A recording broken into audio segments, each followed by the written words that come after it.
Hello, hello. Welcome back to the Sanctuary Starlings. Oh my gosh.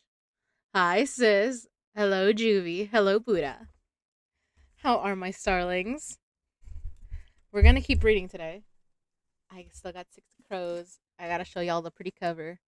I love it so much. I also love. Okay, so it looks like a crow's wing, but I love that. It's also got there's like the spires that we can imagine in Kirch. So yeah, I'm wearing PJs today. I'm comfy. I didn't feel like getting dressed today.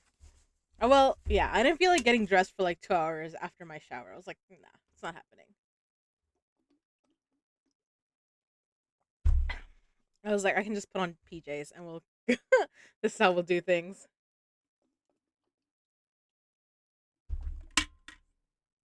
I want to show you guys that I have a new tarot card pack. I got this recently at a used bookstore that we have near me, and I love it. It's so pretty. I haven't done a deck interview with it yet, so I'm probably not going to use it yet, but just showing.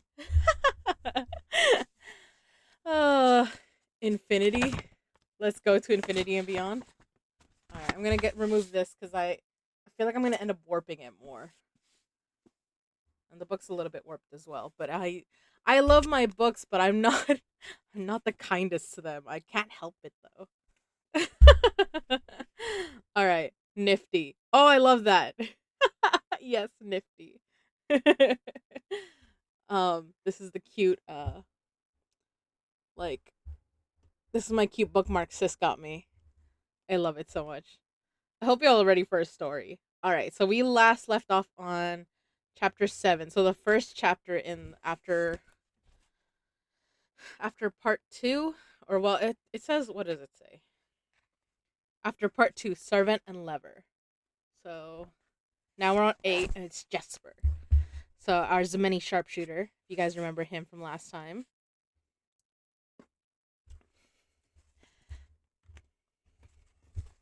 All right. I low key want to get this out of my way. I'm like trying to make myself room at my on my desk. Like my desk is way cleaner than it used to be, but it's still like I got stuff crammed into little corners. I'll put my phone over here because I don't need it now.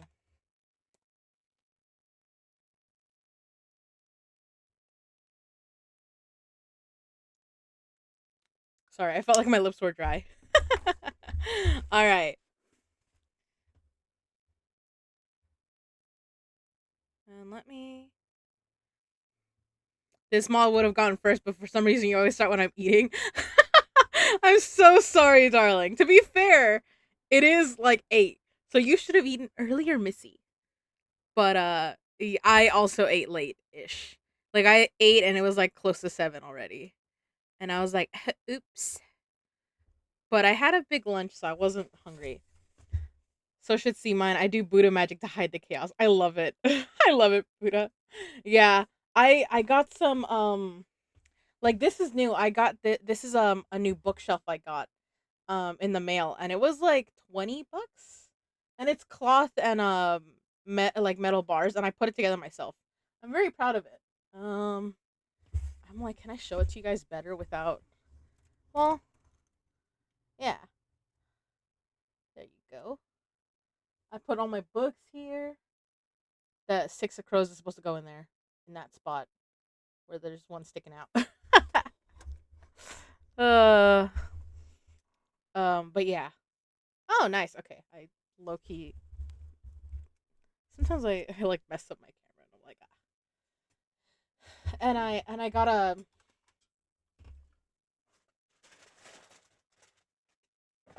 hold up, and I got this thing. I got one of these because I used to have like straight up just a cup on here, but it wasn't very tall and it fell over so often that I was like, nah, I'm buying an actual one. So yeah, that's what we're working with now. And I sort of have a thing that was supposed to go under my computer, but uh, my desk is kind of too short for that. Like, plus I have something in the way that so I would always be like not seeing like this much of my screen at the top, and I was like, nah, we'll just move it to the side where there was a space that I had. Hello, Chaos. Unfortunately, Chaos, you've been beaten to like I think you're like fourth. Yeah, I told you I was gonna stream tonight. You can't get mad at me. And I didn't hide it. I put it in the chat. I was surprised you weren't here earlier. But don't worry, we haven't started yet. I'm about to start now. No, I know. Okay. I'm just saying, don't blame me. It wasn't me this time. I did nothing wrong, and I never do. Barely awake. Sorry, Chaos. I'm sorry. I know it's late for you. There's a Ella Kid in chat. Okay. But yeah, let's get started. So, we just found out last chapter, they reveal that Wylan is Van Eck's son. So, chapter 8, Jesper. Jesper stared at Wylan. Of course you're a councilman's kid. He burst out laughing. That explains everything. He knew he should be angry at Cass for holding back yet another vital piece of information. But right now, he was just enjoying watching the little revelation of Wylan Van Eck's identity go careening around the room like an ornery colt kicking up dust. Wylan was red-faced and mortified.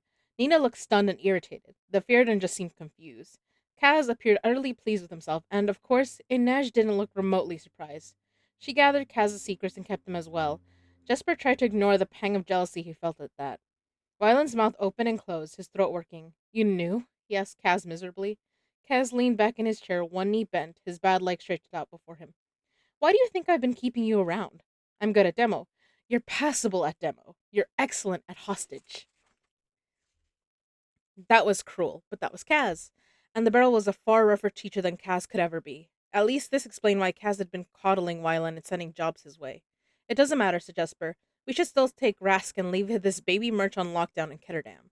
I don't trust Rask. And you trust Wylan Van Eck? Jesper said incredulously. Wylan doesn't know enough people to cause us real trouble. Don't I have some say in this? Complained Wylan. I'm sitting right here. Kaz raised a brow. Ever had your pocket picked, Wylan? Not that I know of. Been mugged in an alley? No. Hung over the side of a bridge with your head in the canal? Wylan blinked. No, but ever been beaten until you can't walk? No. Why do you think that is? I. It's been 3 months since you left your daddy's mansion on the Geldstrat. Why do you suppose your sojourn in the barrel has been so blessed? Lucky, I guess, Wylan suggested weakly. Jesper snorted. Kaz is your luck, Merchling. He's had you under Dreg's protection. Though you're so useless, up until this minute, none of us could figure out why. It was perplexing, Nina admitted. Kaz always has his reasons, murmured Inej. Why did you move out of your father's house? Jesper asked. It was time, Wylan said tightly. Idealist, romantic, revolutionary, idiot, suggested Nina. No one chooses to live in the barrel if he has another option. I'm not useless, Wylan said. Rask is the better demo man, Inej began. I've been to the ice court with my father. We went to an embassy dinner. I can help with the plans. See that? Hidden depths.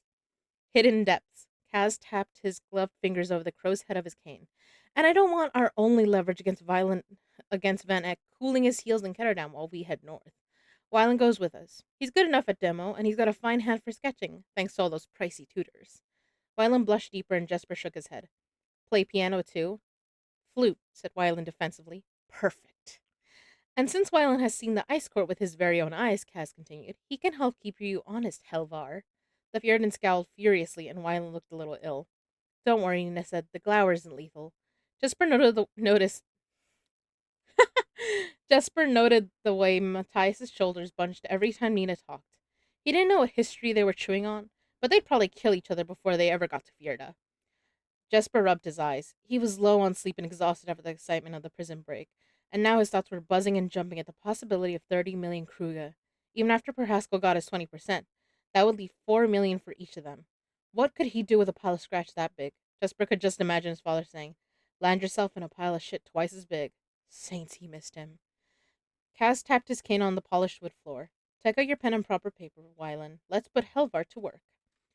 Wylan reached into the satchel at his feet and pulled out a slender roll of, of butcher's paper, followed by a metal case that held an expensive-looking pen and ink set.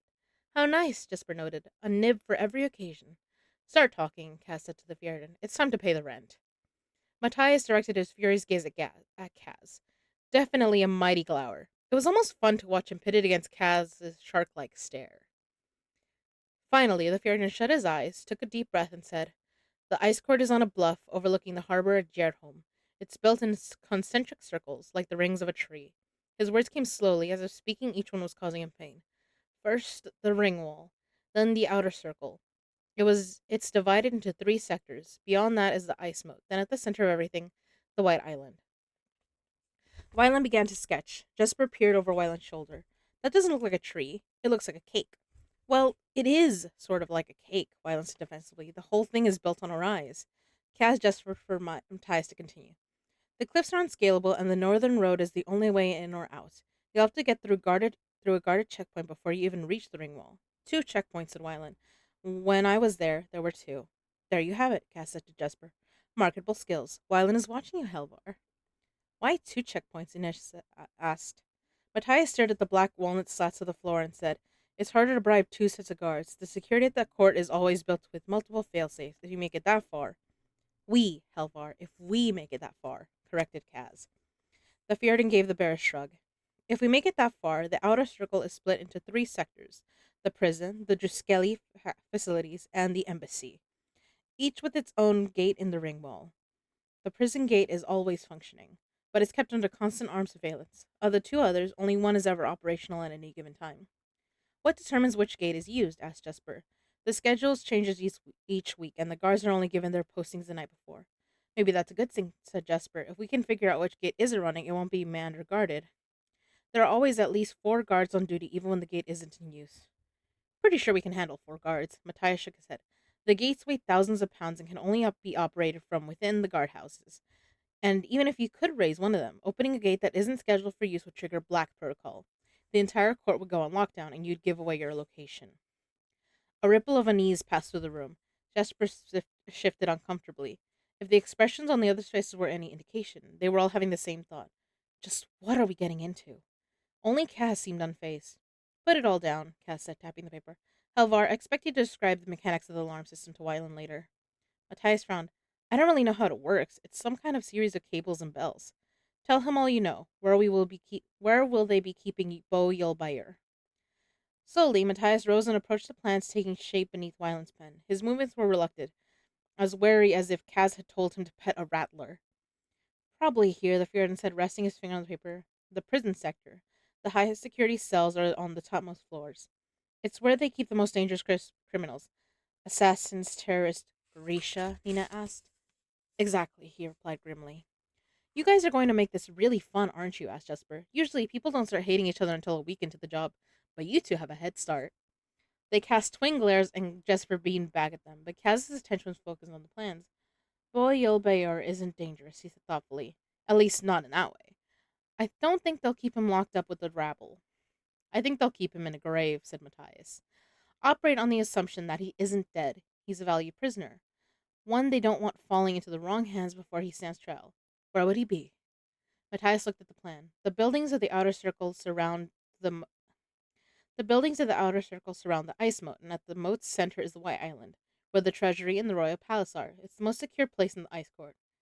"Then that's where Boyel Bayer will be," said Kaz. Matthias smiled. Actually, it was less a smile than a baring of teeth. He learned that grin at Hellgate, thought Jesper. "Then your quest is pointless," Matthias said. "There is no way a group of foreigners is going to make it to the White Island." "Don't look so pleased, Helvar. We don't get inside. You don't get your pardon." Matthias shrugged. "I can't change what is true. The ice moat is watched from the multiple guard towers of the White Island and a lookout atop the Elder Clock. It's completely uncrossable except by way of the glass bridge, and there's no way onto the glass bridge without clearance." "Fringalka is coming," Nina said. "Be silent," Matthias snapped at her. "Pray, don't," said Kaz. "Fringakala. It's the day of listening, when the new Druskeli are initiated on the White Island." Matthias's knuckles flexed white. "You have no right to speak of those things. They're holy. They're facts. The Fierna Royals throw a huge party with guests from all over the world, and plenty of the entertainment comes straight from Ketterdam." "Entertainment?" Kaz asked. "Actors, dancers, a comedy brute troupe, and the best talent from the pleasure houses of West Stave." "I thought Fjordans didn't go in for that sort of thing," said Jesper. Inej's lips quirked.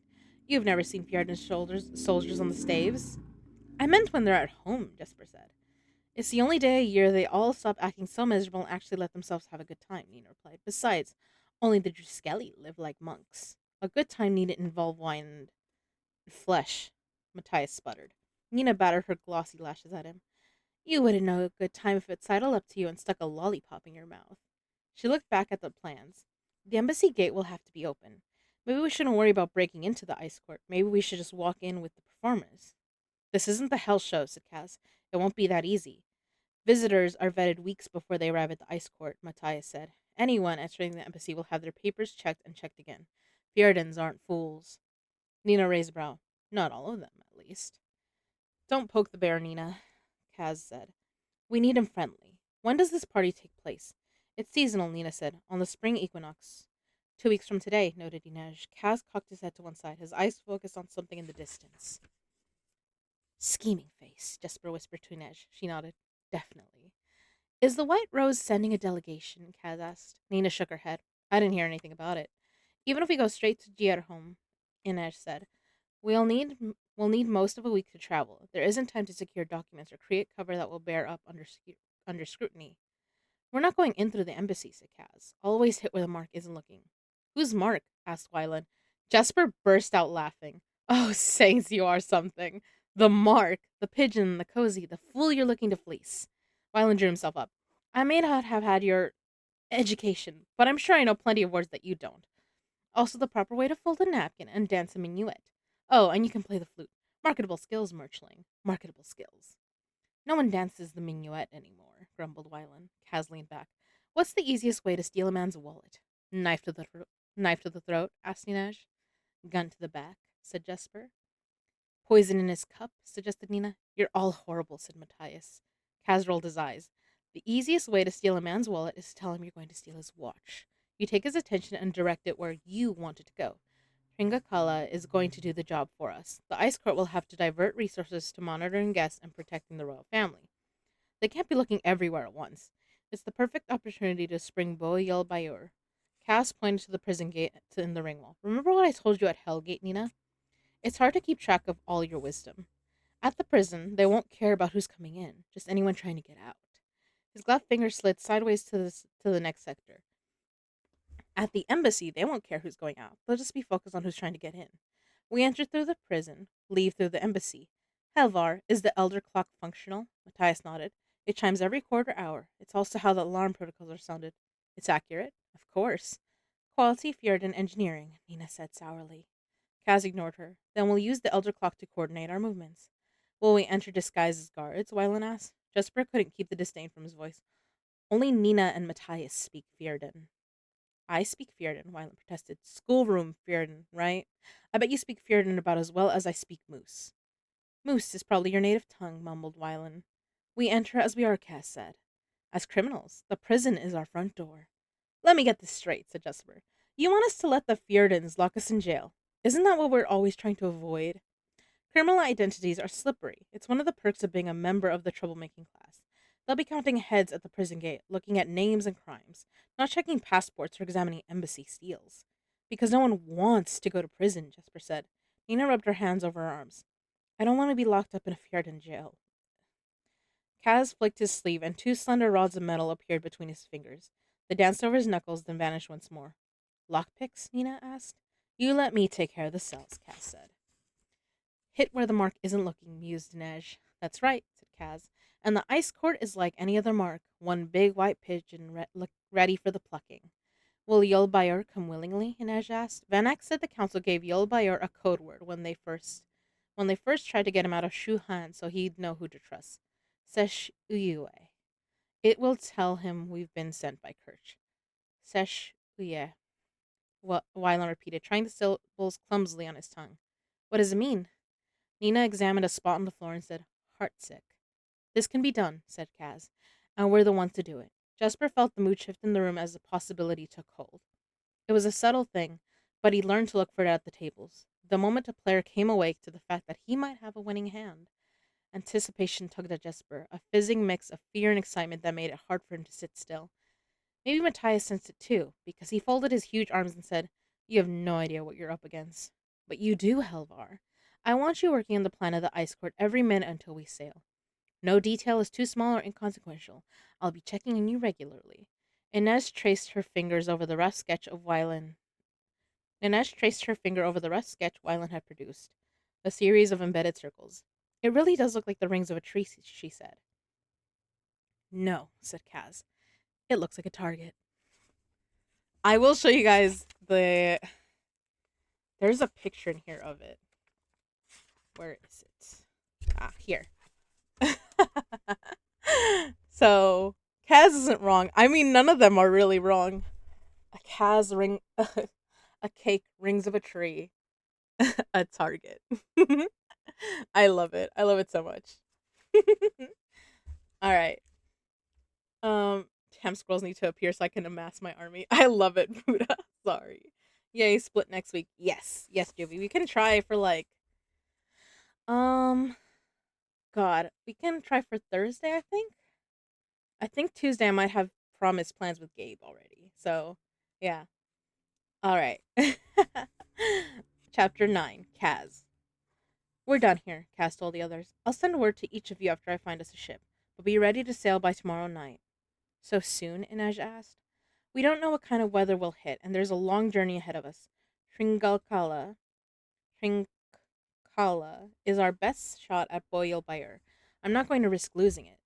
Kaz needed time to think through the plan that was forming in his head. He could see the basics, where they would enter, how they would leave, but the plan he envisioned would mean that they wouldn't be able to bring much with them. They'd be operating without their usual resources. That meant more variables and a lot more chances for things to go wrong. Keeping Wyland Van Eck around meant he could at least make sure they got their reward, but it wasn't going to be easy. They hadn't even left Ketterdam, and Wyland already seemed completely out of his depth. He wasn't much younger than Kaz, but somehow he looked like a child. Smooth skinned, wide eyed, a little like a silk eared puppy in a room full of fighting dogs. Keep Wyland out of trouble, he told Jesper as he dismissed them. Why me? You're unlucky enough to be in my line of sight, and I don't want any sudden reconciliations between father and son before we set sail. You don't need to worry about that, said Wyland. I worry about everything, Murchling. That's why I'm still alive, and you can keep an eye on Jesper too. On me? Jesper said indignantly. Kaz slid a black wood panel aside and locked the safe hidden behind it. Yes, you. He counted out 4 slender stacks of Kruger and handed one over to Jesper. This is for bullets, not bets. Wyland, make sure his feet don't mysteriously find their way into a gambling den on his way to buy ammunition. Understood? I don't need a nursemaid, Jesper snapped.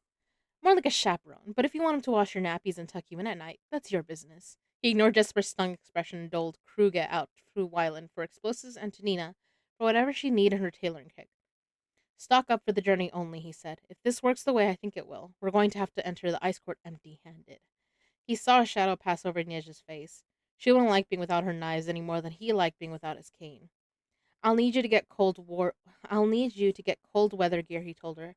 There's a shop on the Windstrat that supplies trappers. Start there. You think you think to approach from the north? Asked Helvar. Kaz nodded. The Gerholm harbor is crawling with customs agents, and I'm going to bet they'll be tightening security during your big party. It isn't a party. It sounds like a party, said Jesper. It isn't supposed to be a party. Helvar amended sullenly. What are we going to do with him? Nina asked, nodding at Matthias. Her voice was disinterested, but the performance was wasted on everyone except Helvar. They'd all seen her tears at Hellgate. For the moment, he stays here at the Crow Club. I want you dredging your memory for details, Helvar. Wyland and Jesper will join you later. We'll keep this parlor closed. If anyone playing in the main hall asks, tell them there's a private game going on. We have to sleep here? Asked Jesper. I have things I need to see to at the slat. You'll manage, Cass said, though he knew asking Jesper to spend the night in a gambling den without placing a bet was a particular kind of cruelty. He turned to the rest of them. Not a word to anyone. No one is to know you're leaving Kirch. You're working with me on a job at a country house outside the city. That's all. Are you going to tell us anything about your miraculous plan? Nina asked. On the boat. The less you know, the less you can talk. And you're leaving Helvar unshackled. Can you behave? Kaz asked the Fjerdan. His eyes looked murder, but he nodded. We'll be locking this room up tight and posting a guard. Inej considered the giant Fjerdan. Maybe 2. Post Yurix and Roddy, but don't give them too many details. They'll sell out with us, and I can fill them in later. And Wyland, you and I are going to have a chat. I want to know everything about your father's trading company. Wyland shrugged. I don't know anything about it. He doesn't include me in those decisions. You're telling me you never snooped around his office, looked through his documents? No, Wyland said, his chin jutting out slightly. Kaz was surprised to find he actually believed him. What did I tell you? Jesper said cheerfully as he headed through the door. Useless. The others started to file out behind him, and Kaz shut the safe, giving the tumbler a spin.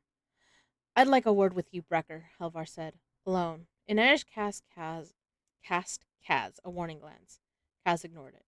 She didn't think he could handle a lump of country muscle like Matthias Helvar. He slid the wall panel closed and gave his leg a shake. It was aching now. Too many late nights and too much time with his weight on it. Go on, Wraith, he said. Shut the door behind you. As soon as the door clicked shut, Matthias lunged for him. Kaz let it happen. He'd been expecting it. Matthias clamped one filthy hand over Kaz's mouth. The sensation of skin on skin The sensation of skin on skin set off a riot of revulsion in Kaz's head. But because he had been anticipating the attack, he managed to control the sickness that overcame him. Matthias's other hand rooted around in Kaz's coat pockets. First one, then the other. Vrestje, he grunted angrily in Fjorden, then, where is it, in Kirch? Kaz gave Helvar another moment of frenzied searching, then dropped his elbow and jabbed upward, forcing Helvar to loosen his grip. Kaz slipped away, easily. He smacked Helvar behind the right leg with his cane. The big Fjorden collapsed. When he tried to shove up again, Kaz kicked him. Stay down, you pathetic skiv. Again, Helvar tried to rise. He was fast, and prison had made him strong. Kras cracked him hard on the jaw, then gave the pressure point at Helvar's huge shoulders two lightning-quick jabs with the tip of his cane. The Fjordan grunted as his arms went limp and useless at his sides. Cass slipped the cane in his hand and pressed the carved crow's head against Helvar's throat. Move again, and I'll smash your jaw so badly you'll be drinking your meals for the rest of your life. The Fjordan stilled, his blue eyes alight with hate. Where's the pardon? Helvar growled. I saw you put it in your pocket. Cass crouched down beside him and produces the folded document from a pocket that had seemed empty just a moment before. This? The Fjordan flopped his useless arms, then released a low animal growl as Cad made the pardon vanish in thin air. It reappeared between his fingers. He turned it once, flashing the text, then ran his hand over it and showed Helvar the seemingly blank page. Demjin, muttered Helvar. Kaz didn't speak Fjordan, but the word he knew. Demon.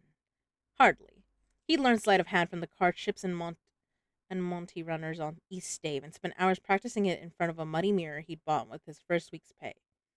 Kaz knocked his cane gently against Helvar's jaw. For every trick you've seen, I know 1,000 more. You think a year in Hellgate hardened you up, taught you to fight? Hellgate would have been paradise to me as a child. You move like an ox. You'd last about 2 days on the streets where I grew up. This was your one free pass, Helvar. Don't test me again. Nod so I know you understand. Helvar pressed his lips together and nodded once. Good. I think we'll shackle those feet tonight. Kaz rose, snatched his new hat from the desk where he'd left it, and gave the Fjordan one last kick to the kidneys for good measure. Sometimes the big ones didn't know when to stay down. Oh, I love it. I love when Kaz actually shows he has some fighting knowledge. Like, he's not the beast of the barrel for no reason. They call him Dirty Hands because, oh my god, boy is not scared of anything.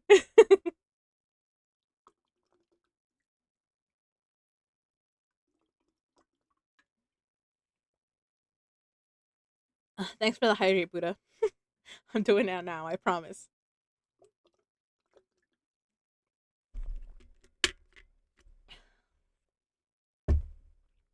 Alright. Chapter 10 Inej. Over the next day, Inej saw Kaz begin to move the pieces of his scheme into position.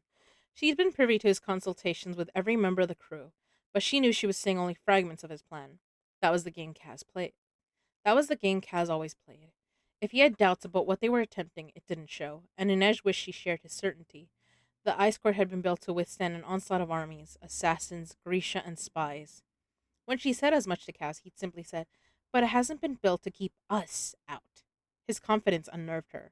What makes you think we can do this? There will be other teams out there, trained soldiers and spies, people with years of experience. This isn't a job for a trained soldier and spies. It's a job for thugs and thieves. Van Eck knows it, and that's why he brought us in. You can't spend his money if you're dead. I'll acquire expensive habits in the afterlife. There's a difference between confidence and arrogance. He turned his head back on her then, giving each of his gloves a sharp tug. And when I want a sermon on that, I know who to come to. If you want out, just say so. Her spine had straightened, her own pride rising to her defense. Matthias isn't the only irreplaceable member of this crew, Kaz. You need me. I need your skills, Inej. That's not the same thing. You may be the best spider crawling around the barrel, but you're not the only one. You do well to remember it if you want to keep your share of the haul. She hadn't said a word. Hadn't wanted to show just how angry he'd made her, but she left his office and hadn't said a thing to him since. Now, as she headed toward the harbor, she wondered what kept her on this path. She could leave Kerch any time she wanted. She could stow away on a ship bound for Novia Zem. She could go back to Ravka and search for her family. Hopefully, they'd be safe in the West when the Civil War broke out, or maybe they'd taken refuge in Shuhan. The Suli caravans had been following the same well-worn roads for years, and she had the skills to seal what she needed to survive until she found them. That would mean walking out on her debt to the dregs. Carrasco would blame Kaz. He'd be forced to carry the price of her indenture, and she'd be leaving him vulnerable without his wraith to gather secrets. But hadn't he told her that she was easily replaced? If they managed to pull off this heist and return to Kerch with Boyle Bayer safely in tow, her percentage of the haul would be more than enough to buy her way out of her contract with the dregs. She'd owe Kaz nothing, and there would be no reason for her to stay. Sunrise was only an hour away, but the streets were crowded as she wended her way from east to west day. There was a Suli saying, "The heart is narrow. It demands aim to land true." Her father had liked to recite this when she was training on the wire or the swings. Be decisive, he'd say. You have to know where you want to go before you get there. Her mother had laughed at this. That's not what that means, she'd say. You take the romance out of everything. He hadn't, though. Her father had adored her mother. Inez remembered him leaving little bouquets of wild geraniums for her mother to find everywhere. In the cupboards, the camp cookpots, the sleeves of her costumes. Shall I tell you the secret of true love? Her father once asked her. A friend of mine liked to tell me that women love flowers. He had many flirtations, but he never found a wife. Do you know why? Because women may love flowers, but only one woman loves the scent of gardenias in late summer that remind her of her grandmother's porch. Only one woman loves apple blossoms in a blue cup. Only one woman loves wild geraniums. That's Mama, Inez had cried. Yes, Mama loves wild geraniums because no other flower has quite the same color, and she claims that when she snaps the stems and puts a sprig behind her ear, the whole world smells like summer. Many boys will bring you flowers, but someday you'll meet a boy who will learn your favorite flower, your favorite song, your favorite sweet. And even if he is too poor to give you any of them, it won't matter because he'll have taken the time to know you as no one else does. Only that boy earns your heart. That felt like 100 years ago. Her father had been wrong. There had been no boys to bring her flowers, only men with stacks of kruga and purses full of coin. Would she ever see her father again? Hear her mother sing? Listen to her uncle's silly stories? I'm not sure I have a heart to give any more, Papa. The problem was that Inez was no longer certain what she was aiming for. When she'd been little, it had been easy. A smile from her father, the tightrope raised another foot, orange cakes wrapped in white paper.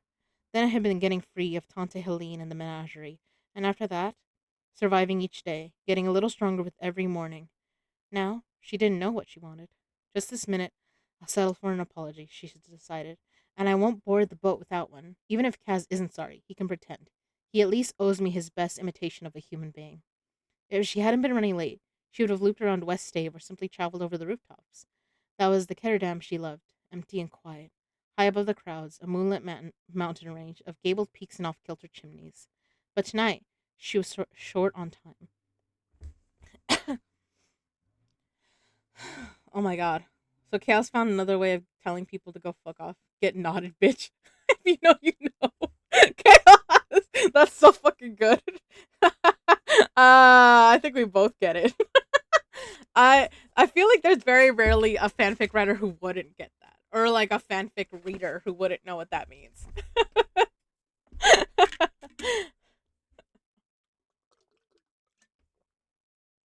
Also, thanks Chaos for the hydrate and Starling's hydrate. Please take a drink, get some tea, something. And a stretch. I didn't till like 3 months ago. Oh my god, Chaos.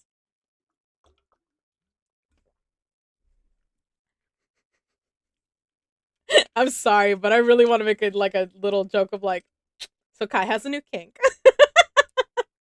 Oh my god, I'm sorry, I couldn't help it.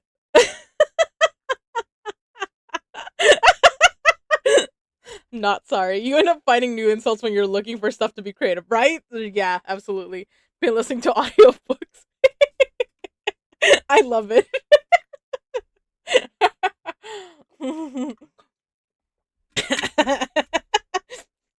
I'm not sorry. All right, I'll continue. Oh fuck that. That shouldn't have killed me as much as it did. Holy shit. Oh god. Okay. But tonight she was short on time. Kaz had sent her scouring the shops for 2 lumps of paraffin at the last minute. He wouldn't even tell her what they were for or why they were so necessary. And snow goggles? She'd have to visit 3 different outfitters to acquire them. She was so tired she didn't entirely trust herself to make the climb over the gables, not after 2 nights without sleep and a day spent wrangling supplies for their trek to the ice court. She supposed she was daring herself too. She never walked West Stave alone. With the dregs at her sides, she could stroll by the menagerie without a glance toward the golden bars on the windows. But tonight, her heart was pounding, and she could hear the roar of blood in her ears as the gilded facade came into view. The menagerie had been built to look like a tiered cage, its first 2 stories left open before the widely spaced golden bars. It was also known as a house of exotics. If you had a taste for a showgirl or a Fjerdan giant, a redhead from the Wandering Isle, a dark-skinned Zemeni, the menagerie was your destination. Each girl was known by her animal name: leopard, mare, fox, raven, ermine, fawn, snake. Suli seers wore the jackal mask when they plied their trade and looked into a person's fate. But what man would want to bed a jackal? So the Suli girl, and the menagerie always stalked the Suli girl, was known as the lynx. Clients didn't come looking for the girls themselves, just brown Suli skin, the fire of Kalish hair, the tilt of golden shoe eyes. The animals remained the same, though the girls came and went. Inej glimpsed peacock's feathers in the parlor, and her heart stuttered. It was just a bit of decoration, part of a lavish flower arrangement. But the panic inside her didn't care. It rose up, clutching at her breath. People crowded in on all sides, men in masks, women in veils, or maybe they were men in veils and women in masks. It was impossible to tell. The horns of the imp, the goggling eyes of the madman, the sad face of the scarab queen, wrought in black and gold. Artists loved to paint scenes of West Stave, the boys and girls who worked the brothels, the pleasure seekers dressed as characters of the comedy brute. But there was no beauty here, no real merriment or joy, just transactions, people seeking escape or some colorful oblivion, some dream of decadence that they could wake from whenever they wished. Inej forced herself to look at the menagerie as she passed. It's just a place, she told herself. It's just another house. How would Cass see it? Where are the entrances and exits? How do the locks work? Which windows are unbarred? How many guards are posted and which ones look alert? Just a house full of locks to pick, safes to crack, pigeons to dupe. And she was the predator now, not Helene and her peacock feathers, not any man who walked these streets. As soon as she was out of sight of the menagerie, the tight feeling in her chest and throat began to ease. She'd done it. She'd walked alone on West Stave, right in front of the House of Exotics. Whatever was waiting for her in Vierda, she could face it. A hand hooked around her forearm and yanked her off her feet. Inez regained her balance quickly. She spun on her heel and tried to pull away, but the grip was too strong. Hello, little lynx. Inez hissed in a breath and tore her arm free. Tante Helene. That was what her girls knew to call Helene Van Houten, or as the back of her hand. To the rest of the barrel, she was a peacock, though Inez had always thought she looked less like a bird than a preening cat.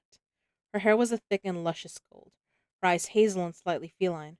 Her tall, sinuous frame was draped in vibrant blue silk, the plunging neckline accented with iridescent feathers that tickled the signature diamond choker glittering at her neck. Inez turned to run, but her path was blocked by a huge bruiser, his blue velvet coat stretched tight across his big shoulders. Cobbett, Helene's favorite enforcer. Oh no, you don't, little lynx. Inez's vision blurred. Trapped again. That's not my name, Inez managed to gasp out. Stubborn thing. Helene grabbed hold of Inez's tunic. Move, her mind screamed, but she couldn't. Her muscles had locked up. A high whine of terror filled her head. Helene ran a single manicured talon along her cheek. Lynx is your only name, Helene crooned. You're still pretty enough to fetch a good price. Getting hard around the eyes, though. Too much time spent with that little thug Brecker. A humiliating sound emerged from Inez's throat, a choked wheeze. I know what you are, Lynx. I know what you're worth down to the cent. Cobbett, maybe we should take her home now. Black crowded into Inez's visions. You wouldn't dare. The dregs. I can bide my time, little Lynx. You'll wear my silks again. I promise. She released Inej. Enjoy your night, she said with a smile, then snapped open her blue fan and whirled away into the crowd, Cobbett trailing after her. Inej stood frozen, shaking. Then she dove into the crowd, eager to disappear. She wanted to break into a run, but she just kept moving steadily, pushing toward the harbor. As she walked, she released the triggers on the sheaths at her forearms, feeling the grips of her daggers slide into her palms. Sankt Peter. renowned for his bravery, on the right. The slender, bone-handled blade she'd named for Sancta Elena on the left. She recited the names of her other knives too. Sancta Maria, Sancta Anastasia, strapped to her thighs, Saint Vladimir hidden in her boot, and Sancta Elisabetta, snug at her belt, the blade etched in a pattern of roses. Protect me, protect me. She had to believe her saints saw and understood the things she did to survive. What was wrong with her? She was the Wraith. She had nothing to fear from Tante Helene any longer. Paraskal had brought out her indenture. He'd freed her. She wasn't a slave. She was a valued member of the Dregs, a thief of secrets, the best in the barrel. She hurried past the light and music of the lid, and finally the Ketterdam Harmers came into view, the sights and sound of the barrel fading as she neared the water. There were no crowds to bump against her here, no cloying perfumes or wild masks. She took a long, deep breath. From this vantage she could just see the top of one of the Tidemaker towers, where the lights always burned. The thick obelisks of black stone were manned day and night by a select group of Grisha, who kept the tides permanently high over the land bridge that otherwise would have connected Church to Shuhan. Even Kaz had never been able to learn the identity of the Council of Tides, where they lived, or how their loyalty to Kirch had been guaranteed. They watched the harbors too, and if a signal went up from the harbor master or a dock worker, they'd alter the tides and keep anyone from heading out to sea. But on this night, there would be no signal. The right bribes had been paid to the right officials, and their ship should be ready to sail. Inaj broke into a jog, heading for the loading dock at Fifth Harbor. She was very late. She wasn't looking forward to Kaz's disapproving frown when she made it to the pier. She was glad for the peace of the docks, but they seemed almost too still after the noise and chaos of the barrel. Here, the row of crates and cargo containers were stacked high on either side of her, 3, sometimes 4 on top of one another. This made this part of the docks feel like a labyrinth. A cold sweat broke out at the base of her spine. The run-in with Tante Helene had left her shaken, and the heft of the daggers in her hands wasn't enough to soothe her rattled nerves. She knew she should get used to carrying a pistol, but the weight threw off her balance, and guns could jam or lock in a bad moment. Little Lynx. Her blades were reliable, and they made her feel like she'd been born with proper claws. A light mist was riding off the water, and through it, Inez saw Kaz and the others waiting near the pier. They all wore the nondescript clothes of sailors, rough spun trousers, boots, thick wool coats, and hats. Even Kaz had forgone his immaculately cut suit in favor of a bulky wool coat. A thick sheaf of his dark hair was combed back, the sides trimmed short as always. He looked like a dock worker, or a boy setting sail on his first adventure. It was almost as if she was peering through a lens at some other, more pleasant reality. Behind them, she saw the little schooner Kaz had commandeered. For a Lind, written in bold script on its side. It would fly the purple perch fishes and the colorful flag of the Hanrat Bay Company. To anyone in Fjerda or on the true sea, they would simply look like Kerch trappers heading north for skins and furs. Inej quickened her pace. If she hadn't been running late, they probably would have been aboard or even on their way out of the harbor already. They would keep a minimal crew, all former sailors who had made their way into the ranks of the dregs through one misfortune or another. Through the mist, she made a quick count of the waiting group. The number was off. They'd brought one. They'd brought on 4 additional members of the dregs to help sail the schooner, since none of them really knew their way around the rigging. But she didn't see any of them. Maybe they're already on board. But even as she had the thought, her boot landed on something soft and she stumbled. She looked down. In the dim glow of the harbor gaslight, she saw Dirix, one of the dregs who'd been meant to make the journey with them. There was a knife in his abdomen, and his eyes were glassy. Kaz! She shouted, but it was too late. The schooner exploded, knocking Inej off her feet and showering the docks in flame. Okay. Well, I would love to find out Kai's reaction next time he's hearing you say that. Better, yeah, I'm a clip.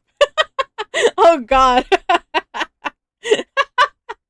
Well, you have to report back to me what his reaction would be. Oh, I love the little heart UV. That's so cute.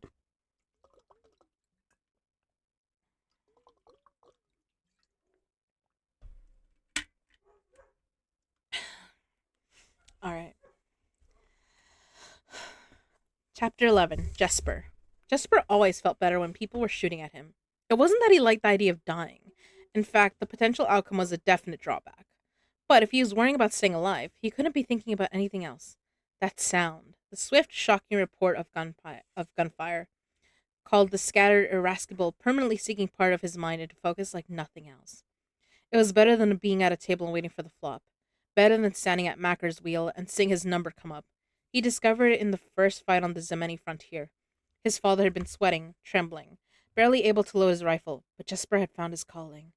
Now, he braced his arms on top of the crate where he'd taken cover and let loose with both barrels. His weapons were Zemeni-made revolvers that could fire 6 shots in rapid succession, unmatched by anything in Ketterdam. He felt them getting hot in his hands. Kaz had warned them to anticipate competition. Other teams bent on gaining the prize at any cost. But this was early in the job for things to be going so badly. They were surrounded, at least one man down, a burning ship at their backs. They lost their transportation to Fjerda, and if the shots raining down on them were any indication, they were seriously outnumbered. He supposed it could have been worse. They could have been on the boat when it exploded. Jesper crouched down to reload and couldn't quite believe the sight that met his eyes. Wyland Van Eck was actually curled up on the dock, his soft mercer's hands thrown over his head. Jesper heaved a sigh, laid down a few shots for cover, and lunged out from behind the sweet security of this crate. He seized Wyland by the collar of his shirt and yanked him back to shelter. Jesper gave him a little shake. Pull it together, kid. Not a kid, Wyland mumbled, batting Jesper's hands away. Fine. You're an elder statesman. Do you know how to shoot? Wyland nodded slowly. Skeet. Jesper rolled his eyes. He snagged the rifle from his back and shoved it into Wyland's chest. Great. This is just like shooting clay pigeons, but they make a different sound when you hit one. Jesper, whir- Jesper whirled, revolvers raised, as a shape sprang up into his peripheral vision, but it was just Kaz. Head east to the next dock, board at berth 22, Kaz said. What's at berth 22? The real Ferrolind, but the boat that blew was a decoy. You knew? No, I took precautions. It's what I do, Jesper. You could have told us that would defeat the purpose of a decoy. Get moving. Kaz glanced at Wyland, who stood there cradling the rifle like an infant. And make sure he gets the ship in one piece. Jesper watched Kaz vanish into the shadows, cane in one hand, pistol in the other. Even on one good leg, he was eerily spry. Then Jesper gave Wyland another jostle. Let's go. Go? Didn't you hear what Kaz said? We need to make it to berth 22. Wyland nodded dumbly. His eyes were dazed and wide enough to drink from. Just stay behind me and try not to get killed. Ready? Wyland shook his head. Then forget I asked. He placed Wyland's hand on the rifle grip. Come on. Jesper laid down another series of shots, sketching a wild formation he hoped would disguise their location. One revolver empty, he lunged away from the crate and into the shadows. He half expected Wyland wouldn't follow, but he could hear the merchling behind him, breathing hard, a low whistle in his lungs as they pounded toward this next stack of barrels. Jesper hissed as a bullet whizzed by his cheek, close enough to leave a burn. They threw themselves behind the barrels. From this vantage point, he saw Nina wedged into a space between 2 stacks of crates. She had her arms raised, and as one of their attackers moved into view, she clenched her fist. The boy crumpled to the ground, clutching his chest. She was at a disadvantage in this maze, though. Heartrenders needed to see their targets to bring them down. Halvar was beside her with his back to the crate, his hands bound. A reasonable precaution, but the Fjerdan was valuable, and Jesper had a moment to wonder why Kaz had left him in such straits before he saw Nina produce a knife from her sleeve and slash through Halvar's bonds. She slapped a pistol into his hands. Defend yourself, she said with a growl, and then returned her focus to the fight. Not smart, Jesper thought. Do not turn your back on an angry Fjerdan. Halvar looked like he was seriously considering shooting her. Jesper lifted his revolver, preparing to take the big giant down. Then Halvar was standing next to Nina, aiming into the maze of crates beyond. Just like that, they were fighting side by side. Had Kaz left Matthias bound with Nina deliberately? Jesper could never tell how much of what Kaz got away with was smarts and planning, and how much was dumb luck. He gave a sharp whistle. Nina glanced over her shoulder and her gaze fell on Jesper's. He flashed 2 fingers twice, and she gave a quick nod. Had she known berth 22 was their real destination? Had an edge? Kaz was at it again, playing with information, keeping one or all of them blind and guessing. Jesper hated it, but he couldn't argue with the fact that they still had a way to get to Fjerda if they lived to board the second schooner. He signaled to Wyland, and they continued to make their way past the boats and ships moored along the dock, keeping as low as possible. There, he heard a voice shout from somewhere behind him. They'd been spotted. Damn it, Jesper said. Run! They pounded down the dock. There, at berth 22, was a trim-looking schooner with Ferland written on its side. It was almost eerie how much it looked like the other boat. No lanterns had been lit aboard it, but as he and Wyland bolted up the ramp, 2 sailors emerged. You're the first ones here, said Rory. Let's hope we're not the last. Are you armed? He nodded. Brecker told us to stay hidden until... This is until, Jesper said, pointing to the men storming toward them on the dock, and snatching his rifle back from Wyland. I need to get to high ground. Keep them back and distracted as long as you can. Jesper, began Wyland. No one gets past you. If they take down this schooner, we're done for. The men gunning for them didn't just care about keeping the drags from leaving the harbor. They wanted them dead. Jesper fired at the 2 men leading the charge down the dock. One fell and the other rolled left and took cover behind the bowsprit of a fishing boat. Jesper squeezed off 3 more shots, then sprinted up the mast. Below Below, he could hear more gunfire erupt. 10 feet up, 20, boots catching in the rigging. He should have stopped to take them off. He was 2 feet from the crow's nest when he felt a hot blade of pain sear through the flesh of his thigh. His foot slipped, and for a moment he dangled above the distant deck with nothing but his slippery palms clinging to ropes. He forced his legs to work and sought purchase with the toes of his boots. His right leg was nearly worthless from the gunshot, and he had to pull himself up the last few feet with his arms trembling and his heart pounding in his ears. Every one of his senses felt like it was on fire. Definitely better than a winning streak at the tables. He didn't stop to rest. He hooked his bad leg in the rigging, ignoring the pain, checked the sight on his rifle, and began picking off anyone in range. 4 million Kruger, he told himself as he reloaded and found another enemy in his sights. The mist made visibility poor, but this was the skill. But this was the skill that had kept him in the dregs even after his debts had mounted, and it had become clear that Jesper loved the cards more than luck loved him. 4 million Kruger would erase his debt and land him in clover for a good long while. He spotted Nina and Matthias trying to make their way onto the pier, but at least 10 men were in their way.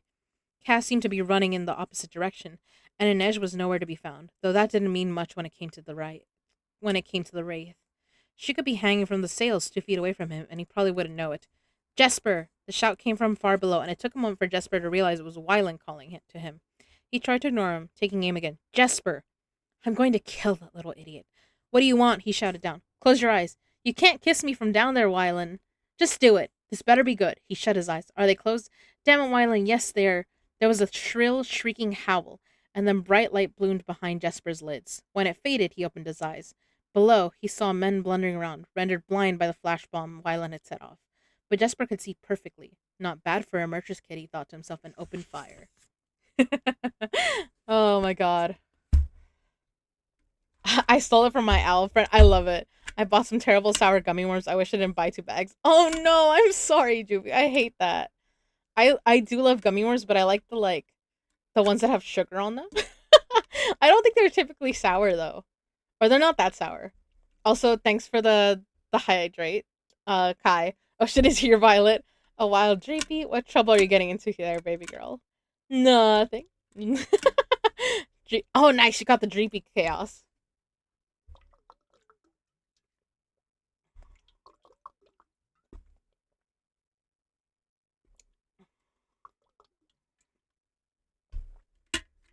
I am a happy girl.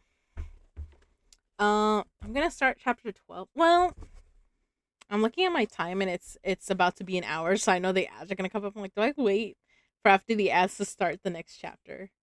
Maybe. Maybe after the ads, I'll start the next chapter. Because I know they're gonna happen soon, and I have 3 minute ads. Let's see. Oh, I'm so excited for this next chapter. It's so good. Oh my god. I hope you guys are enjoying it right now. Like, holy shit. Shit is hitting the fan right now.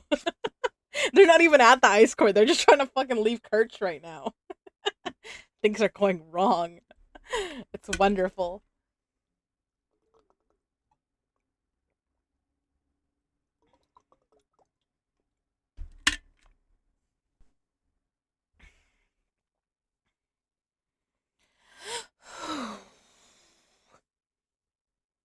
My fleece.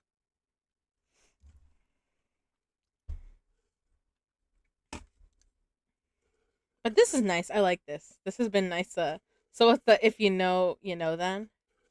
If you know, you know.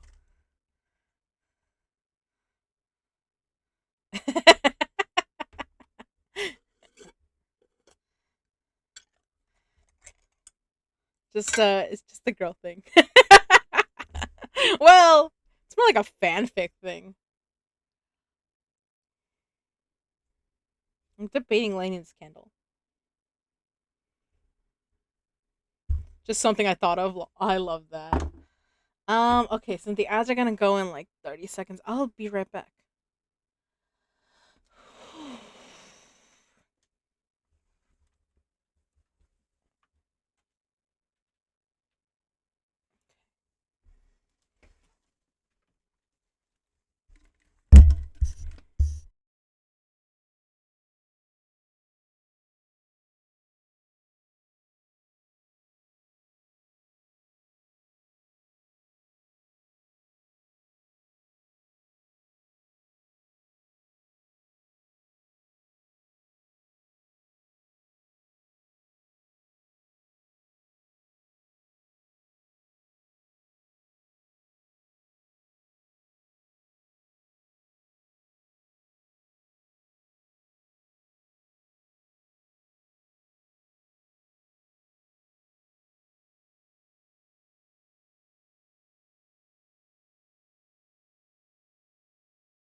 I'm back. Get nodded. Do I want to know? Not telling.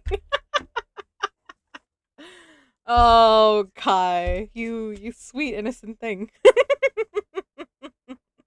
uh, I feel like that's something Kai has to discover on his own. Oh,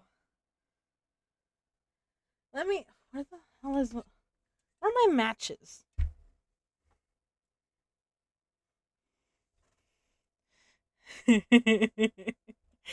Ah, welcome back from the ad, starlings. Give me a moment. I'm looking for my matches.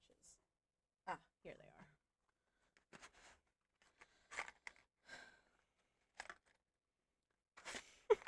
are.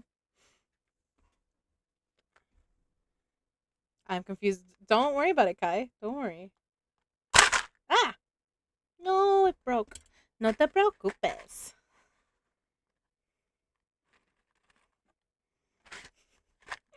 It's it's the internet thing. Don't look it up. There we go.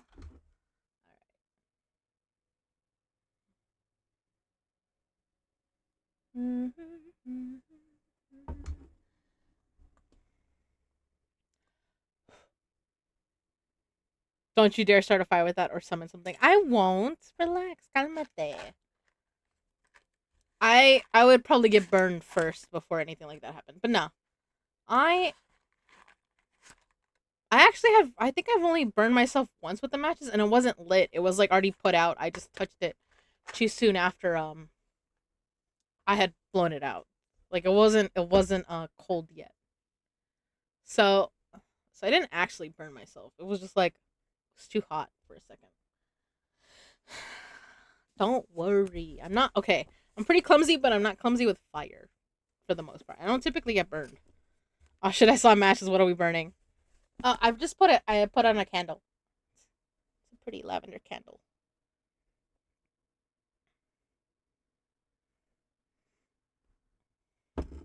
She burned the candle. Yeah. Yeah, don't worry. No te preocupes. Don't worry. Hi Ducky, how you doing? I'm reading. We're on chapter 12, Inej. Moby thinks she's trying to summon Casper. Casper, the friendly ghost. To be fair, Casper would be like the safest thing I could summon, right? To be fair.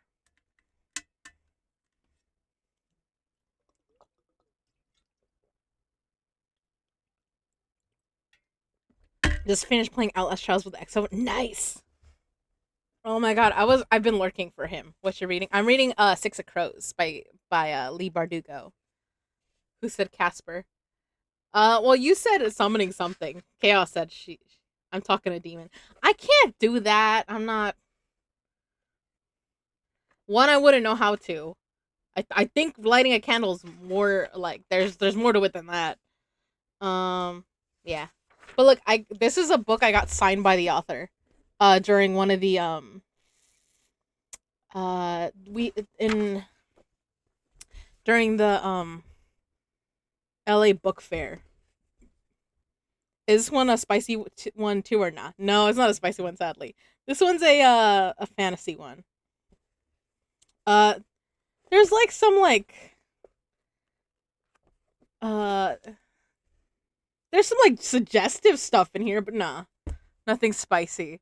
I only do the spicy one when I'm reading with with Michaela. uh, so yeah, Six of Crows is a fantasy book, so you fantasize the spiciness a little bit. Like there's like some like characters like almost kissing and stuff like that. Well, but there's hormones in here. Violet, yeah, what? Kai found out. Did he look it up? We're so sorry for your for your eyes, Kai. I told you don't worry about it. To be fair, I told you don't look it up. So my first thing was don't look it up. So I'm not sorry. It's not my fault. Oh, what did I do with my? Oh, there it is. Oh, what did she find? Uh, Chaos, do you want to tell Ducky what the joke you made? Uh, or do you want me to explain it?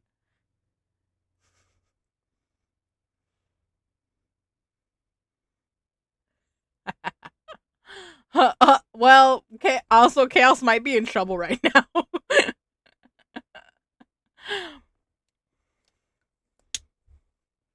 Whoever. So Chaos found out another way to tell someone to go fuck off. Get nodded, bitch.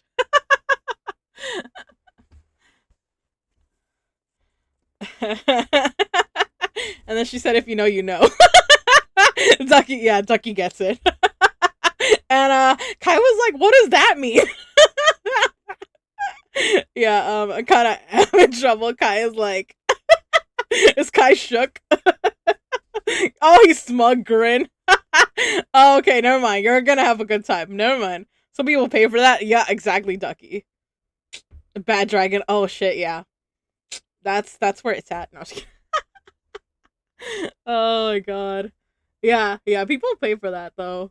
They pay a lot of money for that. But I think it's so funny.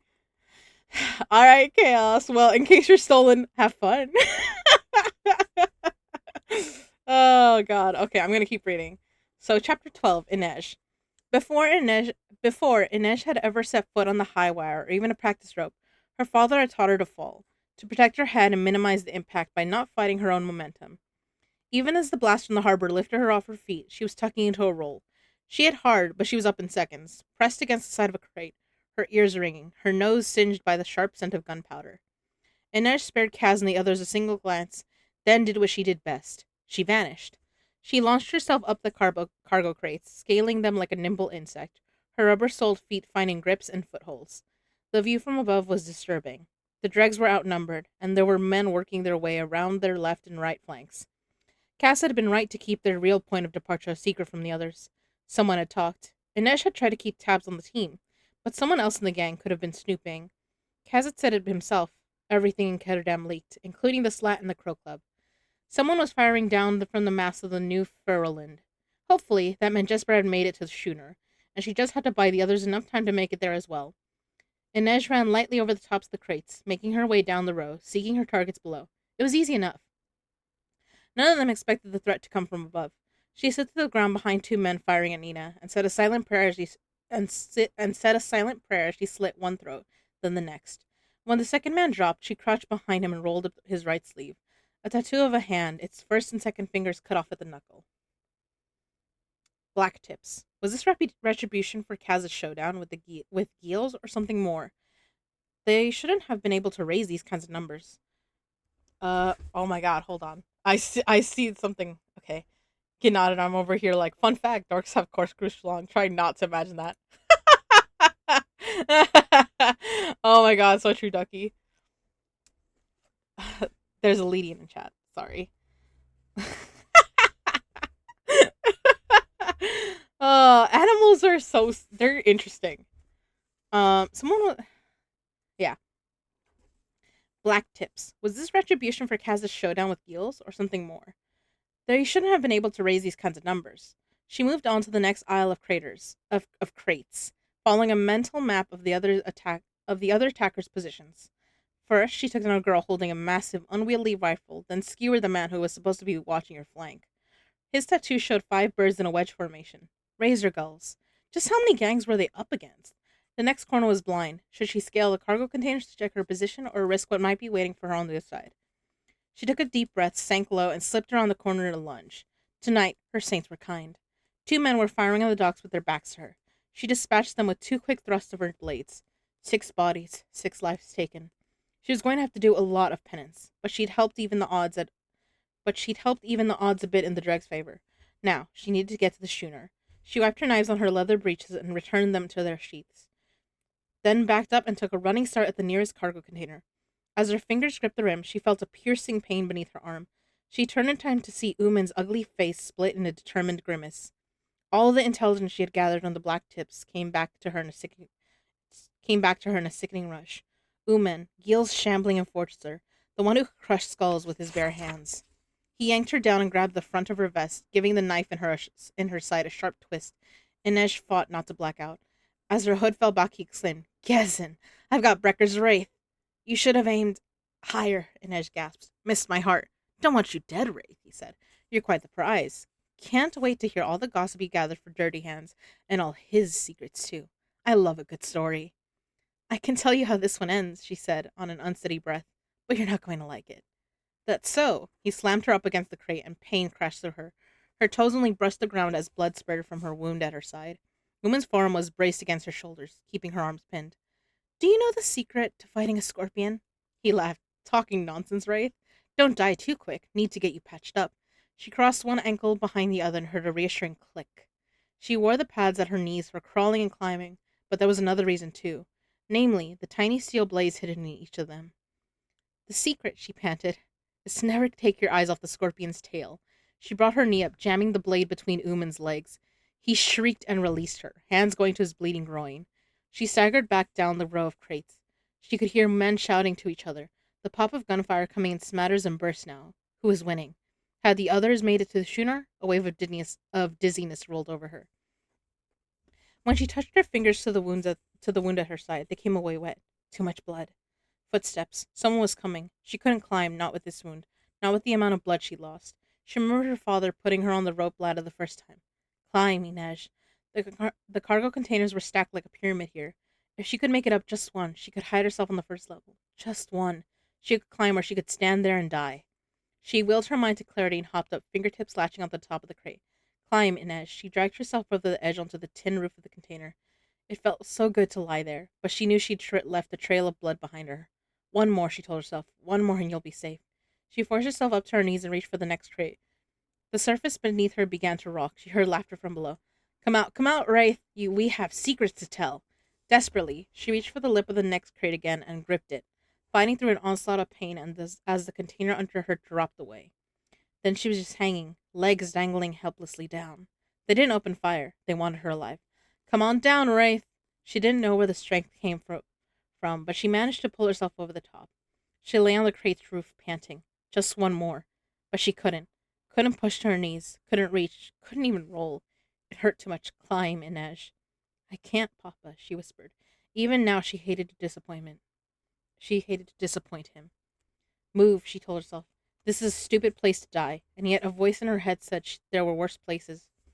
She would die here, in freedom. Hold on. I had to move that.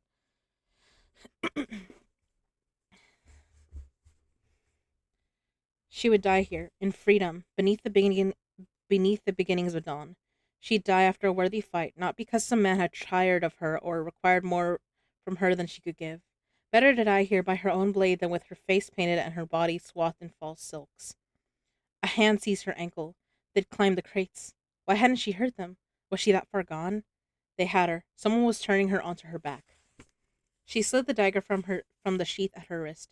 In the barrel, a blade this sharp was known as kind steel. It meant a quick death, better that than the torture at the mercy of the black tips or the razor gulls.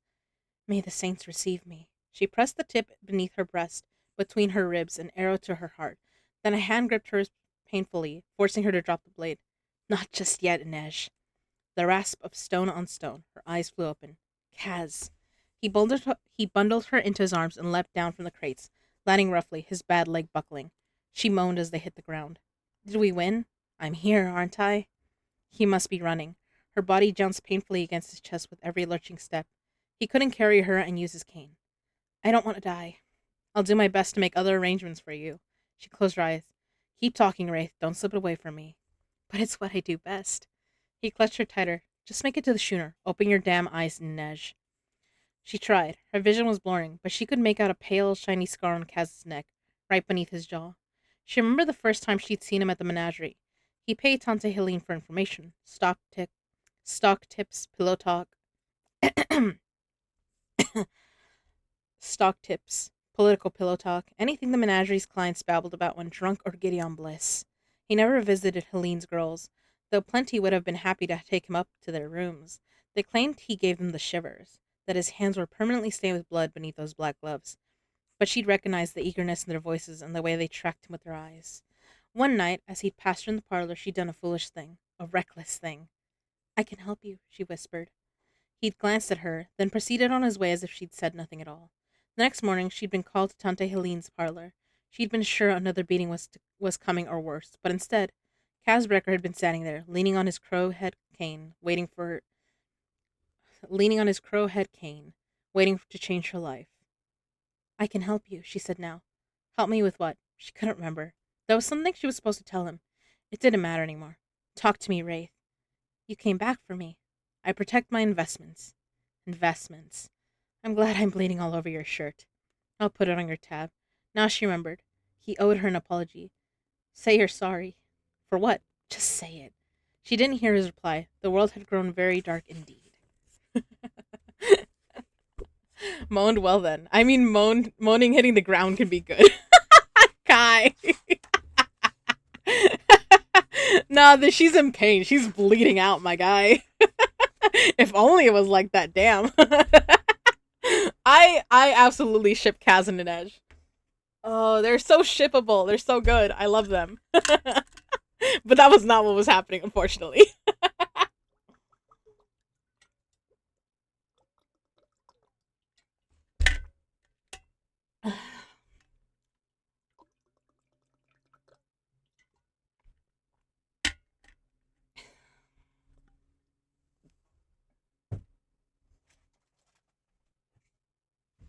There. All right, 13. Kaz. Get us out of here, Cass shouted as soon as he limped aboard the schooner with Inej in his arms. The sails were already trimmed, and they were on their way out of the harbor in moments, though not nearly as fast as he would have liked. He knew he should have tried to secure some squallage for the journey, but they were hell to come by. There was chaos on deck, people shouting and trying to get the schooner into open sea as quickly as possible. Spect, he yelled at the man who had chosen to he yelled at the man he'd chosen to captain the vessel, a sailor with a talent for knife work who had fallen on hard times and ended up stuck in the lower ranks of the dregs. Get your crew in shape before I start cracking skulls. Spect saluted, then seemed to catch himself. He wasn't in the Navy any longer, and Kaz wasn't a commanding officer. The pain in Kaz's leg was terrible. The worst of it had been since he'd first broken it falling off the roof of a bank near Geldstrat. It was possible he'd fractured the bone again. Inej's weight wasn't helping, but when Jesper stepped into his path to offer help, Cass shoved past him. Where's Nina? Cass snarled. Seeing to the wounded below, she already took care of me. Dimly, Cass registered the dried blood on Jesper's thigh. Wylan got dinged during the fight. Let me help you. Get out of my way, Cass said, and plunged past him down the ramp that led below decks. He found Nina tending to Wylan in a narrow cabin, her hands drifting over his arm, knitting the flesh of a bullet wound together. It was barely a graze. Move, Cass demanded, and Wylan practically leapt from the table. I'm not finished, began Nina. Then she caught sight of Inej. Saints, she swore. What happened? Knife wound. The cramped cabin was lit by several bright lanterns, and a stash of clean bandages. The cramped cabin was lit by several bright lanterns, and a stash of clean bandages had been laid out on a shelf beside the bottle of camphor. Gently, placed Inej on the table that had been bolted to the deck. That's a lot of blood, Nina said on a low breath. Help her. Kaz, I'm a heartrender, not a real healer. She'll be dead by the time we find one. Get to work. You're in my light. Kaz stepped back into the passageway, and Inej lay perfectly still on the table, her luminous brown skin dull in the swaying lamplight. He was alive because of Inej. They all were. They'd managed to fight their way out of a corner, but only because she prevented them from being surrounded. Kaz knew death. He could feel its presence on the ship now, looming over them, ready to take his wraith. He was covered in her blood. Unless you can be useful, go away, Nina said without looking up at him. You're making me nervous. He hesitated, then stomped back the way he'd come, stopping to purloin a clean shirt from another cabin. He shouldn't be this shaken up by a dock brawl, even a shootout, but he was. Something inside him felt frayed and raw. It was the same feeling he'd had as a boy, in the first desperate days after Georgie's death. Say you're sorry. That was the last thing Inej had said to him. What had she wanted him to apologize for? There were so many possibilities, 1,000 crimes, 1,000 stupid jibes. On deck he took a deep breath of sea air, watching the harbor and Ketterdam fade from view on the horizon. What the hell just happened? Jesper asked. He was leaning against the railing, his rifle beside him. His hair was mussed, his pupils dilated. He seemed almost drunk, or like he'd just rolled out of someone's bed. He always had that look after a fight. Helvar was bent over the railing, vomiting. Not a sailor, apparently. some point, they'd need to shackle his legs again. We were ambushed, Wyland said from his perch on the forecastle deck. He had his sleeve pushed up and was running his fingers over the red spot where Nina had seen to his wound. Jesper shot Wyland a withering glare. Private tutors from the university, and that's what this kid comes up with? We were ambushed? Wyland reddened. Stop calling me kid. We're practically the same age. You're not going to like the other names I come up with for you. I know we were ambushed. That doesn't explain how they knew we were. That doesn't explain how they knew we would be there. Maybe Big Bolliger wasn't the only black tip spy in the dregs. Gills doesn't have the brains or the resources to bite back this fast or this hard, Kaz said. You sure? Because it felt like a pretty big bite. Let's ask. Kaz limped over to where Roddy had stashed Ooman. I stuck your wraith, Ooman had giggled when Kaz had spotted him curled up on the ground. I stuck her good. Kaz had glanced at the blood on Ooman's thigh and said, Looks like she got you too. But her aim had been off, or Ooman wouldn't have been talking to anyone. He'd knocked the enforcer out and had Roddy retrieve him while he went to find Inej. Now, Helvar and Jesper ga- Now, Helvar and Jesper dragged Ooman over to the rail, his hands bound. Stand him up. With one huge hand, Helvar hauled Ooman to his feet. Ooman grinned, his thatch of coarse white hair flat against his wide forehead. Why don't you tell me what brought so many black tips out in force tonight? Kaz said. We owed you. A public brawl with guns out and 30 men packing? I don't think so. Ooman snickered. Gills doesn't like being bested. I could fit Gills's brain in the toe of my boot, and Big Bolliger was his only source inside the dregs. Kaz interrupted. I want you to think real careful now, Ooman. Gills probably thinks you're dead, so there are no rules of barter here. I can do what I want with you. Ooman spat in his face. Kaz took a handkerchief from his coat pocket and carefully wiped his face clean. He thought of Inej lying still on the table, her slight weight in his arms. Hold him, he told Jesper and the Fjerdan. Kaz flicked his coat sleeve, and an oyster-shucking knife appeared in his hand. At any given time, he had at least 2 knives stashed somewhere in his clothes. He didn't even count this one, really. A tidy, wicked little blade. He made a neat slash across Ooman's eye, from brow to cheekbone, and before Ooman could draw a breath to cry out, he made a second cut in the opposite direction. A nearly perfect X. Now Ooman was screaming. Kaz wiped the knife clean, returned it to his sleeve, and drove his gloved fingers into Ooman's eye socket. He shrieked and twitched as Kaz yanked out his eyeball, its base trailing a bloody root. Blood gushed over his face. Kaz heard Wyland retching. He tossed the eyeball overboard and jammed his spit-soaked handkerchief into the socket where Ooman's eye had been. Then he grabbed Ooman's jaw, his gloves leaving red smears on the enforcer's chin. His actions were smooth, precise, as if he were dealing cards at the Cloak Club or picking an easy lock, but his rage felt hot and mad and unfamiliar. Something within him had torn loose. Listen to me, he hissed, his face inches from Ooman's. You have 2 choices. You tell me what I want to know, and we drop you at your next port with your pockets full of enough coin to get you to sewn up and buy you passage back to Kirch. Or I take the other eye, and I repeat this conversation with a blind man. It was just a job, babbled Ooman. Gills got 5,000 Kruge to bring the black tips out in force. We pulled in some razor gulls, too. Then why not more men? Why not double your odds? You were supposed to be on the boat when it blew. We were just supposed to take care of the stragglers. Who hired you? Ooman wavered, sucking on his lip, snot running from his nose. Don't make me ask again, Ooman, Kaz said quietly. Whoever it was can't protect you now. He'll kill me. And I'll make you wish for death, so you have to weigh those options. Pekka Rollins, Ooman sobbed. It was Pekka Rollins. Even through his own shock, Kaz registered the effect of the name on Jesper and Wyland. Helvar didn't know enough to be intimidated. Saints, groaned Jasper. We are so screwed. Is Rollins leading the crew himself? Kaz asked Ooman. What crew? To Fjerda. I don't know about no crew. We were just supposed to stop you from getting out of the harbor. I see. I need a medic. Can you take me to a medic now? Of course, Kaz said. Right this way. He took Ooman by the lapels and hoisted him off his feet, bracing his body against the railing. I told you what you wanted, Ooman screamed, struggling. I did what you asked. Despite Ooman's knobby build, he was deceptively strong, farm strong like Jesper. He'd probably grown up in the fields. Kaz leaned in so that no one else could hear it when he said, My wraith would counsel your mercy, but thanks to you, she is not here to plead your case. Without another word, he tipped Ooman into the sea. No, Wyland shouted, leaning over the railing, his face pale, stunned eyes tracking Ooman in the waves. The enforcer's pleas were still audible as his maimed face faded from view. You said if he helped you. Do you want to go over too? Asked Kaz. Wyland took a deep breath as if sucking encouragement, sputtered. You won't throw me overboard. You need me. Why do people keep saying that? Maybe, said Kaz, but I'm not in a very rational mood. Jesper set his hand on Wyland's shoulder. Let it go. It's not right, Wyland, Jesper said, giving him a little shake. Maybe your tutors didn't cover this lesson, but you do not argue with a man covered in blood and a knife up his sleeve. Wyland pressed his lips into a thin line. Kaz couldn't tell if the kid was frightened or furious, and he didn't much care. Helvar stood silent sentinel, observing it all, looking seasick green beneath his blond beard. Cass turned to Jesper.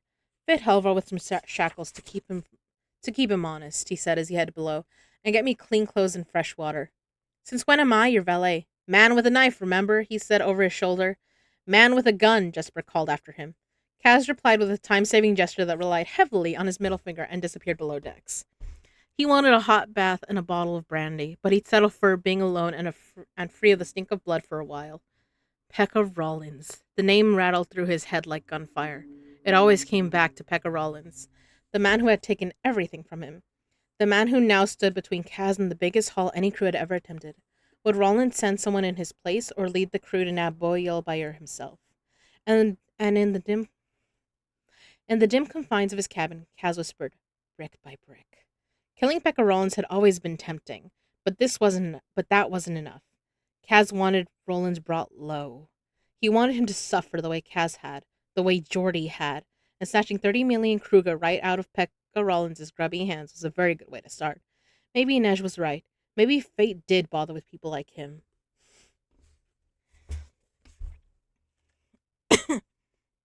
Sorry. Hold on. I love that part. I love Kaz losing his shit. It's so good.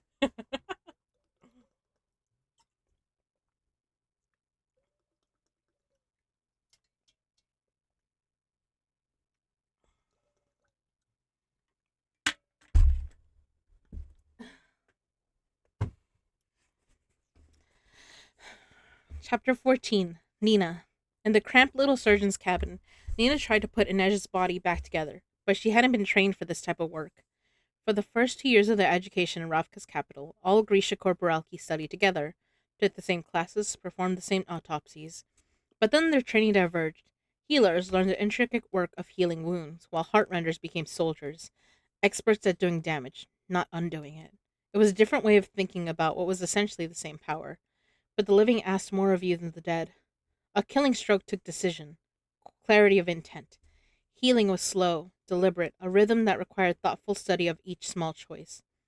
The job she'd done for Kaz over the last year helped, and in a way so had her work carefully altering moods and tailoring faces of the White Rose. But looking down at Inej, Nina wished her own school training hadn't been so abbreviated. The Rafkin Civil War had erupted when she was still a student at the Little Palace, and she and her classmates had been forced to go into hiding. When the fighting had ended and the dust had settled, King Nikolai had been anxious to get the few remaining Grisha soldiers trained and in the field, so Nina had spent only 6 months in advanced classes. Sorry. I've been drinking my water too fast. Sorry. So Nina had spent only 6 months in advanced classes before she'd been sent out on her first mission. At the time, she'd been thrilled. Now she would have been grateful for even another week of school. Inej was lithe, all muscles and fine bone, built like an acrobat. The knife had entered beneath her left arm. It had been a very close thing. A little deeper and the blade would have pierced the apex of her heart. Nina knew that if she simply sealed Inej's skin the way she'd done with Wylan, the girl would just continue to bleed internally, so she tried to stop the bleeding from the inside out. She thought she managed it well enough, but Inej had lost a lot of blood, and Nina had no idea what to do about that. She'd heard some healers could match one person's blood to another, but if it was done incorrectly, it was as good as poisoning the patient. The process was far beyond her. She finished closing the wound, then covered Inej with a light wool blanket. For now, all Nina could do was monitor her pulse and breathing. As she settled Inej's arms beneath the blanket, Nina saw the scarred flesh on the inside of her forearm. She brushed her thumb gently over the bumps and ridges. It must have been the peacock feather, the tattoo borne by members of the menagerie, the House of Exotics. Whoever had removed it had done an ugly job of it. Curious, Nina pushed up Inej's other sleeve. The skin there was smooth and unmarked. Inej hadn't taken on the crow and cup, the tattoo carried by any full member of the dregs. Alliances shifted this way and that in the barrel, but your gang was your family, the only protection that mattered. Nina herself bore 2 tattoos. The one on her left forearm was for the House of the White Rose. The one that counted The one that counted was on her right, a crow trying to drink from a nearly empty goblet.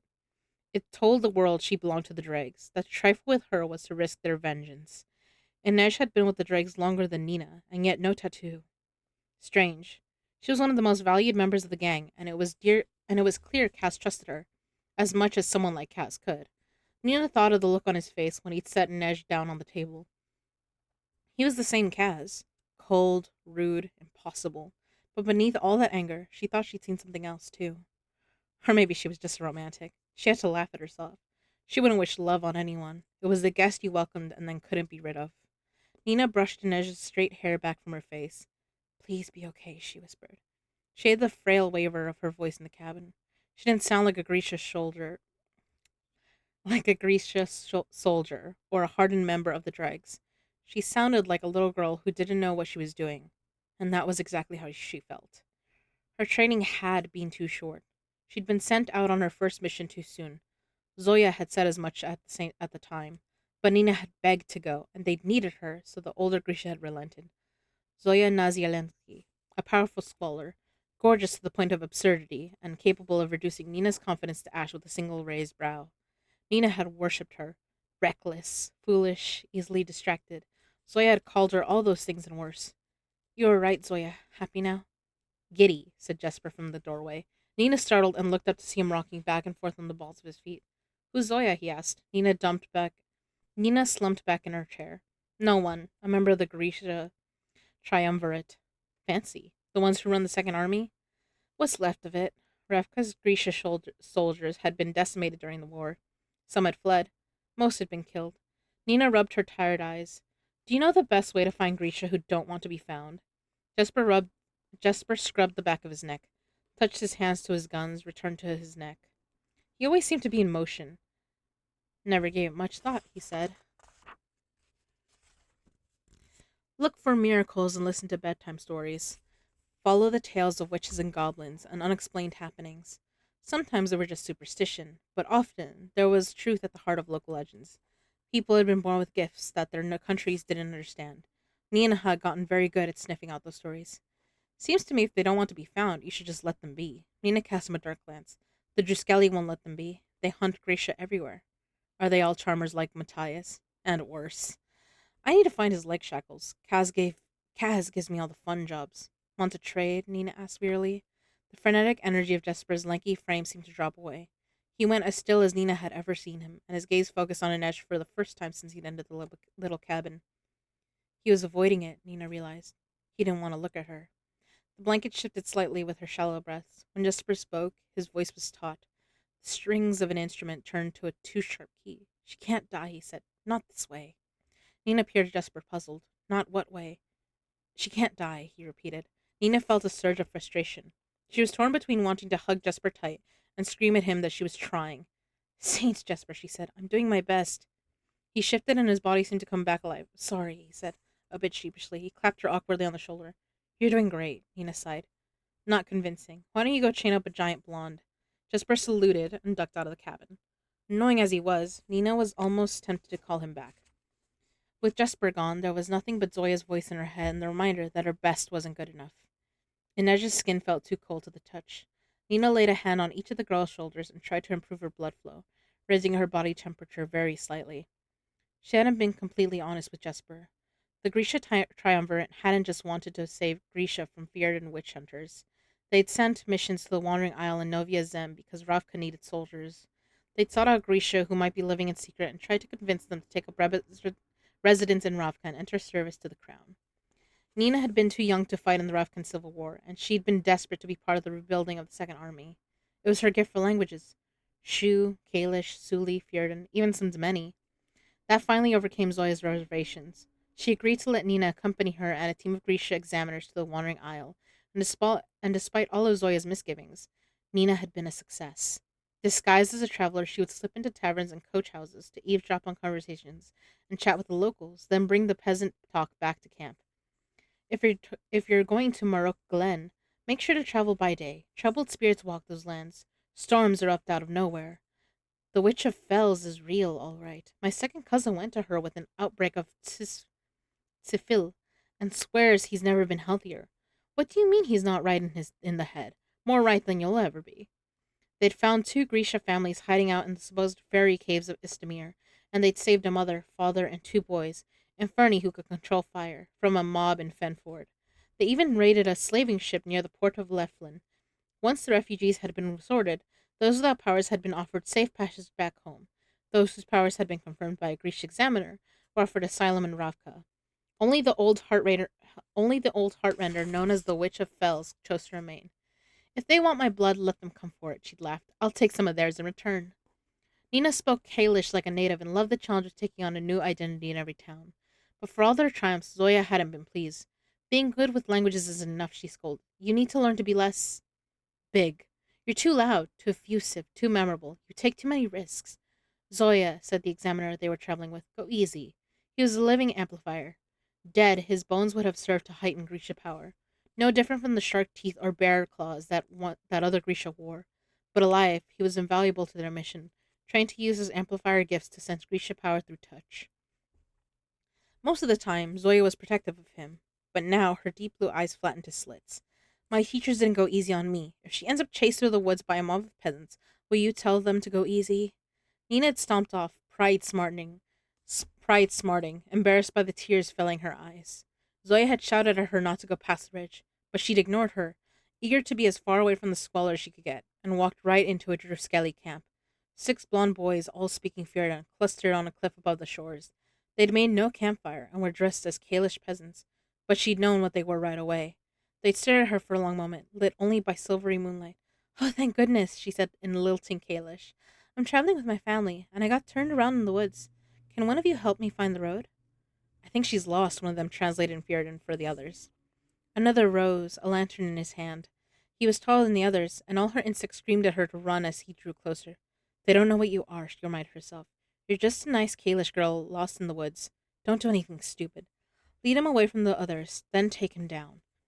He raised his lantern, the light shining over both of their faces. His hair was long and burnished gold, and his pale blue eyes glinted like ice beneath the winter sun. He looks like a painting, she thought. A saint wrought in gold leaf on the walls of a church, born to wield a sword of fire. What are you doing out here? He asked in Fjerdan. She feigned confusion. I'm sorry, she said in Kalish. I don't understand. I'm lost. He lunged toward her. She didn't stop to think, but simply reacted, raising her hands to attack. He was too quick. Without hesitation, he dropped the lantern and seized her wrists, slamming her hands together, making it impossible for her to use her power. Justje, he said with satisfaction. Witch. He had a wolf's smile. The attack had been a test. A girl lost in the woods cowered. She reached for a knife or a gun. She didn't try to use her hands to stop a man's heart. Reckless, impulsive. Home now, so you're tapped. Oh, thank you, Buddha. Reckless, impulsive. This was why Zoya hadn't wanted to bring her. Properly trained Grisha didn't make these mistakes. Nina had been a fool, but she didn't have to be a traitor. She pleaded with them in Kalish, not Ravkan, and she didn't cry out for help. Not when they bound her hands, not when they threatened her, not when they tossed her in a rowboat like a bag of millet. She wanted to scream her terror. I will drink it when I finish this paragraph. She wanted to scream her terror, bring Zoya running, beg for someone to save her, but she wouldn't risk the others' lives. The Druskeli rowed her to a ship anchored off the coast and threw her into a cage below docks full of other captive Grisha. That was when the real horror had begun. Thank you, Buddha. I'll drink.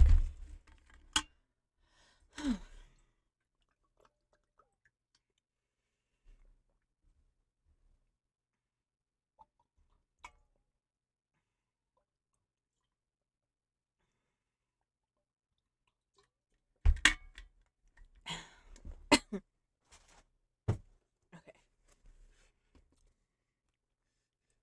Night blended into day in the dank belly of the ship. The Grisha prisoners' hands were kept tightly bound to keep them from using their power. They were fed tough bread crawling with weevils, only enough to keep them alive, and had to ration fresh water carefully, since they never knew when they might have it next. They had been given no place to relieve themselves, and the stink of bodies and worse was nearly unbearable. Occasionally the ship would drop anchor, and the Druskeli would return with another captive. The Fjeradins would stand outside their cages, eating and drinking, mocking their filthy clothes and the way they smelled. As bad as it was, the fear of what might await them was much more frightening. The inquisitors at the ice court, torture, and the Inquisitors at the Ice Court, torture, and inevitably death. Nina dreamed of being burned alive on a pyre and woke up screaming. Nightmare and fear and the delirium of hunger tangled together so that she stopped being certain of what was real and what wasn't. Then, one day, the Druskeli had crowded into the hole dressed in freshly pressed uniforms of black and silver, the white wolf's head on their sleeves. They'd fallen into orderly ranks and stood at attention as their commander entered. Like all of them, he was tall, but he wore a tidy beard and his long blonde hair showed gray at the temples. He walked the length of the hold, then came to a halt in front of the prisoners. How many? He asked. 15, replied the burnished gold boy who had captured her. It was the first time she had seen him in the hold. The commanding officer cleared his throat and clasped his hands behind him. I am Jarl Brum. I am Jarl Brum. A tremor of fear passed through Nina, and she felt it reverberate through the Grisha in the cell, a warning call none of them were free to heed. In school, Nina had been obsessed with the Druskeli. They'd been the creatures of her nightmares with their white wolves and their cruel knives, and the horses they bred for battle with Grisha. It was why she'd studied to perfect her Fjordan and her knowledge of their culture. It had been a way of preparing herself for them, for the battle to come, and Jarl Brum was the worst of them. He was a legend, the monster waiting in the dark.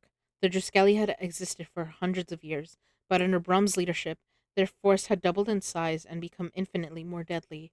He had changed their training, developed new techniques for rooting out Grisha and Fjerda, infiltrated Ravka's borders, and begun pursuing rogue Grisha in other lands, even hunting down slaving ships, liberating Grisha captives with the sole purpose of clapping them back in chains and sending them to Fjerda for trial and execution. She'd imagined facing Brum one day as an avenging warrior or a clever spy. She hadn't pictured herself confronting him caged and starving, hands bound, dressed in rags. Brum must have known the effect his name would have.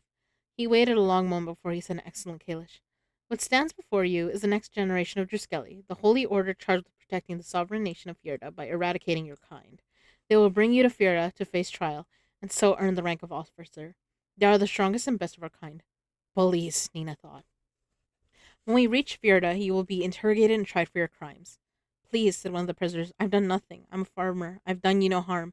You are an insult to Jel, Brum replied, a blight on this earth. You speak peace, but what of your children to whom you may pass on this demonic power? What about their children? I save my mercy for the helpless men and women mowed down by Grisha abominations. He faced the Druskeli. Good work, lads, he said in Fjerdan. We sail for Gerholm immediately. The Druskeli seemed ready to burst with pride. As soon as Brum exited the hold, they were knocking each other affectionately on the shoulders, laughing in relief and satisfaction. Good work is right, one said in Fjerdan. 15 Grisha to deliver to the ice court. If this doesn't earn us our teeth, you know it will. Good. I'm sick of shaving every morning. I'm going to grow a beard down to my navel. Then one of them reached to the bars and snatched Nina up by her hair. I like this one, still nice and round. Maybe we should open that cage door and hose her down. The boy with the burnished hair smacked his comrade's hand away. What's wrong with you? He said, the first time he'd spoken since Brum had vanished. The brief rush of gratitude she felt withered when he'd said, would you fornicate with a dog? What does the dog look like? The others roared with laughter as they headed above.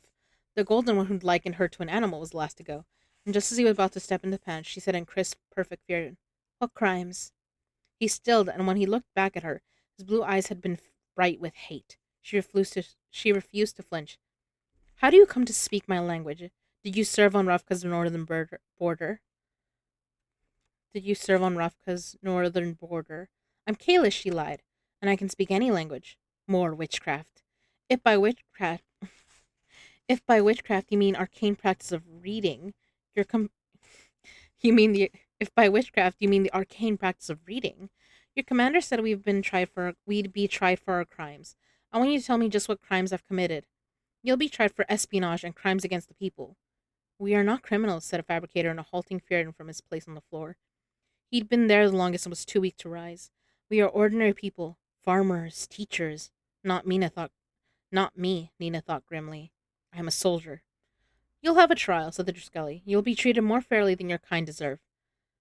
How many Grisha are ever found innocent? Nina asked. The fabricator groaned. Don't provoke him. You will not sway his mind. But she gripped the bars with her bound hands and said, How many? How many have you sent to the pyre? He turned his back on her. Wait! He ignored her. Wait, please. Just some fresh water. Would you treat your dogs like this? He paused, his hand on the door. I shouldn't have said that. Dogs know loyalty, at least. Fidelity to the pack. It is an insult to the dog to call you one. I'm going to feed you to a pack of hungry hounds, Nina thought. But all she said was, water. Please. He vanished into the passage. She heard him climb the ladder and the hatch closed with a loud bang. Don't waste your breath on him, the fabricator counseled. He will show you no kindness. But a short while later, the Druskelly returned with a tin cup and a bucket of clean water. He set it down inside the cell and slammed the bar shut without a word. Nina helped the fabricator drink, then gulped down a cup herself. Her hands were shaking so badly, half of it sloshed down her blouse. The Fjordan turned away, and with pleasure, Nina saw she'd embarrassed him. I'd kill for a bath, she taunted. You could wash me. Don't talk to me, he growled, already stalking toward the door. He hadn't returned, and they'd gone without fresh water for the next 3 days. But when the storm hit, that tin cup had saved her life. Nina's chin dipped and she jerked awake. Had she nodded off? Matthias was standing in the passage outside the cabin. He filled the doorway, far too tall to be comfortable below decks. How long had he been watching her? Quickly, Nina checked Inej's pulse and breathing, relieved to find that she seemed to be stable for now. Was I sleeping? She asked. Dozing. She stretched, trying to blink away her exhaustion. But not snoring. He said nothing, just watching her with those ice-chip eyes. They let you have a razor? His shackled hands went to his freshly shaved jaw. Jesper did it. Jesper must have seen to Matthias's hair, too. The tufts of blonde that had grown raggedly from his scalp had been trimmed down. It was still too short, bare golden fuzz over his skin that showed cuts and bruises from his last fight in Hellgate. He must have been happy to be free of the beard, though, Nina thought. Until a Druskelly can accomplish a mission on his own and been granted officer status, he was required to remain clean-shaven. If Matthias had brought Nina to face trial at the Ice Court, he would have been granted that permission. He would have worn the silver wolf's head that marked an officer of the Druskelly. Made her sick to think of it. Congratulations on your recent advancement to murderer of rank. The thought helped remind her just who she was dealing with. She sat up straighter, chin lifting. Has Martin Matthias? She asked. Don't, he said. You'd prefer I spoke Kirch? You'd prefer I spoke Kirch? I don't want to hear my language from your mouth. His eyes flickered to her lips, and she felt an unwelcome flush. With vindictive pleasure, she said in Fjordan. With vindictive pleasure, she said in Fjordan. But you always liked the way I spoke your tongue. You said it sounded pure. It was true. He'd loved her accent. The vows of a princess, courtesy of her teachers at the little palace. Don't press me, Nina, he said. Matthias's Kirch was ugly, brutal, the guttural accent of thieves and murderers that he'd met in prison. That pardon is a dream that's hard to hold on to. The memory of your pulse fading beneath my fingers is far easier to bring to mind. Try me, she said, her anger flaring. She was sick of his threats. My hands aren't pinned now, Helvar. She curled her fingertips, and Matthias gasped as his heart began to race. Witch, he spat, clutching his chest. Surely you can do better than that.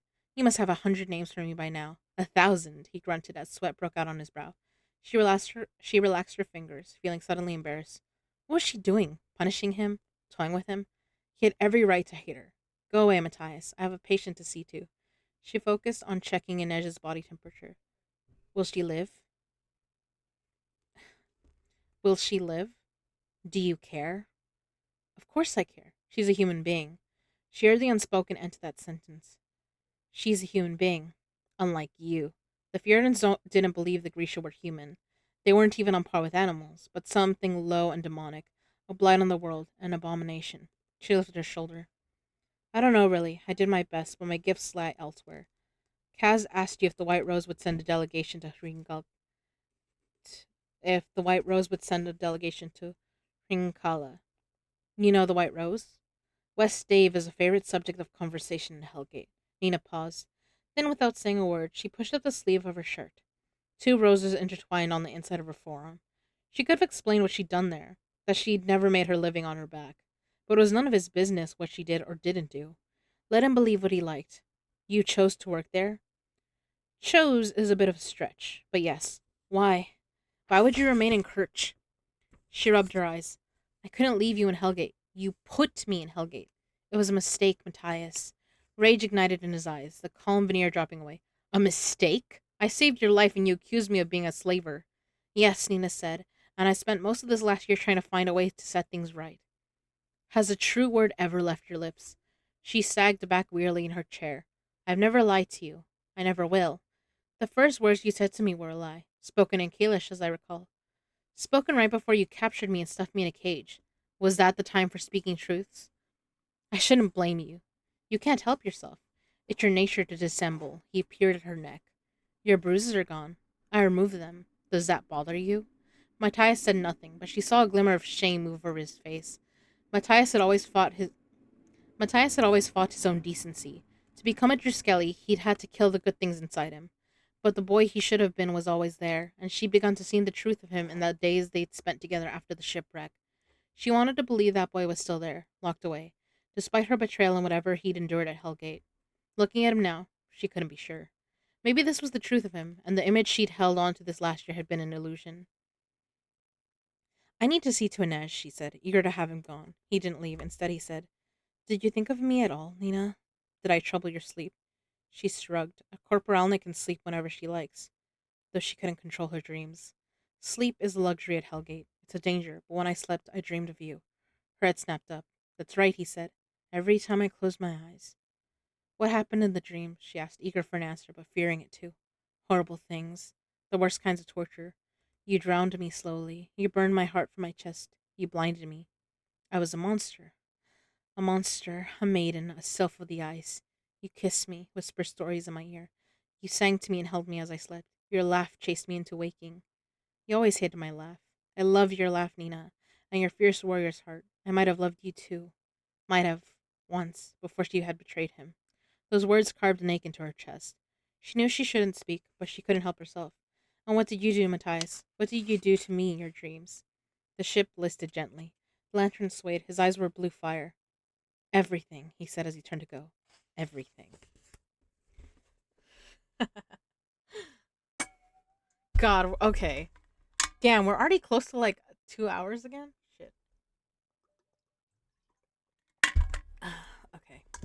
Let me see how far I can get into this before ads interrupt us. Chapter 15 Matthias. When he emerged on deck, Matthias had to head straight for the railing. All these canal rats and slum dwellers had easily found their sea legs, used to hopping from boat to boat on the waterways of Ketterdam. Only the soft one, Wyland, seemed to be struggling. He looked as poorly as Matthias felt. It was better in the fresh air, where he could keep an eye on on the horizon. He'd managed sea voyages as a Druskelly, but he'd always felt more comfortable at land or on the ice. It was humiliating to have these foreigners see him vomit over the railing for the third time in as many hours. At least Nina wasn't here to witness that particular shame. He kept thinking of her in that cabin, ministering to the bronze girl, all concern and kindness, and fatigue. She'd looked so weary. It was a mistake, she'd said, to have him branded as a slaver, tossed onto a cursed ship and thrown in jail. She claimed she tried to set things right, but even if that were true, what did it matter? Her kind had no honor. She'd proven that. Someone had brewed coffee, and he saw the crew drinking it from copper mugs with ceramic lids. The thought of bringing Nina a cup entered his head and crushed it. He didn't need to tend to her or tell Brecker that she could use relief. He clenched his fingers, looking at the scab. He clenched his fingers, looking at the scabbed knuckles. She had seeded such weakness in him. Brecker gestured Matthias over to where he, Jesper, and Wyland had gathered on the forecastle deck to examine plans of the ice court away from from the eyes and ears of the crew. The sight of those drawings was like a knife to his heart. The walls, the gates, the guards, they should have dissuaded these fools, but apparently he was as much a fool as the rest of them. Why aren't there names on anything? Brecker asked, gesturing to the plans. I don't know Fearden, and we need the details right, Wyland said. Helvar should do it. He drew back when he saw Matthias's expression. I'm just doing my job. Stop glaring at me. No, Matthias growled. Here, Cass said, tossing him a tiny, clear disc that winked in the sun. The demon had propped himself on a barrel and was leaning against the mast, his bag leg elevated on a coil of rope, that cursed walking stick resting on his lap. Matthias liked to imagine breaking it into splinters and feeding them to Brecker one by one. What is it? One of Rask's new inventions. Wellin head popped up. I thought he did demo work. He does everything, said Jesper. Wedge it between your back teeth, Cass said as he handed the discs to the others. But don't bite down. Wyland started to sputter and cough, clawing at his mouth.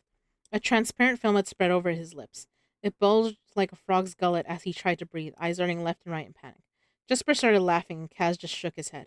I told you not to bite down, Wyland. Breathe through your nose. The boy took deep inhales, nostrils flaring. Easy, said Jesper. You're going to make yourself pass out. What is this? Asked Matthias, still holding the tiny disc in his palm.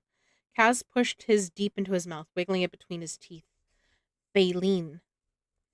I'd planned to save these, but after that ambush, I don't know what kind of trouble we may run into on the open sea. If you go over and can't come up for air, wiggle it free and bite down. It will buy you 10 minutes of breathing time. Less if you panic, he said with a meaningful look at Wylan. He gave the boy another piece of baleen. Be careful with this one. Then he tapped the ice court plans. Names, Helvar, all of them. Reluctantly, Matthias picked up the pen and ink Wylan had laid out and began to scratch in the names of the buildings and surrounding roads. Somehow, doing it himself felt even more treasonous. Part of him wondered if he could simply find a way to separate from the group once they got there, reveal their location, and thereby win his way back into the good graces of his government. Would anyone at the ice court even recognize him? He's probably believed to be dead, drowned in the shipwreck that had killed his closest friends and Commander Brum. He had no proof of his true identity.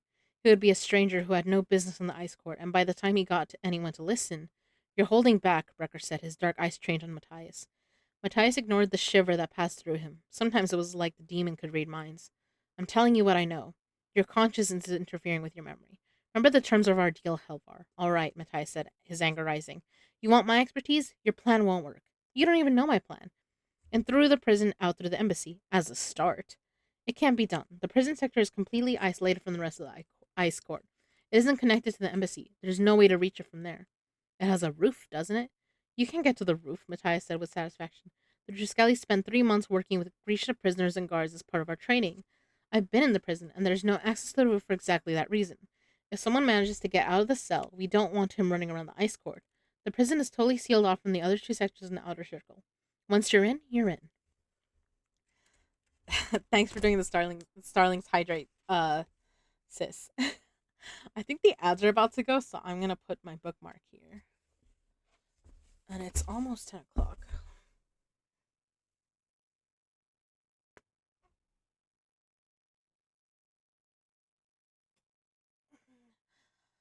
Oh, fuck. Christ.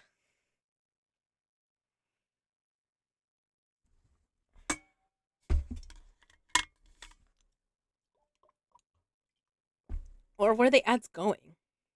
Did the ads already go? Oops.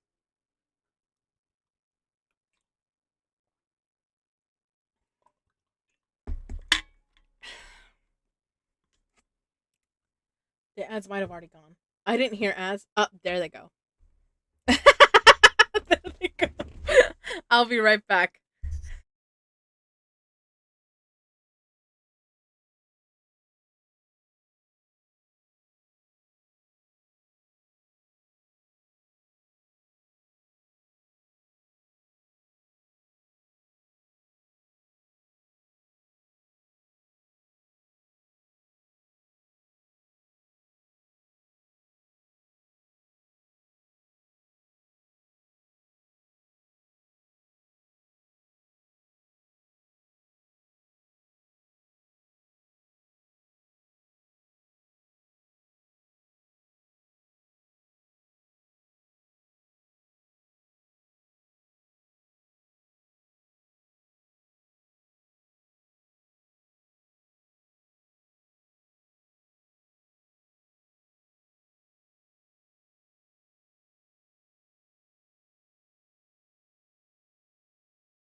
I'm back.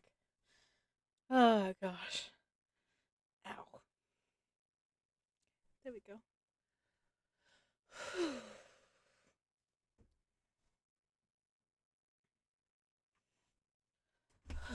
Sorry, I was brushing my teeth. Like I know it's early, but I've been going to bed a little bit early lately, so yeah. Um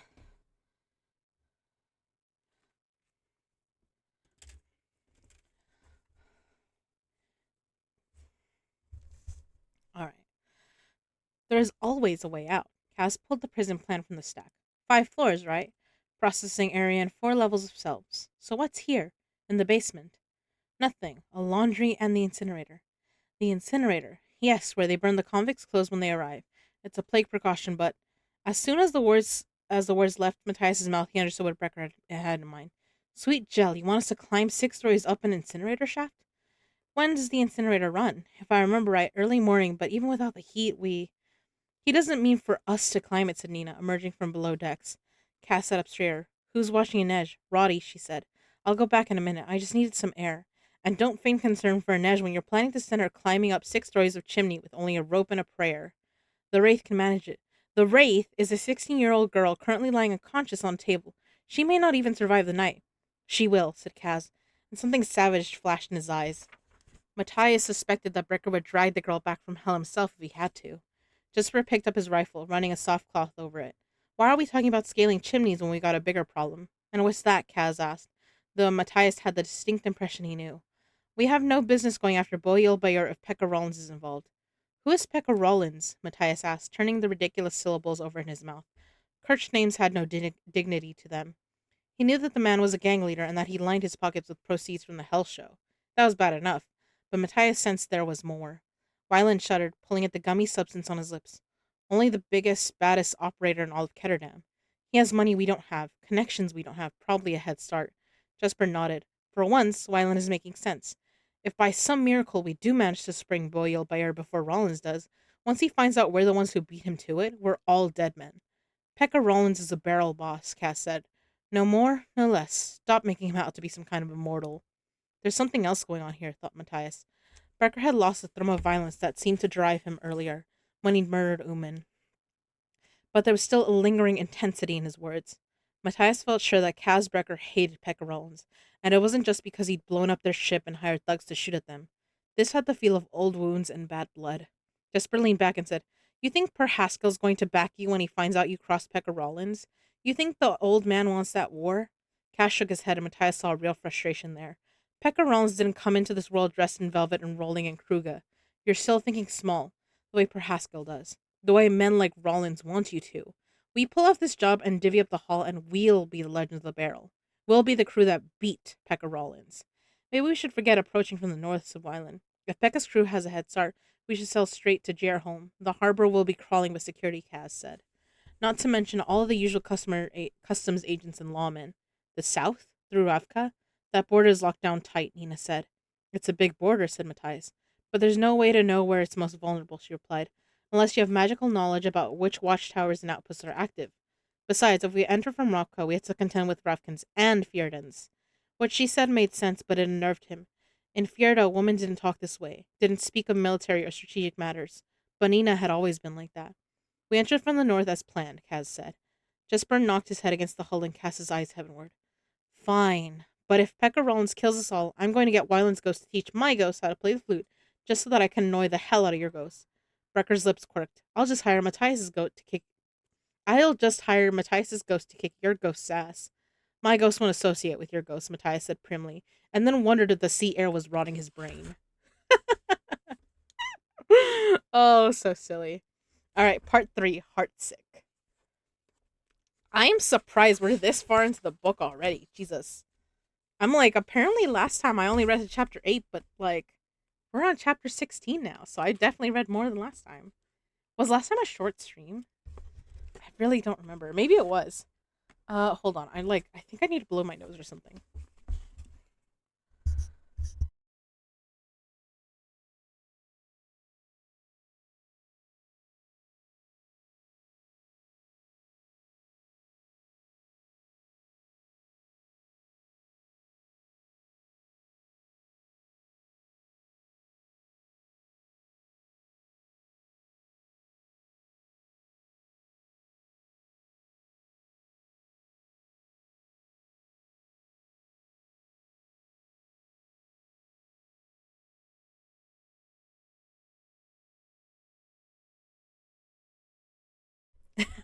Sorry, that's better.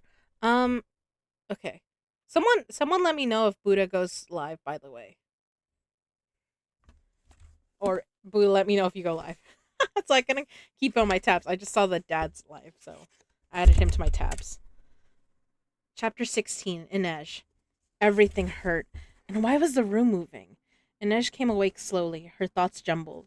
She remembered the thrust of Woman's knife, climbing the crates, people shouting as she dangled from the tips of her fingers. Come on down, Wraith. But Kaz had returned for her, to rescue his investment. They must have made it onto the feral Lind. She tried to roll over, but the pain was too intense, so she settled for turning her head. Nina was drowsing on a stool tucked into the corner by the table, and Nej's hand grasped loosely in her own. Nina, she croaked. Her throat felt like it was coated in wool. Let me read that again. Her throat felt like it was coated in wool. Nina jolted awake. I'm up, she blurted, then peered blearily at Inej. You're awake, she sat up straighter. Oh, saints, you're awake. And then Nina burst out crying. Inej tried to sit up, but could barely lift her head. No, no, Nina said. Don't try to move, just rest. Are you okay? Nina started to laugh through her tears. I'm fine. You're the one who got stabbed. I don't know what's wrong with me. It's just so much easier to kill people than take care of them. Inej blinked, and then they both started laughing. Ow! Groaned Inej. Don't make me laugh. That feels awful. Nina winced. How do you feel? Sore, but not terrible. Thirsty.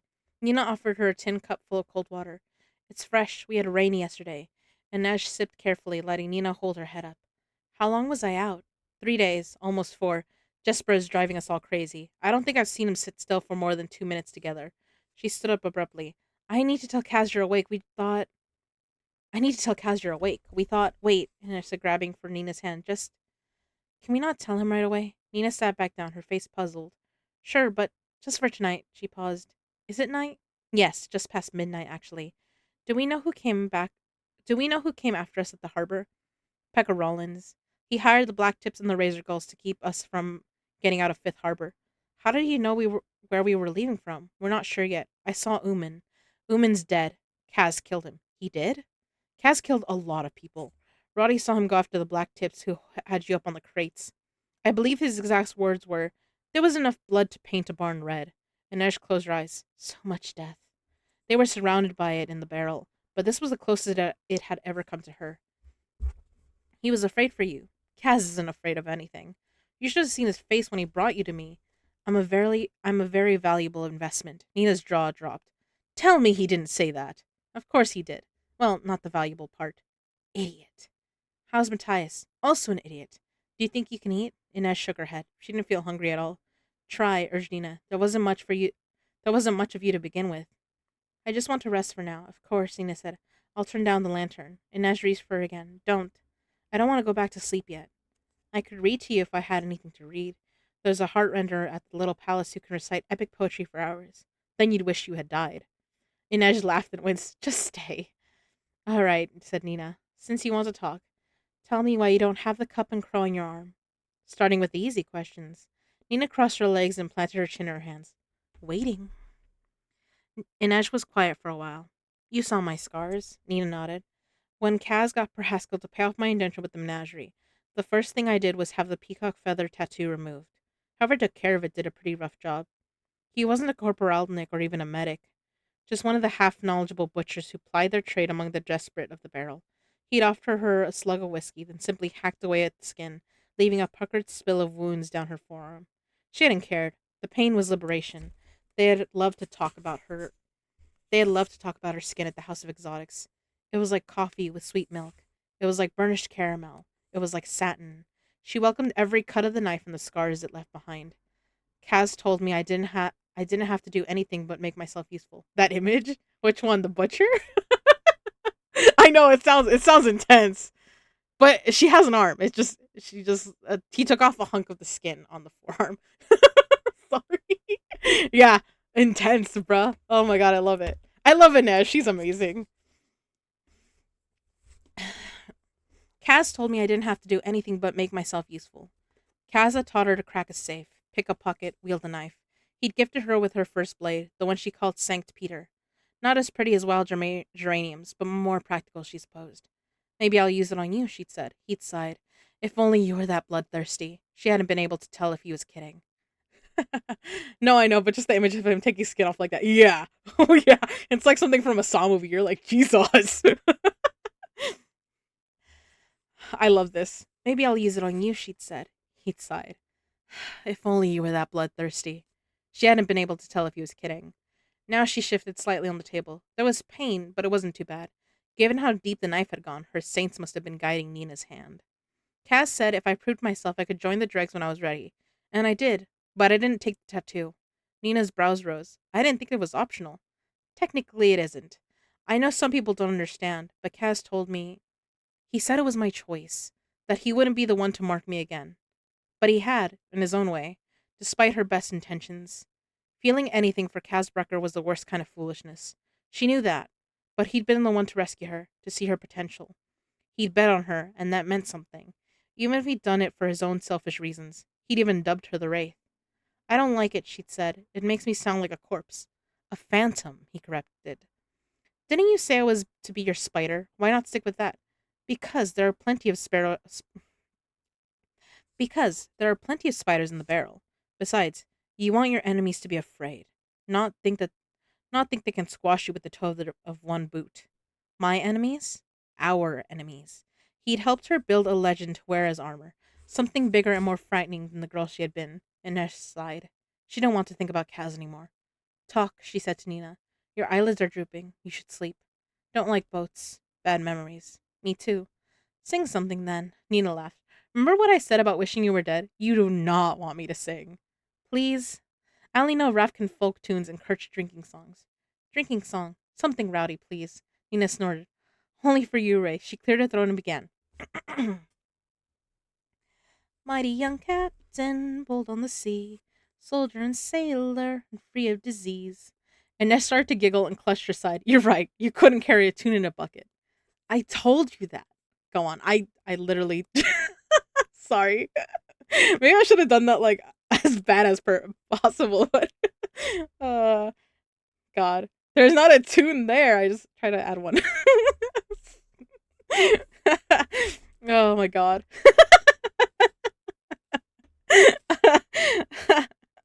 You couldn't carry a tune in a bucket. I told you that. Go on. Nina's voice was Nina's voice really was terrible, but it helped to keep Inej on this boat in this moment. She didn't want to think about the last time she'd been at sea, but the memories were hard to fight. She wasn't even supposed to be in the wagon the morning the slavers took her. She'd been 14, and her family had been summering on the coast of West Ravka, enjoying the seaside and performing in a carnival on the outskirts of Oskervo. She should have been helping her father mend the nets, but she'd been feeling lazy, and she'd allowed herself another few minutes to sleep in, drowsing beneath the thin cotton covers and listening to the rush and sigh of the waves. When a man had appeared silhouetted in the door to the caravan, she hadn't even known to run. She'd simply said, 5 more minutes, Papa. Then they'd had her by the legs and were dragging her out of the wagon. She banged her head hard on the ground. There were 4 of them, big men, seafarers. When she tried to scream, they gagged her. They bound her hands and wrists, and one of them threw her over his shoulder as they plunged into a longboat they'd moored in the cove. Later, Inej learned that the coast was a popular location for slavers. They'd spotted the Suli caravan from their ship and rode in after dawn when the camp was all but deserted. The rest of the journey was a blur. She was thrown in a cargo hold with a group of other children, some older, some younger, mostly girls, but a few boys too. She was the only Suli, but a few spoke Ravkan, and they told their own stories of being taken. One had been snatched from his father's shipyard. Another had been playing in the tide pools and had strayed too far from her friends. One had been sold by her older brother to pay off his gambling debts. The sailors spoke a language she didn't know, but one of the other children claimed they were being taken to the largest of Kerch's outer islands, where they would be auctioned to private owners or pleasure houses in Ketterdam and Novia Zem. People came from all over the world to bid. Inesha thought slaving was legal in Kerch, but apparently it still happened. She never saw the auction block. When they'd finally dropped anchor, Inej was led on deck and handed over to one of the most beautiful women she'd ever seen, a tall blonde with hazel eyes and piles of gold hair. The woman had held her lantern up and examined every inch of Inej, her teeth, her breasts, even her feet. She tugged on the matted hair on Inej's on She tugged on the matted hair on Inej's head. This will have to be shaved. Then she'd step back. Pretty, she said. Scrawny and flat as a pan, but her skin is flawless. She turned away to barter with those sailors as Inej stood there, clutching her bound hands over her chest. her blouse still open, her skirt still hiked up around her waist. Inej could see the glint of moonlight off the waves of the cove. Jump, she thought. Whatever awaits at the bottom of the sea is better than where this woman is taking you. But she hadn't had the courage. The girl she'd become would have the girl she'd become would have jumped without a second thought, and maybe taken one of the slavers down with her. Or maybe she was kidding herself. She'd frozen when Tante Helene had accosted her in the West Stave. She'd been no stronger, no braver, just the same frightened Suli girl who had been paralyzed and humiliated on the deck of that ship. Nina was still singing, something about a sailor who abandoned his sweetheart. Teach me the chorus, Inej said. You should rest. Chorus. So, Nina taught her the words, and they sang together, fumbling through the verses, hopelessly out of key until the lanterns burned low. Chapter 17. Jesper. Jesper felt about ready to hurl himself overboard just for a change in routine. 6 more days. 6 more days on this boat, if they were lucky and the wind was good, and then they should make land. Fjerda's western coast was all perilous rock and steep cliffs. It could only be safely approached at Djerholm and Elling, and since security at both harbors was tight, they'd been forced to travel all the way to the northern whaling ports. He was secretly hoping they'd be attacked by pirates, but the little ship was too small to be carrying valuable cargo. They were an unworthy target, and they passed unmolested through the busiest trade routes of the true sea, flying neutral Kirch colors. Soon they were in the cold waters of the north, moving into Isenvi. Jesper prowled the deck, climbing the rigging, tried to get the crew to play cards with him, cleaned his guns. He missed land and good food and better lager. He missed the city. If he'd wanted wide open spaces and silence, he would have stayed on the frontier and become the farmer his father had hoped for. There was little to do on the ship but study the layout of the ice court, listen to Matthias grumbling, and annoy Wylan, who could always be found laboring over his attempts to reconstruct the possible mechanisms of the ring wall gates. Kaz had been impressed with the sketches. You think like a lockpick, he told Wylan. I do not. I mean, you can see space along 3 axes. I'm not a criminal, Wylan protested. Kaz had cast him an almost pitying look.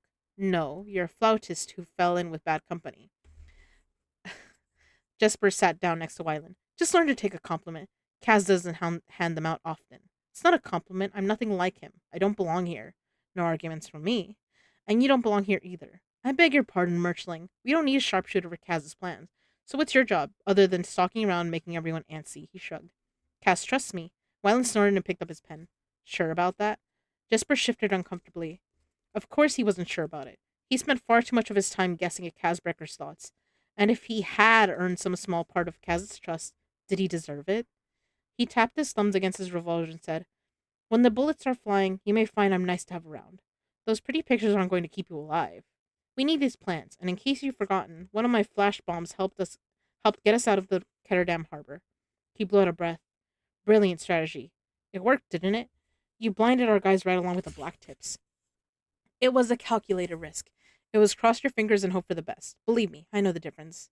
So I've heard. Meaning everyone knows you can't keep away from a fight or a wager, no matter the odds. Jesper squinted up at the sails. If you aren't born with every advantage, you learn to take your chances. I wasn't. Wyland let off and set down his pen. Why do you think you know everything about me? I know plenty, Merchling. How nice for you. I feel like I'll never know enough. About what? About anything, Wyland muttered. Against his better judgment, Jesper was intrigued. Like what? He pressed. Well, like those guns, he said, gesturing to Jesper's revolvers. They don't have a usual firing mechanism, don't they? If I could take them apart, don't even think about it. Wyland shrugged. Or what about the ice moat? He said, tapping the plan of the ice court. Matthias said that the moat wasn't solid, only a slick, wafer-thin layer of ice over frigid water, thoroughly exposed and impossible to cross. What about it? Where does all the water come from? The court is on a hill, so where's the aquifer aqueduct to bring the water up? Does it matter? There's a bridge. We don't need to cross the ice moat. But aren't you curious? Saints no. Get me a system for winning a 3-man bramble or Macker's wheel. That I'm curious about. Wayland had turned back to his work, his disappointment obvious. For some reason, Jesper felt a little disappointed too. Hello, you're a good reader. Hey, girls. BRB, I need to put my contacts in. Oh, welcome on in. Totally get it. Welcome in. Thank you. I'm doing my best. Jesper checked on Inej every morning and every night. The idea that the ambush on the docks might simply be the end of her had shaken him. Despite Nina's efforts, he'd been fairly sure the Wraith wasn't long for this world. But one morning, Jesper arrived to find Inej sitting up, clothed in breeches, quilted vest, and hooded tunic. Nina was bent over, struggling to get the Suli girl's feet into her strange, rubber-soled slippers. Inej! Jesper crowed. "You're not dead." She smiled faintly, no more than anyone. "If you're spouting depressing stooly wisdom, then you must be feeling better." "Don't just stand there," Nina groused. "Help me get these things on her feet." "If you would just let me," Inej began. "Do not bend," Nina snapped. "Do not leap. Do not move abruptly. If you don't promise to take it easy, I'll slow your heart and keep you in a coma until I can be sure you've recovered fully." Nina Zenik, as soon as I figure out where you've put my knives, you're Nina Zenik, as soon as I figure out where you've put my knives, we're going to have words. The first ones had better be thank you, oh great Nina, for dedicating every waking moment of this miserable journey to saving my sorry life. Jesper expected Inej to laugh and was startled when she took Nina's face between her hands and said, "Thank you for keeping me in this world when fate seemed determined to drag me into the next. I owe you a life debt." Nina blushed deeply. "I was teasing Inej," she paused. I think we've both had enough of debts. I think we've both had enough of debts. This one I'm glad to bear. Okay, okay. When we're back in Ketterdam, take me out for waffles. Now Inej did laugh. She dropped her hands and appeared to speculate. Dessert for her life? I'm not sure that seems equitable. I expect really good waffles. I know just the place, said Jesper. They have this apple syrup. You're not invited, Nina said. Now come help me get her standing. I can stand on my own, Inej grumbled as she slid off the table and rose to her feet. Humor me. With a sigh, Inej gripped the arm that Jesper offered, and they made their way out of the cabin and up to the deck, Nina trailing behind them. This is foolishness, Inej said. I'm fine. You are, replied Jesper, but I may keel over at any moment, so pay attention. Once they were on deck, Inej squeezed his arm to get him to halt. She tilted her head back, breathing deeply. It was a stone gray day, the sea a bleak slate broken up by white caps. The sky pleated with thick ripples of cloud. A hard wind filled the sails, carrying the little boat over the waves. It feels good to be this kind of cold, she murmured. This kind? Wind in your hair, sea spray on your skin, the cold of the living. 2 turns around the deck, Nina warned, then back to bed. She went to join Wyland at the stern. It didn't escape Jesper that she'd moved to the point on the ship farthest from Matthias. Had they been like that the whole time? Inej asked, looking between Nina and the Fjerdan. Jesper nodded. It's like watching 2 bobcats circle each other. Inej made a little humming noise. But what do they mean to do when they pounce? Claw each other to death? Inej rolled her eyes. No wonder you do so badly at the tables. Jesper steered her toward the rail, where they could make an approximation of a promenade without getting in anyone's way. I threatened to toss you into the drink, but Kaz is watching. Inej nodded. She didn't look up to where Kaz stood beside Spect at the wheel, but Jesper did and gave him a cheery wave. Kaz's expression didn't change. Would it kill him to smile every once in a while? Jesper asked. Very possibly. Every crew member called greetings and well wishes, and Jesper could sense Inej perking up with every cheer of "The Wraith returns!" Even Matthias gave her an awkward bow and said, I understand you're the reason we made it out of the harbor alive. I suspect there were a lot of reasons, said Inej. I'm a reason, Jesper offered helpfully. All the same, said Matthias, ignoring him. Thank you. They moved on, and Jesper saw a pleased grin playing over Inej's lips. Surprised, he asked. A bit, she admitted. I spent so much time with Kaz, I guess. It's a novelty to feel appreciated. She released a little chuckle and pressed a hand to her side. Still hurts to laugh. They're glad you're alive. I'm glad. I should hope so. I think I just never quite felt like I fit in with the dregs. Well, you don't. Thanks.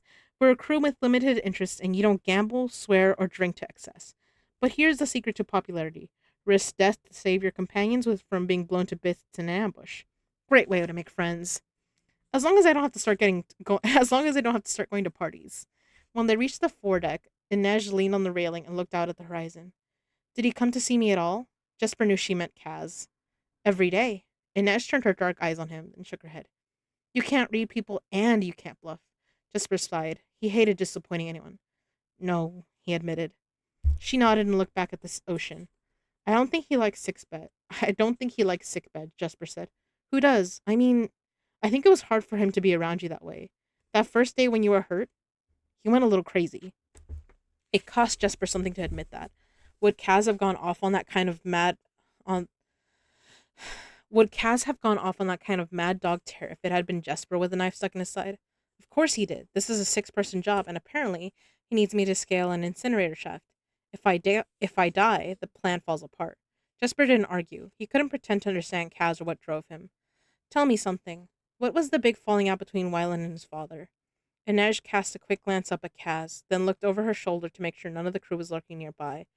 Kaz had been clear Class had been clear that information even remotely related to the job must be kept among the 6 of them. I don't know exactly, she said. 3 months ago, Wyland turned up at a flop house near the Slat.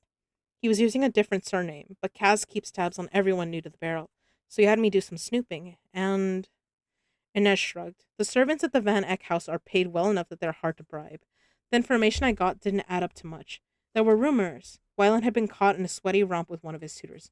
Really? Said Jesper incredulously. Hidden depths indeed. Just a rumor, and it's not as if Wyland left home to take up residence with a lover. So why did Papa Van Eck kick him out? I don't think he did. Van Eck writes to Wyland every week, and Wyland doesn't even open the letters. What do they say? Inaj leaned back carefully on the railing. You're assuming I read them? You didn't? Of course I did. Then she frowned, remembering. They just said the same thing again and again. If you're reading this, then you know how much I wish to have you home, or I pray that you read these words and think of all you've left behind. Jesper looked over to where Wyland was chatting with Nina. The mysterious merchling. I wonder what Van Eck did that was bad enough to send Wyland to slum it with us. Now you tell me something, Jesper. What brought you on this mission? You know how risky this job is. What the chances are that we'll come back. I know you love a challenge, but this is a stretch, even for you. Jesper looked at the gray swells of the sea, marching to the horizon in endless formation. He'd never liked the ocean, the sense of the unknown beneath his feet, that something hungry and full of teeth might be waiting to drag him under. And that was how he felt every day now, even on land. I'm in debt, Inej. You're always in debt. No, it's bad this time. I borrowed money from the wrong people. You know my father has a farm? In Novia Zem. Yes, in the west. It just started turning a profit this year. Oh, Jasper, you didn't. I needed the loan. I told him it's so I can finish my degree at the university. She stared at him. She stared at him. He thinks you're a student? That's why I came to Ketterdam. My first week in the city, I went down to East Day with some other students. I put a few Kruga on the table. It was a whim. I didn't even know the rules of Mocker's Wheel, but when the dealer gave the wheel a spin, I'd never heard a more beautiful sound. I won and I kept winning. It was the best night of my life. And you've been chasing it ever since, he nodded.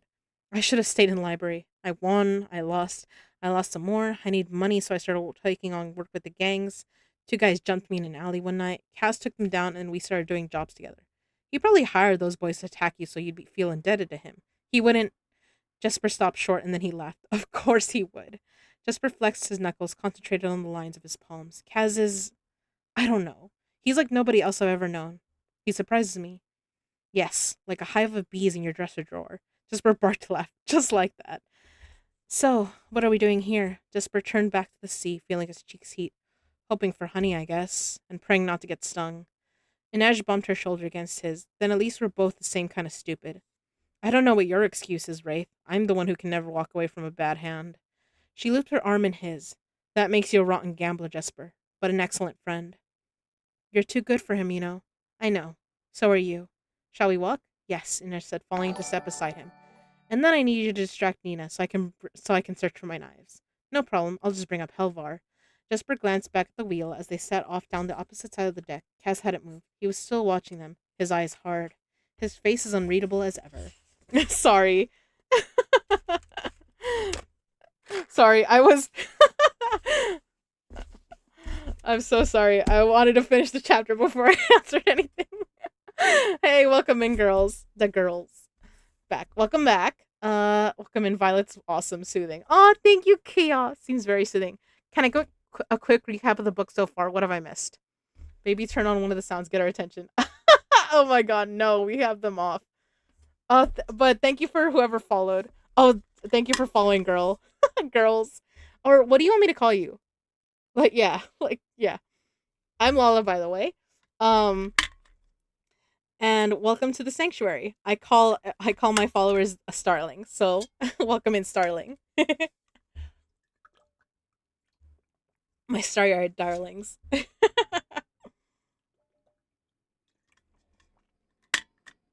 Lily is fine. Ooh, okay. That's a pretty name. I love lilies. They're such pretty flowers.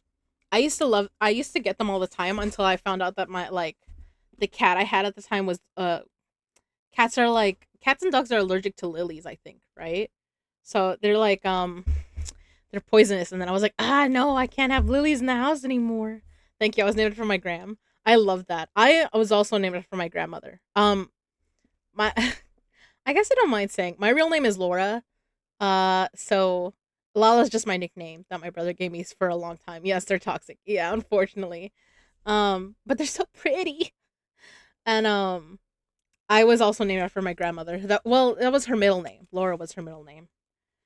So that's where my name comes from. Also, thank you for the hydrate, Kai, and the stretch. I will do the stretch. Also, Starling's hydrate.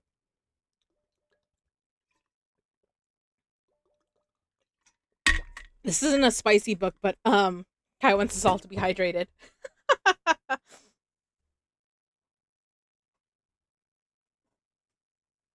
Ugh. But yeah, I was like, oh, they were my favorite flower, and then I was like, I can't have them in the house anymore. Um, no, but you talking a lot. I like listening to read. Oh, thank you, Lily. Yeah, I'll give you a quick recap. Okay, so we're like, unfortunately, we're probably like halfway through this book. What are the books you like to read? Oh, okay. So besides this, me and my mod K Anime K-pop, my bestie if she's here. Um Her and I have been reading this together on stream. We typically do this on like Saturday though. There's a spicy stream going on. Yes. It's lights out. Yes, thank you for shouting out K. Me and her read this. I read for the guy for Josh and she reads for Allie. And it goes back and forth. It's a dark romance book, this one at least. But we haven't read this in like a few weeks. I have the videos for this on YouTube though. On my YouTube. And then besides Lights Out, I mean right now I'm reading Six of Crows. So this is by Lee Bardugo and I was lucky in that she was here for the I think it was the LA Times book fair. So I she signed my book for me. Lee Bardugo. Oh, it's so cool. I love this book. So it's a book about six thieves. Well, six thieves. Because not all of them are really thieves. There's like the main three, and then the other three are have their own specialized interests. So, and in this world of Lee Bardugo's, they have the Grisha verse. So Grisha are a bunch of like they're kind of like witches. So the Grisha, and there's like three main types. So there's the Corporalki, um, and that consists of the heart renders and the healers. Heart renders are kind of like they can stop your heart in your chest, that kind of thing. So they're soldiers. So they but their whole thing is they can make your body do what they want. Then there's the Etherealki, the order of the summoners. So there's squallers, inferni, and tidemakers. So squallers are like wind, think Avatar, like air. Inferni is the fire, of course, and tidemakers are water. There's not like an Earth version of this. There's only those three. And then there's the Materialki, which I guess is like the closest you can get to like Earth, to like Earth bending. The Order of Fabricators. So there's Duras and there's Alchemy. So like alchemists and like um Duras can like their whole thing is they can take a material and form it into something new. Like they can pull Materialki can like pull iron from something and make it into something else, right? Which we will probably see later. But so far we have Kaz. He's the leader. He is the he's the boss of the crows, and he's the mastermind for the crows. Um, he is also nicknamed the bastard of the barrel, dirty hands. He's got all these titles, and he's known as being like one of the most fearsome like bosses in the barrel in Ketterdam. But he is only like 17. So that's kind of the thing is he's a new up and coming boss. He's only been about for like a few years, but people are scared of him. He has a legend. Then there is his right hand, Inej. She's nicknamed the Wraith, and she's this girl who used to be she's a Suli acrobat, or she used to be, and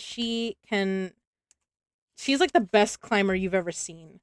And she can walk on a tight wire, and yeah, she's awesome. He's his like she's his spider as he calls her, um, and she's the one who helps him get all his secrets. Like he himself is really good at like lock picking, sleight of hand. He's a brawler. Like he straight up will just like punch you. And he has a cane. He walks with a limp. Uh, Kaz has a crow's head cane. Has a limp because he broke his leg once, and so now he kind of permanently walks like kind of crooked. Um, but that doesn't. I mean, his cane is its own like it's like carrying a bat around. Honestly, the way he uses it, and he knows people's pressure points. So he will just like knock. He will just like make your arm go dead if he hits you with it. Um, and like I said, Inej is his second in command. Basically, she is she helps him get secrets.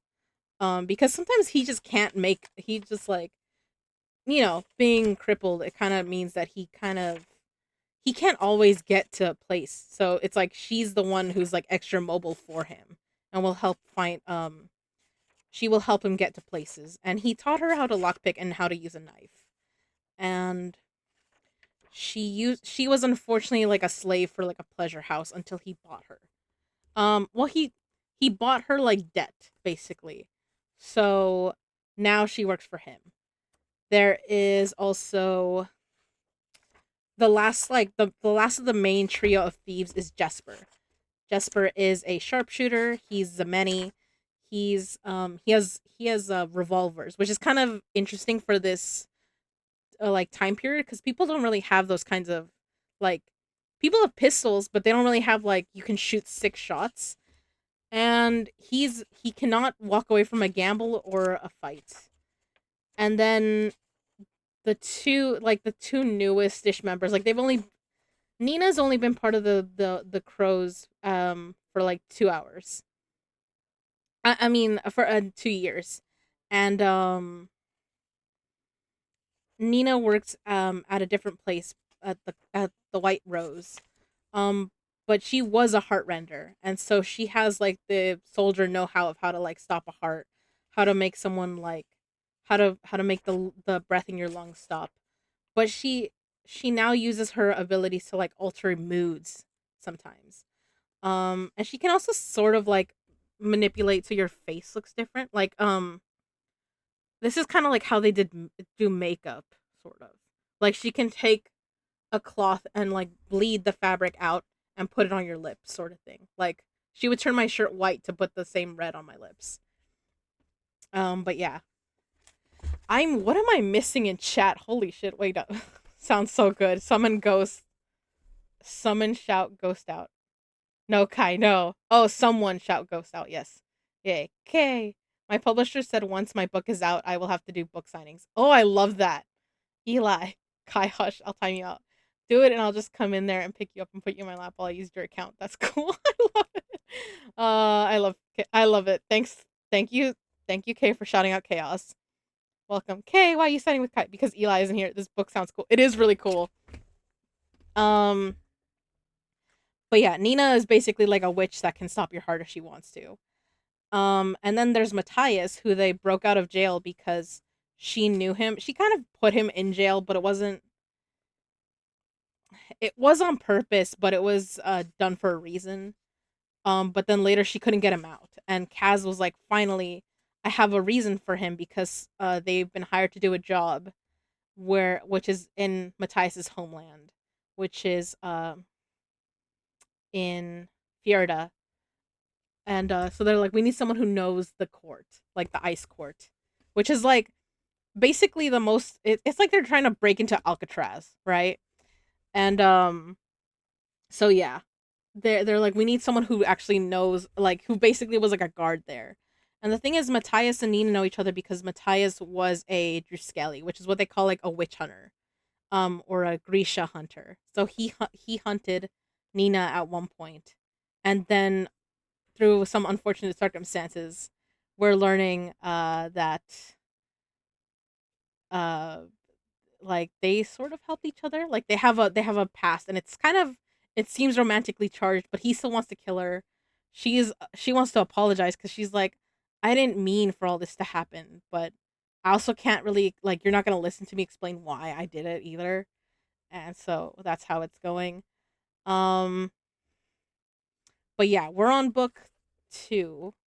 Well, we're on part 2 of this book already, but I know there's like 4 parts in here, and I think we're getting close to part 3, honestly.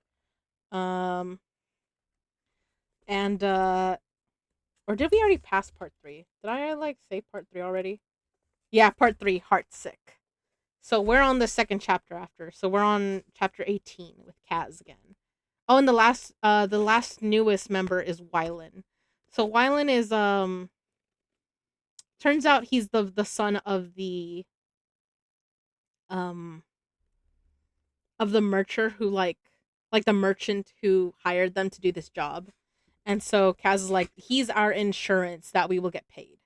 Basically, he's kind of like their hostage, but also like Wyland's been on the streets for a hot minute, and he can kind of he understands chemistry enough that he can use it to like make explosives, like demolition, and he can make like yeah, he's a little chemist. But he also has been to the ice court as well. So he's there to keep Matthias honest because Matthias is not going to want to betray his country. So yeah. This book sounds so cool. I'm going to have to read it now. Yes. I love reading. Yes, you absolutely should get this book. I highly encourage it. It's really good. But yeah. I know we're just dropping you into this now cuz we're on chapter 18. I do have the my first reading is still up on my it's still up on Twitch, I think. So you can go back and listen to that. I'm probably gonna put on YouTube soon. Um, like in a day or two. But yeah. Um, because I do gotta remember to start uploading these. But yeah, or you can listen to the like the lights out one that me and Sis are doing. I do want to read. I do want to read this on stream one of these days, Sherlock Holmes. I want to read Oh, well, I already read the first book in my Discord, but I'm gonna read The Sign of Four one of these days. Girl, I should have you read my book. I would be honored. I mean, I would love to hear about your book as well. I definitely if you join the Discord and you want me to like read it, like I will do it. I'd be happy to. Gonna make me blush. All right. Before the ads or something hit, I'm gonna try to read the this next chapter because I think I it looks like I have like 10-13 minutes before the next ad. So yeah. I'm gonna read chapter 18 and hope I can finish it before that. Okay, chapter 18, Kaz. It took 2 days after she emerged from the surgeon's cabin for Kaz to make himself approach Inej. She was waiting by herself, legs crossed, back to the hull of the ship, sipping a cup of tea. Kaz limped over to her. I want to show you something. I'm well, thank you for asking, she said, looking up at him. How are you? He felt his lips twist. Splendid. Awkwardly, he lowered himself down beside her and set aside his cane. Is your leg bad? It's fine. Here. He spread Wyland's drawing of the prison sector between them. Most of Wyland's plans showed the ice court from above, but the prison elevation was a side view, a cross section showing the building's floor stacked one on top of the other. I've seen it, Inej said. She ran her fingers up from she ran her finger from the basement up to the roof in a straight line.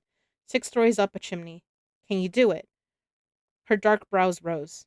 Is there another option? No. So if I say I can't make the climb, will you tell Speck to turn the boat around and take us back to Ketterdam? I'll find another option, said Kaz. I don't know what, but I'm not giving up that hull. You know I can do it, Kaz, and you know I'm not going to refuse, so why ask? Because I've been looking for an excuse to talk to you for 2 days. I want to make sure you know what you'll be dealing with and that you're studying the plans. Will there be a test? Yes, said Kaz. If you fail, we'll all end up stuck inside a Fjerdan prison. She said and took a sip of her tea. And I'll end up dead. She closed her eyes and leaned her head back against the hull. I'm worried about the escape route to the I'm worried about the escape route to the harbor. I don't like that there's only one way out. Cass settled back against the hull too. Me neither, he conceded, stretching out his bad leg. But that's why the Fjordans built it that way. Do you trust Specht? Kaz cast her a sideways glance. Is there a reason I shouldn't? Not at all, but if the Faroland isn't waiting for us in the harbor, I trust him enough. He owes you? Kaz nodded. He glanced around, then said, The Navy threw him out for insubordination and refused him his pension. He has a sister to support near Belent. I got him his money. That was good of you. Kaz narrowed his eyes. I'm not some character out of a children's story who plays harmless pranks and steals from the rich to give to the poor. There was money to be made and information to be had. Speck knows the Navy's routes like the back of his hand. Never something for nothing, Kaz, she said, her gaze steady. I know. Still, if the Faroland is intercepted, we'll have no way out of Gerholm. I'll get us out. You know that. Tell me you know that. He needed her to say it. This job wasn't like anything he'd attempted before. Every doubt she'd raised was a legitimate one, and only echoed the fears in his own head. He'd snapped at her before they'd left Ketterdam, told her he'd get a new spider for the job if she didn't think he could pull this off. He needed to know that she believed he could do this, that he could take them into the ice court and bring them out feeling whole and righteous the way he'd done with other crews on other jobs. He needed to know she believed in him. But all she said was, I hear Pekka Rollins was one gunning for us in the harbor. Kaz felt a surge of disappointment. So? Don't think I haven't noticed the way you go after him, Kaz. He's just another boss, one more barrel thug. No, he isn't. When you go after the other gangs, it's business, but with Pekka Rollins, it's personal. Later, he wasn't sure why he said it. He'd never told anyone, never spoken the words aloud.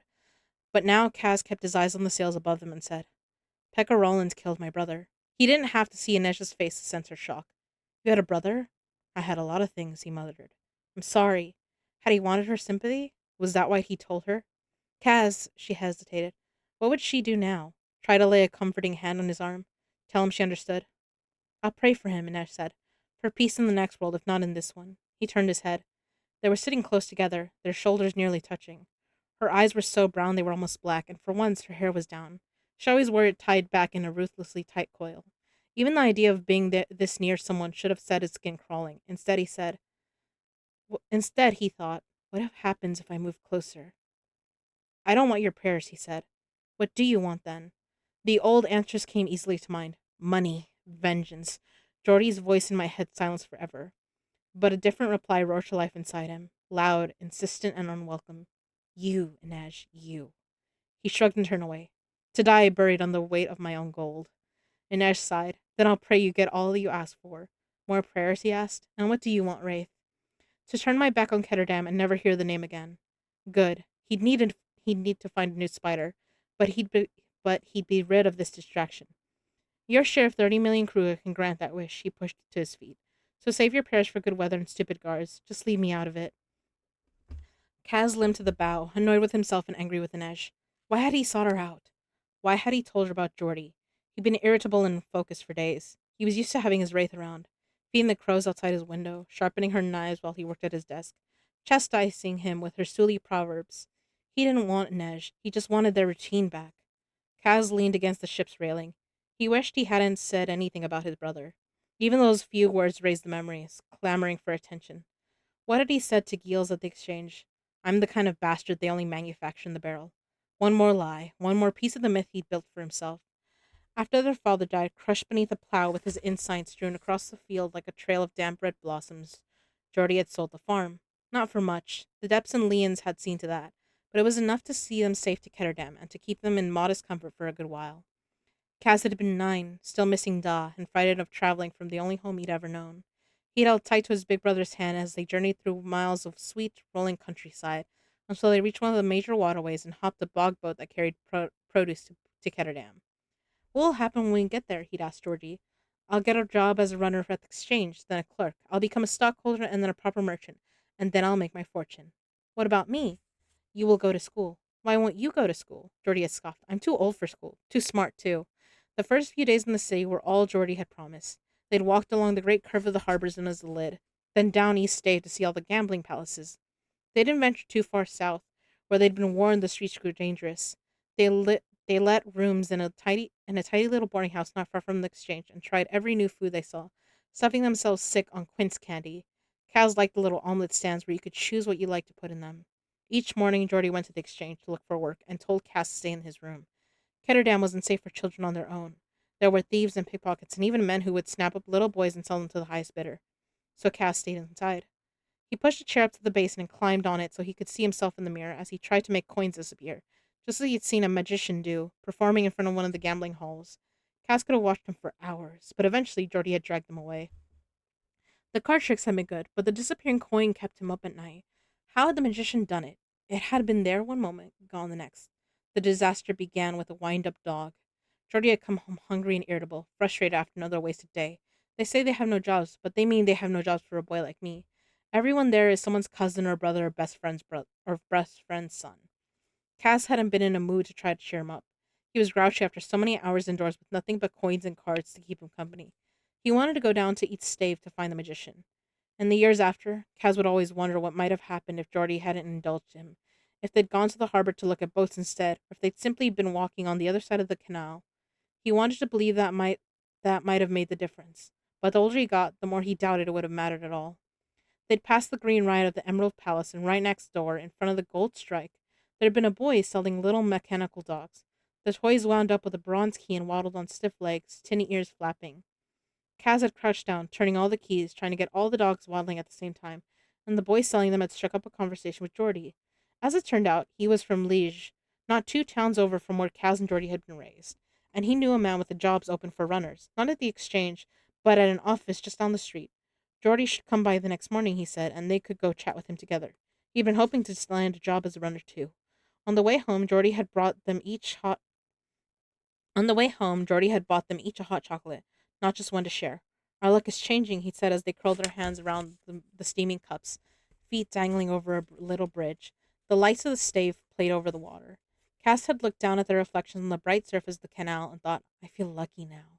The boy who sold the mechanical dogs was named Philip, and the man he knew was Jacob Hertzsoon, a minor merchant who owned a small coffee house near the exchange, where he arranged for low-level investors to split stakes in trade voyages passing through Kerch. You should see this place, Geordie had crowed to Kaz upon arriving home late that night. There are people there at every hour, talking and trading news, buying and selling shares on futures. Ordinary people, butchers and bakers and dock workers. Mr. Hudsoon says that any man can become rich. All he needs is luck and the right friends.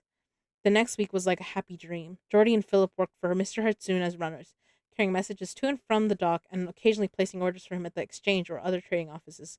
While they were working, Kaz was allowed to stay at the coffee house.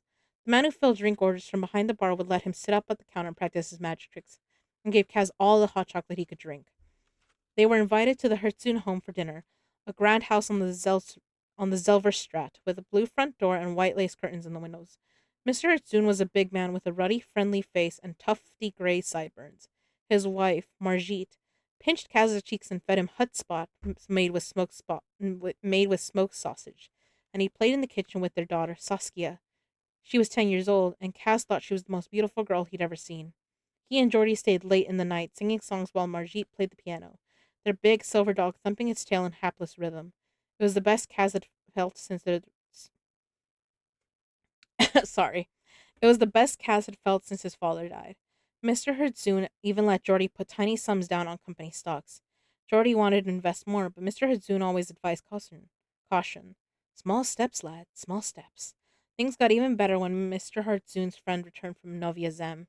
He was the captain of a Kerch trader, and it seemed he had crossed paths with a sugar farmer in Zemeni port.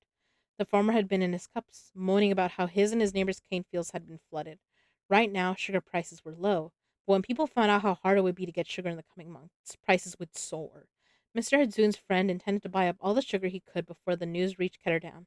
That seems like cheating, Kaz had whispered to Geordie. It isn't cheating, Geordie had snorted. It's just good business. And how are ordinary people supposed to move up in the world without a little extra help? Mr. Hadzoon had Geordie and Philip place the orders with 3 separate offices to make sure such a large purchase didn't garner unwanted attention. News of the failed crop came in, and sitting in the coffee house, the boys had watched the prices on the chalkboard rise, trying to contain their glee. When Mr. Hadzoon thought the shares had gone as high as they could go, he sent Geordie and Philip to sell out and collect. They'd returned to the coffee house, and Mr. Hadzoon had handed both of them their profits straight from his safe. Oh my god. Okay, the ads are about to go. I'm sorry, I have 3-minute ads every hour. Um Oh my god. You are a smooth reader. I love how mellow your voice is. Oh, thank you. I'm trying my best. All right, I'm going to actually steal Ghost now. She made a remark I need to handle still her insult earlier. Oh my gosh. Bye, Kai. Good night. Good night, Kai. Good night, Chaos. Time for a drink. Thank you, Juvie. I will. I will drink. Hope you. Nope. You made a get nodded remark, babe. I think we need to talk about that. I love that. Oh, thank you for the hydrate, Juvie. Oh, thank you, girl. Thank you, Lily. Oh, Christ. I know the ads are gonna go in a second. I will be right back. I think. I'm like, do I have enough water? Well, maybe.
I'm back. Sorry about that, starlings. Um, mm. Did I do chaos's stretch? I don't think I did. Also, I should blow out this candle. Hold on. Okay,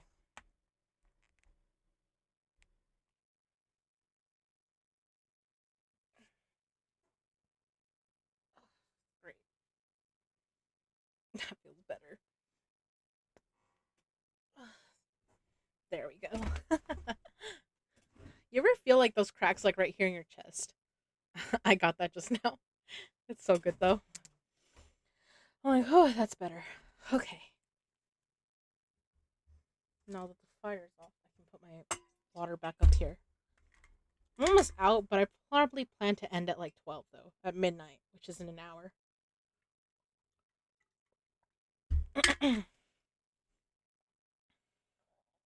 So there we go. All right. Oops.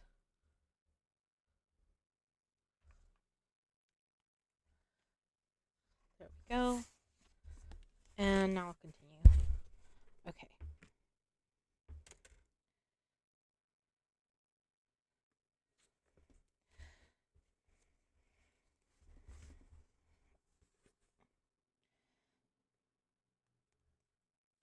Okay. What did I tell you? Jordy said to Kaz as they headed out into the Ketterdam night.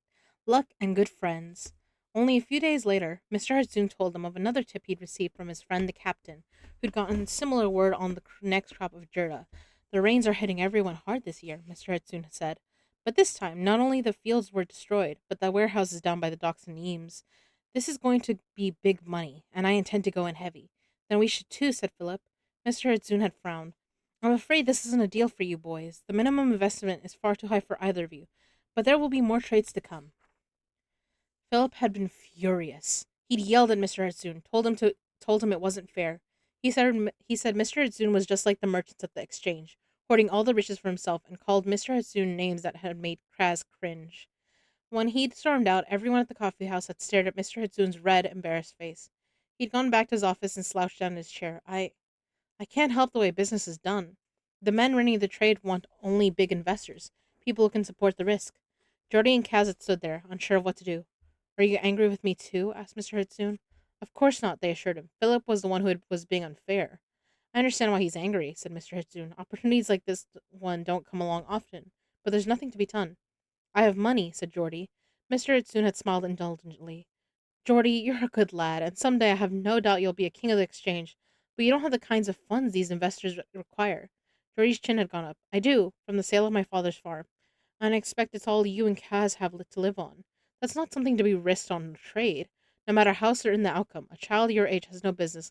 I'm not a child. If it's a good opportunity, I want to take it. Kaz would always remember that moment when he'd seen greed take hold of his brother, an invisible hand guiding him onward, the lever at work. Mr. Zune had taken a lot of convincing.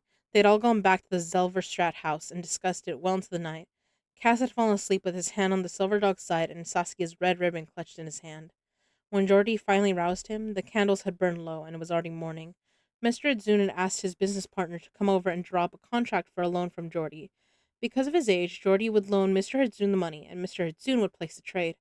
Margit gave them milk tea and warm pancakes with sour cream and jam.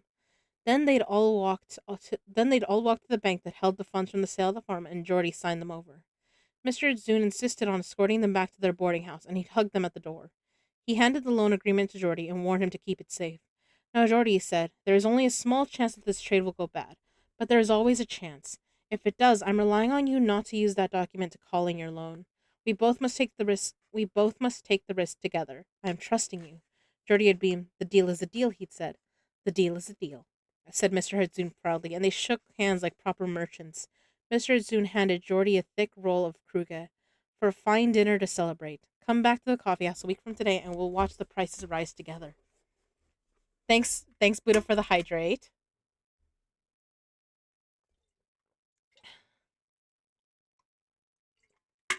There's a snubble in chat.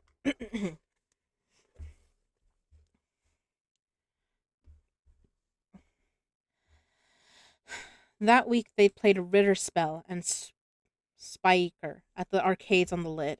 They'd bought they'd bought Jordy a fine new coat and Kaz a new pair of soft leather boots. They'd eaten waffles and fried potatoes, and Jordy had purchased every novel he craved at a bookshop on Windstrat. When the week was over, they'd walked hand in hand to the coffee house. It was empty. The front door was locked and bolted. When they pressed their faces to the dark windows, they saw that everything was gone. The tables and chairs and big copper urns, the chalkboard where the figures for the day's trades had been posted. Do we have the wrong corner? Asked Kaz. But they knew they didn't. In the nervous silence, they walked to the house on Zelverstrat. No one answered their knock on the bright blue door. They've just gone out for a while, said Geordie. They waited on the steps for hours, until the sun began to set. No one came or went. No candles were lit in the windows. Finally, Geordie worked up the courage to knock on the neighbor's door. Yes, said the maid who answered in her little white cap. Do you know where the family next door has gone? The Hertzuns? The maid's brow furrowed. I think they were just visiting for a time from Zierfurt. Zierfurt. No, Geordie said. They've lived here for years. The maid shook her head. That house stood empty for nearly a year after the last family moved away. It was only rented a few weeks ago, but she'd closed the door in his face. Kaz and Geordie said nothing to each other, not on the walk home or as they climbed the stairs to their little room in the boarding house. They sat in the growing gloom for a long time. Voices floated back to them from the canal below as people went about their evening business.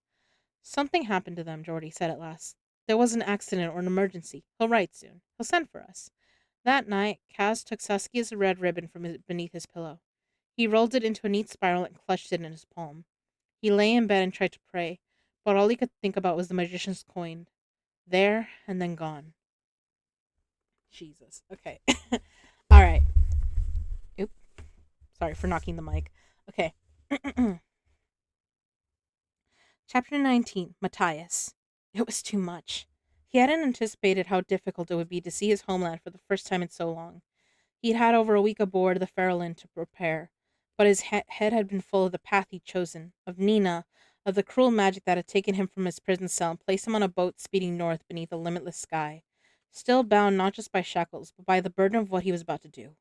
He got his first glimpse of the northern coast late in the afternoon, but Speck decided to wait until dusk to make land in hopes the twilight would lend them some cover. There was a there were whaling villages along the shore, and no one was eager to be spotted.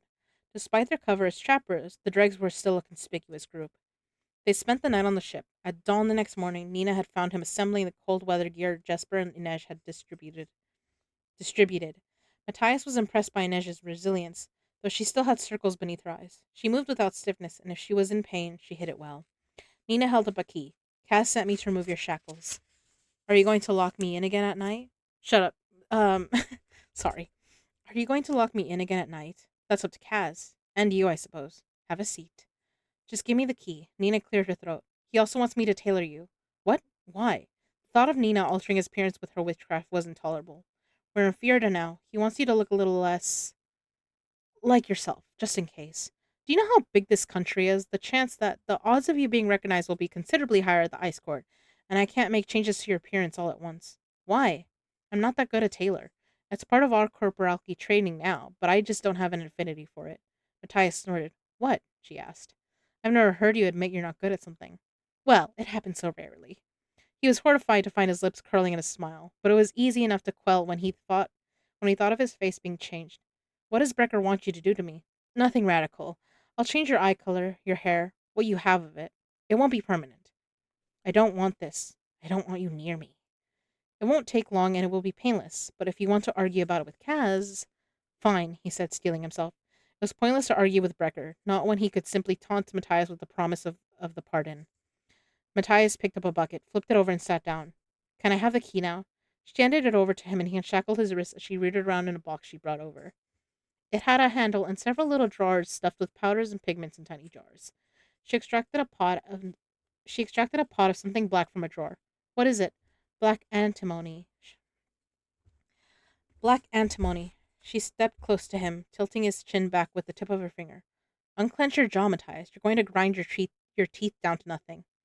He crossed his arms. She started shaking some of the antimony over his scalp and gave a rueful sigh. Why does the brave Triskelion Matthias Helvar eat no meat? She asked in a theatrical voice as she worked. "'Tis a sad story indeed, my child. His teeth were winnowed away by a vexatious Grisha, and now he can only eat and now he can eat only pudding. Stop that, he grumbled. What? Keep your head tilted back. What are you doing? Darkening your brows and lashes. You know, the way girls do before a party. He must have grimaced because she burst out laughing. The look on your face. She leaned in, the waves of her brown hair brushing against his cheeks as she bled the color from the antimony into his brows. Her hand cupped his cheek. Shut sorry. Shut your eyes, she murmured. Her thumbs moved over his lashes, and he realized he was holding his breath. You don't smell like roses anymore, he said, then wanted to kick himself. He shouldn't be noticing her scent. I probably smell like the boat. No, she smelled sweet, perfect like toffee? Her eyes slid away guiltily. Cass had to pack what we needed for the journey. A girl has to eat. She reached into her pocket and drew out a bag of toffees. Want one? Yes. No. Yes. No. She shrugged and popped one in her mouth. Her eyes rolled back and she sighed happily. So good. It was a humiliating epiphany, but he knew he could have watched her eat all day. This was one of the things he liked best about Nina. She savored everything, whether it was a toffee, or cold water from a stream, or dried reindeer meat. Eyes now, she said. Eyes now, she said around the candy as she pulled a tiny bottle from her case. You have to keep them open. What is that? He asked nervously. A tincture developed by a Grecian named Genia Safin. It's the safest way to change eye color. Again, she leaned in. Her cheeks were rosy from the cold, her mouth slightly open. Her lips were bare inches from his. If he sat up straighter, they'd be kissing. You have to look at me, she instructed. I am. Shoot.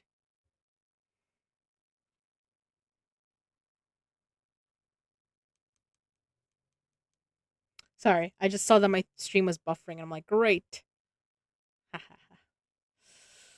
I'm like, oh no. Uh, okay. Sorry, I'm checking the streams that I got going on. Okay, they're good. Um, Jesus, that would have been loud. Um, if he sat up straighter, they'd be kissing. You have to look at me, she instructed. I am. He shifted his gaze to her. Do you remember the shore, Nina? He wanted to ask, though he knew she must. What color are you making my eyes? Shh, this is difficult. She dabbed the drops onto her fingers and held them close to his eyes.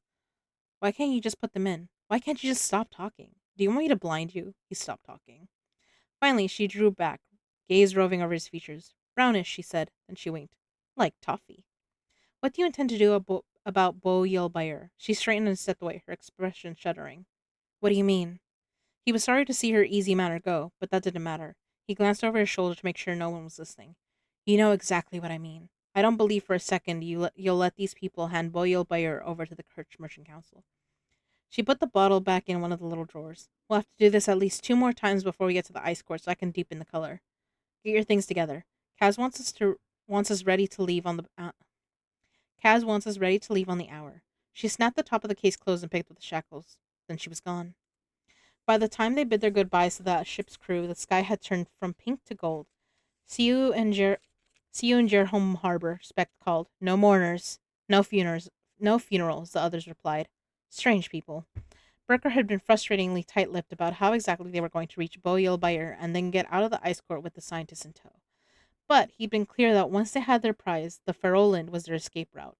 It had papers bearing the Kirch seal indicating that all fees and applications had been made for representatives of the Hanrad Bay Company to transport furs and goods from Fjerda to Zierfort, a port city in South Kirch. They began the march from the rocky shore up the cliffside. Spring was coming, but ice was still thick on the ground, and it was a tough climb. When they reached the top of the cliff, they stopped to catch their breath. The Faroland was still visible on the horizon, its sails full of the wind that whipped at their cheeks. Saints, said Inej, we're actually doing this. I spend every minute of every miserable day wishing to be off that ship, said Jesper. So why do I suddenly miss it? Wyland stamped his boots. Maybe because it already feels like our feet are going to freeze off. When we get our money, you can burn Kruget to keep you warm, said Kaz. Let's go. He'd left his crowhead's cane aboard the Faroland and substituted a less conspicuous walking stick. Jesper had mournfully left behind his prized pearl-handled revolvers in favor of a pair of unornamented guns, and Inej had done the same with her extraordinary set of knives and daggers, keeping only those she could bear to part with when they entered the prison. practical choices, but Matthias knew that talismans had their power. Jesper consulted his compass, and they turned south, seeking a path that would lead them to the main trading road. I'm going to pay someone to burn my Kruger for me. Cass fell into step behind him. Why don't you pay someone else to do Why don't you pay someone else to pay someone to burn your Kruger for you? That's what the big players do.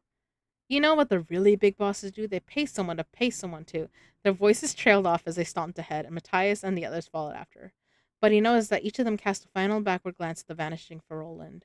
The schooner was a part of Kirch, a piece of home for them, and that last familiar thing was drifting farther away with every moment. Matthias felt some small measure of sympathy, but as they trekked through the morning, he had to admit he enjoyed seeing the canal rats shiver and struggle a bit for once. They thought they knew the cold, but the White North had a way of forcing strangers to reevaluate their terms.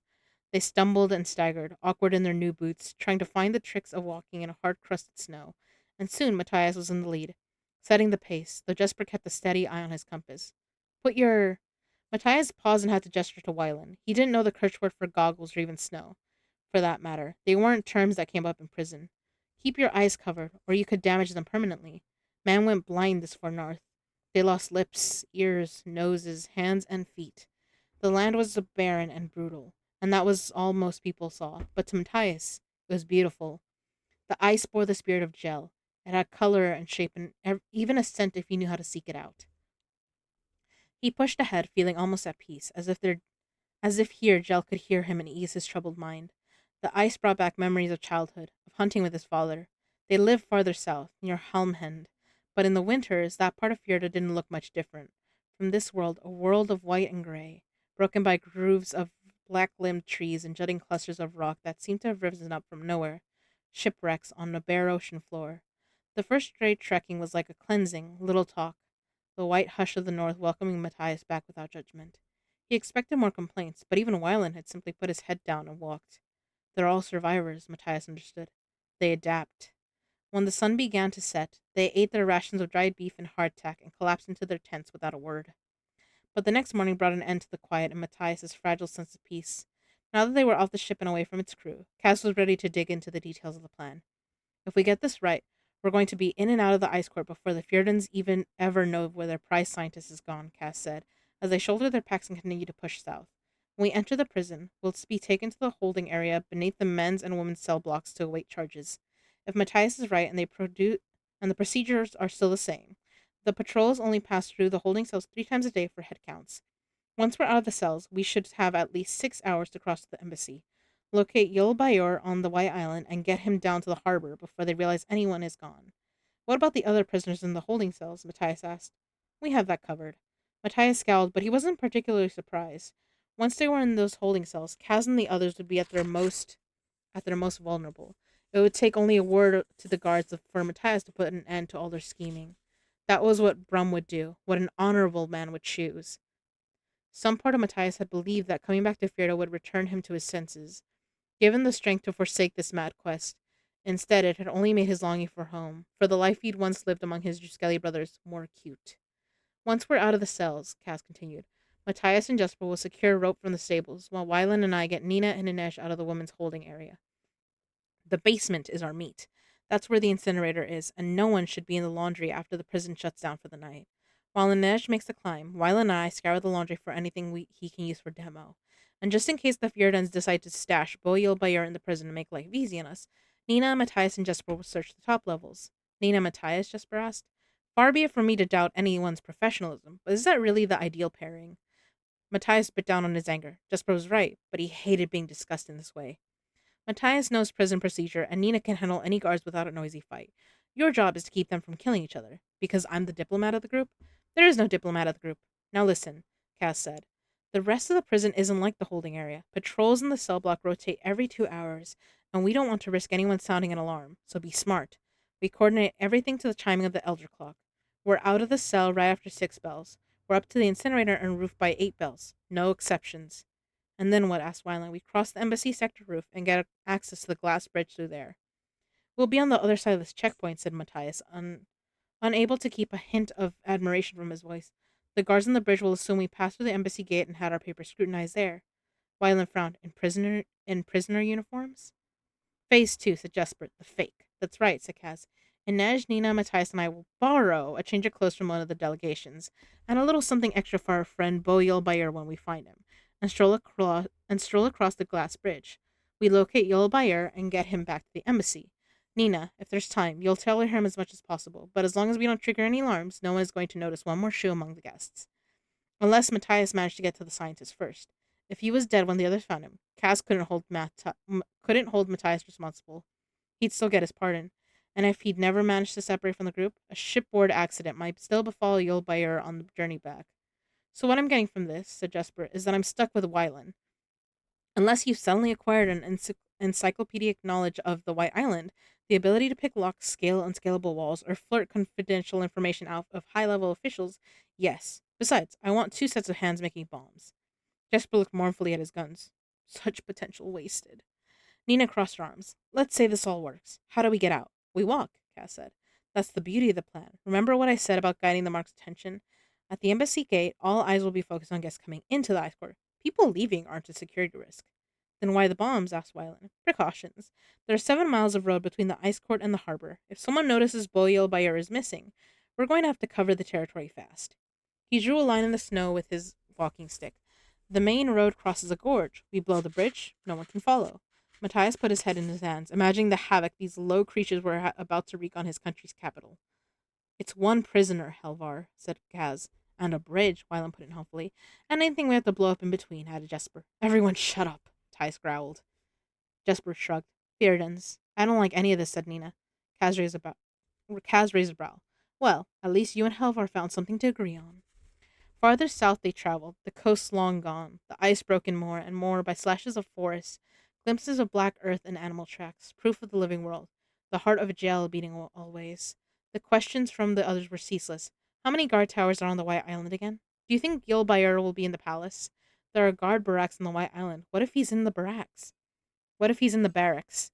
Jesper and Wyland debated which kinds of explosives might be assembled from the prison laundry supplies and if they could get their hands on some gunpowder in the embassy sector.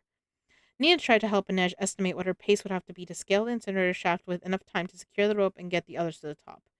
They drilled each other constantly on the architecture and procedures of the court, the layout of the ring walls, the three gates, and each built around a courtyard. First checkpoint, 4 guards.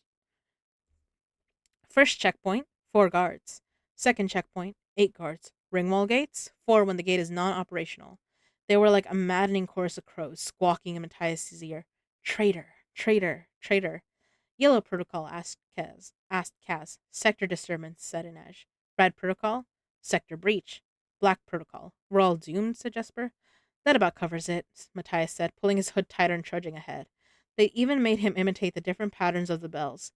A necessity, but he'd felt like a fool chanting, bing bong, bing bong, bing bong, bing bing bong. No, wait. Bing, bing, bong, bing, bing. When I'm rich, Jesper said behind him, I'm going someplace I never have to see snow again. What about you, Wylan? I don't know exactly. I think you should buy a golden piano, flute, and play concerts on a pleasure barge. You can park it in the canal right outside your father's house. Nina can sing, Inej put in. We'll duet. We'll duet, Nina meant. Your father will have to move. We'll duet, Nina amended. Your father will have to move. She did have a terrible singing voice. He hated that he knew that, but he couldn't resist glancing over his shoulder. Nina's hood had fallen back, and the thick waves of her hair had escaped her collar. Why do I keep doing that? He thought in a rush of frustration. It had happened aboard the ship, too. He'd tell himself to ignore her, and the next thing he knew, his eyes would be seeking her out. But it was foolish to pretend that she wasn't in his mind. He and Nina had walked the same territory together.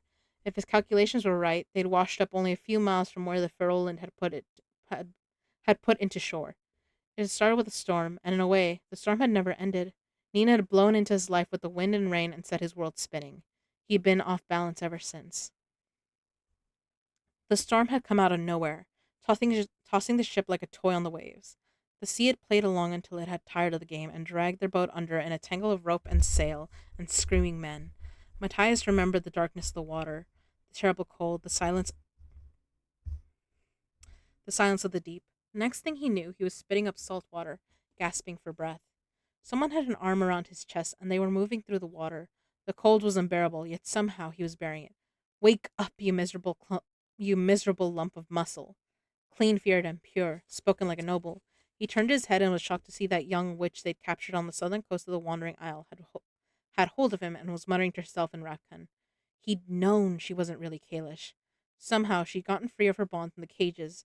Every part of him went into a panic, and if he'd been less shocked or numb, he would have struggled. Move, she told him in fear and panting. Saints, Saints, what do they feed you? You weigh about as much as a hay cart. She was struggling back badly, swimming for both of them. She'd saved his life. Why? He shifted in her arms, kicking his legs to help drive them forward. To his surprise, he heard her give a low sob. Thank the saints, she said. Swim, you giant oaf. Where are we? He asked. I don't know, she replied, and he could hear the terror in her voice. He kicked away from her. Don't, she cried. Don't let go. But he shoved hard, breaking her hold. The moment he left her arms, the cold rushed in. The pain was sharp and sudden, and his limbs went sluggish. She'd been using her sick magic to keep him warm. He reached for her in the dark. Juzja, he called, ashamed of the fear in his voice. It was the Fjordan word for witch, but he had no name for her. Druskeli, she shouted, and then he felt his fingers brush against hers in the black water. He grabbed hold and drew her to him. Her body didn't feel warm exactly, but as soon as they made contact, the pain in his own limbs receded. He was gripped by gratitude and revulsion. We have to find land, she gasped. I can't swim and keep both of our hearts beating. I'll swim, he said. I'll swim. He clasped her back to his chest. His arm looped under hers and across her body, the way she'd been holding him only moments ago, as if she were drowning. And she was. They both were. Or they would be soon if they didn't freeze to death first. He kicked his leg steadily, trying not to expend too much energy, but they both knew it was probably futile. They hadn't been far from land when the storm had hit, but it was completely dark. They might be headed toward the coastline or farther out to sea. There was no sound but their breathing, the slosh of the water, the roll of the waves. He kept them moving, though they might well have been paddling in a circle, and she kept both of them breathing, which one of them would give which one of them would give up first, he didn't know. Why did you save me? He asked finally. Stop wasting energy. Don't talk. Why did you do it? Because you're a human being, she said angrily. Lies. If they did make land, she'd need her Fjordan to help her survive. Someone who knew the land, though clearly she knew the language. Of course she did. They were all deceivers and spies, trained to prey on people like him, people with people without their unnatural gifts. They were predators. He continued to kick, but the muscles in his leg were tiring, and he could feel the cold creeping in on him. Giving up already, witch? He felt her shake off her exhaustion, and blood rushed back into his fingers and toes. I'll match your pace, Skelly. If we die, it will be your burden to bear in the next life. He had to smile a little at that. She certainly didn't lack for spine. That much had been clear even when she was caged. That was the way they went on that night, taunting each other whenever one of them faltered. They knew only the sea, the ice, the occasional splash that might have been a wave or something hungry moving toward them in the water. Look, the witch whispered when dawn came, rosy and blithe, there in the distance. He could just make out a jutting promontory of ice and the blessed black slash of a dark gravel shore. Land. They wasted no time on relief or celebration. The witch tilted her head back, resting against his shoulder as he drove forward, inch by miserable inch, each wave pulling them back as if the sea was unwilling to relinquish its hold. At last, their feet touched bottom, and they were half swimming, half crawling to shore. They broke apart, and Matthias's body fled with misery as he dragged himself over the black rocks to the dead and frozen land. Walking was impossible at first, both of them moving in fits and starts, trying to get their limbs to obey, shuddering with cold. Finally, he made it to his feet. He thought about just walking off, finding shelter without her. She was on her hands and knees, head bent, her hair a wet and tangled mess covering her face. He had the distinct sense that she was going to lie down and simply not get back up. He took one step, then another. Then he turned back. Whatever her reason, she'd saved his life last night. Not once, but again and again. That was a blood debt. He staggered back to her and offered his hand. When she looked up at him, the expression on her face was a bleak map of loathing and fatigue. In it, he saw the shame that came with gratitude, and he knew that in this brief moment, she was his mirror. She didn't want to owe him anything either. He could make the decision for her. He owed her that much. He reached down and yanked her to her feet, and they limped together off the beach. They headed they headed what Matthias hoped was west. The sun could play tricks on your senses this far north, and they had no compass with which to navigate. It was almost dark, and Matthias had begun to feel the stirrings of real panic when they finally spotted the first of the whaling camps. It was deserted. The outposts were only active in the spring, and little more than a round lodge made of bone, sod, and animal skins. But shelter meant they might at least survive the night. The door had no lock. They practically fell through it. Thank you, she groaned as she collapsed beside the circular hearth. He said nothing. Finding the camp had been mere luck. If they'd washed up even a few miles farther up the coast, they would have been done for. The whalers had left peat and dry kindling in the hearth. Matthias labored over the fire, trying to get it to do more than smoke. He was clumsy and tired and hungry enough that he would have gladly gnawed the leather off his boot. When he heard a rustling behind him, he turned and almost dropped the piece of driftwood he'd been using to coax the little flames. "What are you doing?" he barked. She had glanced over her shoulder, her very bare shoulder, and said, "Is there something I'm supposed to be doing? Put your clothes back on." She rolled her eyes. "I'm not going to freeze to death to preserve your sense of modesty." He gave the fire a stern jab, but she ignored him and stripped off the rest of her clothes. Tunic, trousers, even her underthings, then wrapped herself in one of the grimy reindeer skins that had been piled near the door. "Saints, this smell," she grumbled, shuffling over and assembling a nest of the few other pelts and blankets beside the fire. Every time she moved, the reindeer cloak parted, revealing a flash of round calf, white skin, the shadow between her breasts. It was deliberate. He knew it. She was trying to rattle him. He needed to focus on the fire. He'd almost died, and if he didn't get a fire started, he still might. If only she would stop making so much damn noise. The driftwood snapped in his hands. Nina snorted and lay down in the nest of pelts, propping herself on one elbow. "For saint's sake, Druskelly, what's wrong with you? I just wanted to be warm. I promise not to ravish you in your sleep." "I'm not afraid of you," he said irritably. Her grin was vicious. "Then you're as stupid as you look." He stayed crouching beside the fire. He knew he was meant to lie down next to her. The sun had set and the temperature was dropping. He was struggling to keep his teeth from chattering, and they would need each other's warmth to get through the night. It shouldn't have it shouldn't have concerned him, but he didn't want to be near her. Because she's a killer, he told himself. That's why. She's a killer and a witch. He forced himself to rise and stride toward the blankets, but Nina held out a hand to stop him. "Don't even think about getting near me in those clothes. You're soaked through. You can keep our blood flowing." "I'm exhausted," she said angrily. "And once I fall asleep, all we'll have in that is that fire to keep us warm. I can see you shaking from here. Are all Fjordans this prudish?" No. Maybe. He didn't really know. The Druskelli were a holy order. They were meant to live chastely until they took wives. Good Fjerdan wives who didn't run around yelling at people and taking their clothes off. "Are all Grisha so immodest?" he asked defensively. "Boys and girls trained side by side together in the first and second armies. There isn't a lot of room for maidenly blushing. It's not natural for women to fight. It's not natural for someone to be as stupid as he is tall, and yet there you stand. Did you really swim all those miles just to die in this hut? It's a lodge, and you don't know that we swam miles." Nina blew out an exasperated breath and curled up on her side, burrowing her as close as she could get to the fire. "I'm too tired to argue," she closed her eyes. "I can't believe your face is going to be the last thing I see before I die." He felt like she was daring him. Matthias stood there feeling foolish and hating her for making him feel that way. He turned his back on her and quickly sloughed off his sodden clothes, spreading them beside the fire. He glanced once at her to make sure she wasn't looking, then strode to the blankets and wriggled in behind her, still trying to keep his distance. "Closer, Druskelly," she crooned, taunting. Oh, let me hold on, let me read that. Lol, I love that line. Yep. It's not natural for someone to be as stupid as he's tall. Oop. Yeah, there you stand. I love that. It's so good in the show. It's just mwah. I love Nina and Matthias. They're so good. um all right, let me read that line again so I can get what she said. So I can perform it the way she would have done it. "Closer, Druskelly," she crooned, taunting. He threw an arm over her, hooking her back against his chest. She let out a startled oof and shifted uneasily. "Stop moving," he muttered. He'd been close to girls. Not many, it was true, but none of them had been like her. She was indecently round. "You're cold and clammy," she complained with a shiver. "It's like lying next to a burly squid. You told me to get closer." "Ease up a bit," she instructed, and when he did, she flipped over to face him.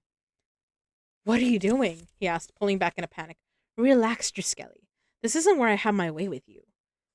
His blue eyes narrowed. "I hate the way you talk." Did he imagine the hurt that flashed across her face, as if his words could have any effect on this witch? She confirmed he'd been imagining things when she said, "Do you think I care what you like or don't like?" She laid her hands on his chest, focusing on his heart. He shouldn't let her do this, shouldn't show his weakness. But as his blood began to flow and his body warmed, the relief and ease that coursed through him felt too good to resist. He let himself relax slightly, grudgingly, beneath her palms.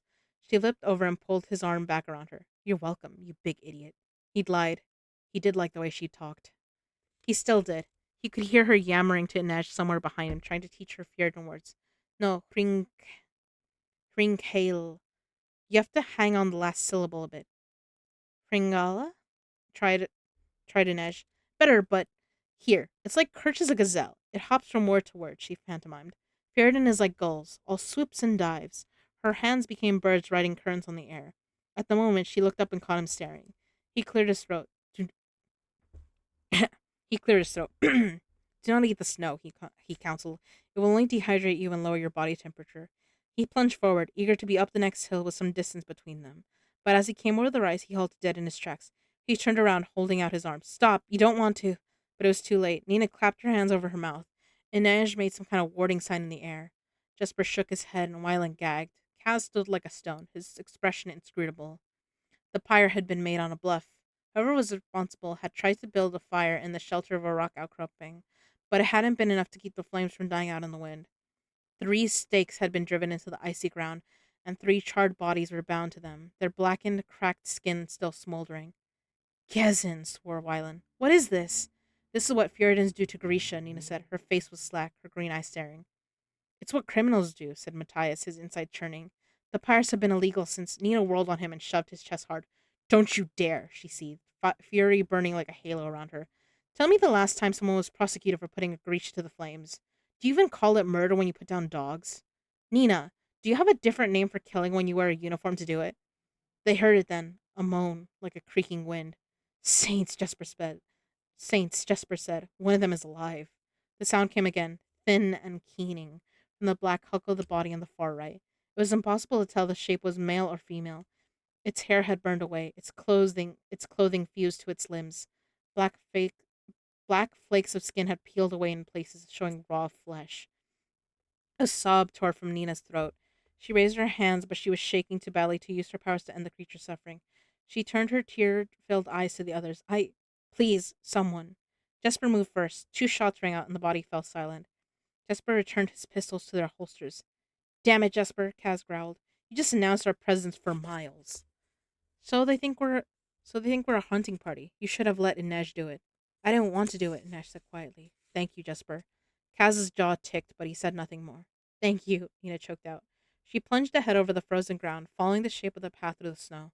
She was weeping, stumbling over the terrain. Matthias followed. There were few landmarks here, and it was easy to get turned around. Nina, Nina, you mustn't stray from the group. That's what you're going back to, Helvar, she said harshly. That's the country you long to serve. Does it make you proud? I've never sent a Grisha to the pyre. Grisha are given fair trial. She turned on him, goggles up, tears frozen on her cheeks. Then why has a Grisha never been found innocent at the end of your supposedly fair trials? I Because our crime is existing. Our crime is what we are. Matthias went quiet, and when he spoke he was caught between shame for what he was about to say, and the need to speak the words he'd been raised on, the words that still rang true for him. Nina, has it ever occurred to you that maybe you weren't meant to exist? Nina's eyes glinted green fire. She took a step towards him, and he could feel the rage radiating off her. Maybe you're the ones who shouldn't exist, Helvar. Weak and soft, with your short lives and your sad little prejudices. You worship wood sprites and ice spirits who can't be bothered to show themselves, but you see real power and you can't wait to stamp it out. Don't mock what you don't understand. My mockery offends you. My people would welcome your laughter if it's in its place My people would welcome your laughter in place of this barbarity. A look of supreme satisfaction crossed her face. Ravka is rebuilding. So is the Second Army. And when they do, I hope they give you the fair trial you deserve. I hope they put the Druskeli in shackles and make them stand to hear their crimes enumerated, so the world will have an accounting of your evils. If you're so desperate to see Ravka rise, why aren't you there now? I want you to have your pardon, Helvar. I want you to be here when the Second Army marches north and overruns every inch of this wasteland. I hope they burn your fields and salt the earth. I hope they send your friends and your family to the pyre. They already did Zenik, my mother, my father, my baby sister. Inferni's soldiers, your precious persecuted Grisha, burned our village to the ground. I have nothing left to lose. Tina's laugh was bitter. May your stay in Hell Maybe your stay in Hellgate was too short, Matthias. There's always more to lose. Cries.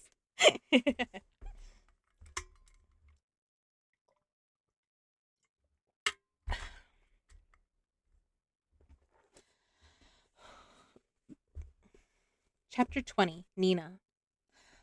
I can smell them. Nina batted at her hair and clothes as she lurched through the snow, trying not to retch. She couldn't stop seeing those bodies, the angry red flesh peeking through their burnt black casings like banked coals. It felt like she was coated in their ashes, in the stink of burning flesh. She couldn't take a full breath. Being around Matthias made it easy to forget what he really was, what he really thought of her. She tailored him again just this morning, and during his glowers and grumbling. No, enjoying them. Grateful for the excuse to be near him, ridiculously pleased every time she brought him close to the laugh. Saints, why do I care? Why did one smile from Matthias Helvar feel like 50 from someone else? She'd felt his she'd felt his heart rate when she tipped her head back to work on his eyes. She thought about kissing him. She'd wanted to kiss him, and she was pretty sure he'd been thinking the same thing. Or maybe he was thinking about strangling me again. She hadn't forgotten what he'd said aboard the Ferroland when he'd asked what she'd intended to do about Boyle Bear. If she truly meant to hand the scientist over the Kirch, if she sabotages Kaz's mission, would it cost Matthias his pardon? She couldn't do that. No matter what he was, she owed him his freedom. 3 weeks she traveled with Matthias after the shipwreck. They hadn't had a compass, hadn't known where they were going. They hadn't even known they hadn't even known where on the northern shore they'd washed up. They'd spent long days slogging through the snow, freezing nights in whatever rudimentary shelter they could assemble, or in the deserted huts of whaling camps when they were lucky enough to come across them. They'd eaten roasted seaweed and whatever grasses or tubers they could find. When they'd found a stash of dried reindeer meat at the bottom of a travel pack in one of the camps, it had been like some kind of miracle. They'd gnawed on it in mute bliss, feeling nearly drunk on its flavor. After the first night, they'd slept in all the dry clothes and blankets they could find, but on opposite sides of the fire. If they didn't have wool or if they didn't have wood or kindling, they'd curl against one another, barely touching, but by morning they'd be pressed together, breathing in tandem, cocooned in muzzy sleep, a single crescent moon. Every morning he complained that she was impossible to wake. It's like trying to raise a corpse. The dead request 5 more minutes, she would say, and bury her head in the furs. He'd stumble around, packing their few things as loudly as possible, grumbling to himself, lazy, ridiculous, selfish, until she finally roused herself and set about preparing for the day. "What's the first thing you're going to do when you get home?" she asked him on one of their endless days trekking through the snow, hoping to find some sign of civilization. "Sleep," he said. "Bathe. Pray for my lost friends. Oh, yes, the other thugs and killers. How did you become a Driskelly anyway?" "Your friends slaughtered my family in a Grisha raid," he said coldly. "Brum took me in and gave me something to fight for." Nina hadn't wanted to believe that, but she knew it was possible. Battles happened, innocent lives were lost in the crossfire. It was equally disturbing to think of that monster Brum as some kind of father figure. It didn't seem right to argue or to apologize, so she said the first thing that popped into her head. "Germol pe unet, enel morgenej ava, trotem, trohem veret." It had been made I have been made to protect you. Only in death will I be kept from this oath. Matthias had stared at her in shock. "That's the Driskelly oath to Fjerda. How do you know those words?" "I tried to learn as much about Fjerda as I could." "Why?" She'd wavered, then said, "So I wouldn't fear you. You don't seem afraid." "Are you afraid of me?" she'd asked. "No," he'd said, and he'd sounded almost surprised. He'd claimed before that he didn't fear her. This time she believed him. She tried to remind herself that wasn't a good thing. They'd walked on for a while, and then he'd asked, "What's the first thing you're going to do?" "Eat." "Eat what?" "Everything. Stuffed cabbage, potato dumplings, black currant cakes, blini with lemon zest. I can't wait to see Zoya's face when I come walking into the little palace." "Zoya Nazyalensky?" Nina had stopped short. "You know her?" "We all know her. She's a powerful witch." It had hit her then. For the Driskelly, Zoya was a little like Jarl Brum, cruel, inhuman, the thing that waited in the dark with death in her hands. Zoya was this boy's monster. The thought left her uneasy. "How did you get out of the cages?" Nina blinked. "What?" "On the ship. You were bound and in cages." "The water cup. The handle broke and the lip was jagged beneath. We used it to cut through our bonds. Once our hands were free." Nina trailed off awkwardly. Matthias's brow lowered. "You were planning to attack us." "We were going to make our move that night, but then the storm hit." "Yes." The squall in her fabricator had smashed a hole right through the deck, and they'd swum free. But had any of them survived the icy waters? Had they managed to make their way to land? She shivered. If they hadn't discovered the cup's secret, she would have drowned in a cage. "What do your Skelly eat?" she asked, picking up her pace. Other than Grisha babies." "We don't eat babies." "Dolphin blubber, reindeer hooves." She saw his mouth twist and wondered if he was nauseous, or if maybe, possibly, he was trying not to laugh. "We eat a lot of fish, herring, salt cod, and yes, reindeer, but not the hooves." "How about cake? What about it?" "I'm very keen on cake. I'm wondering if we can find some common ground." He shrugged. "Oh, come on, Druskelly," she said. They still hadn't exchanged names, and she wasn't sure they should. Eventually, if they survived, they would reach a town or village. She didn't know what would happen then, but the less he knew about her, the better, in any case. You're not giving up feared and government secrets. I just want to know why you don't like cake. I do like cake, but we're not permitted sweets. Anyone? Or just Druskelly? Druskelly. It's considered an indulgence, like alcohol or girls. His cheeks reddened, and he trudged forward. It was just so easy to make him uncomfortable. If you're not allowed sugar or alcohol, you probably really love pen. If you're not allowed sugar or alcohol, you'd probably really love Pomme Dragon. He hadn't taken the bait at first, just walked on, but finally the quiet proved too much for him. What's Pomdracon? Dragon Bowl, Nina said eagerly. First, you soak raisins in brandy, and then you turn out the lights and set them on fire. Why? To make it hard to grab them. What do you do once you have them? You eat them. Don't they burn your tongue? Sure, but then why would you? Because it's fun, dummy. You know, fun. There's a word for it in Fjerdan, so you must be familiar with the term. I have plenty of fun. All right, what do you do for fun? And that was the way they went on, sniping at each other, just like the first night in the water, keeping each other alive, refusing to acknowledge that they were growing weaker, that if they didn't find a real town soon, they weren't going to last much longer. There were days when their hunger and the glare off the northern ice had them moving in circles, backtracking, faltering over their own steps, but they never spoke of it, never said the word lost, as though they both knew they would somehow be admitting defeat. Why don't Fjerdans let girls fight? She asked him one night as they'd lain curled beneath a lean to, the cold palpable through the skins they'd laid on the ground. They don't want to fight. How do you know? Have you ever asked one? Fjordan women are to be venerated, protected. That's probably a wise policy. You know her well enough to be by then to be surprised. It is? Think how embarrassing it would be for you when you got trounced by a Fjordan girl. He snorted. I'd love to see you get beaten by a girl, she said happily. Not in this lifetime. Well, I guess I won't get to see it. I'll just get to live the moment when I knock you on your ass. This time he did laugh, a proper laugh that she could feel through her back. Saints, Fjordan, I didn't know you could laugh. Careful now, take it slow. I enjoy your arrogance, Drusja. Now she laughed. That may be the worst compliment I've received. Do you never doubt yourself? All the time, she said as she slid into sleep. I just don't show it. The next morning, they picked their way across an ice field splintered by jagged crevices, keeping to the solid expanses between the deadly rifts and arguing about Nina's sleeping habits. How can you call yourself a soldier? You'd sleep until noon if I let you.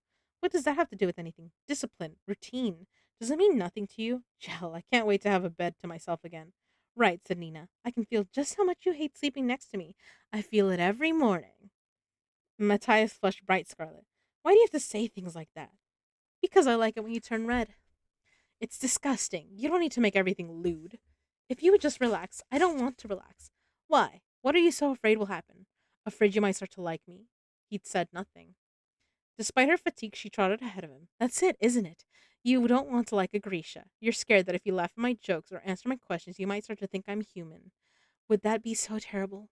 I do like you. What was that? I do like you, he said angrily. She'd beamed, feeling a well of pleasure up through her. No, really, is that so bad? Yes, he roared. Why? Because you're horrible. You're loud and lewd and treacherous. Brum warned us that Grisha could be charming. Oh, I see. I'm the wicked Grisha's seductress. I have beguiled you through my Grisha with my Grisha wiles. She poked him in the chest. Stop that. No, I'm beguiling you. Quit it. She danced around him in the snow, poking his chest, his stomach, his side. Goodness, you're very solid. This is strenuous work. He started to laugh. It's working. The beguiling has begun. The Fjerdan has fallen. You are powerless to resist me. You. Nina's voice broke off in a scream as the ice gave way beneath her feet. She threw her hands out blindly, reaching for something, anything that might stop her fall, fingers scraping over ice and rock. The Druskali grabbed her arm, and she cried out as it was nearly wrenched from its socket. She hung there, suspended over nothing, the grip of his fingers the only thing between her and the dark mouth of the ice. For a moment, looking into his eyes, she was certain he was going to let go. Please, she said, tears sliding over her cheeks. He dragged her up over the edge, and slowly they crawled onto more solid ground. They lay on their backs, panting. I was afraid. I was afraid you were going to let me go, she managed. There was a long pause, and then he said, I thought about it. Just for a second. Nina huffed out a little laugh. It's okay, she said at last. I would have thought about it, too. He got to his feet and offered her his hand. I'm Matthias. Nina, she said, taking it. Nice to make your acquaintance. The shipwreck had been more than a year ago, but it felt like no time had passed at all. Part of Nina wanted to go back to the moment before everything had gone wrong, to those long days on the ice when they'd managed to be Nina and Matthias instead of Grisha and Witch Hunter. But the more she thought about it, the more surely she knew that there had never been a moment like that. Those 3 weeks were a lie that she and Matthias had built to survive. The truth was the pyre. Nina, Matthias said, jogging up behind her now. Nina, listen to me. You need to stay with the others. Leave me alone. When he took her arm, she whirled and clenched her fist, cutting off the air to his throat. An ordinary man would have released her, but Matthias was trained to Skelly. He seized her other arm and clamped it to her body, bundling her tight to him so she couldn't use her hands. Stop, he said softly. She struggled against his goal, glaring up at him. Let me go. I can't. Not while you're a threat. I'll always be a threat to you, Matthias. Yes? What? I okay. I was like, I didn't put my shorts there. I was so shocked, like the way you held it up. Ah, yes, I'm doing something very, very very naughty here, mom. Reading a book. It's not even a sexy book. No, this one's Six of Crows. It's not. It's not one of my dirty books, mommy. Relax. Good night. Wait, you're not gonna come give me a cat kiss? Okay, hold on. Let me. Okay. Love you. Love you, mom. Good night.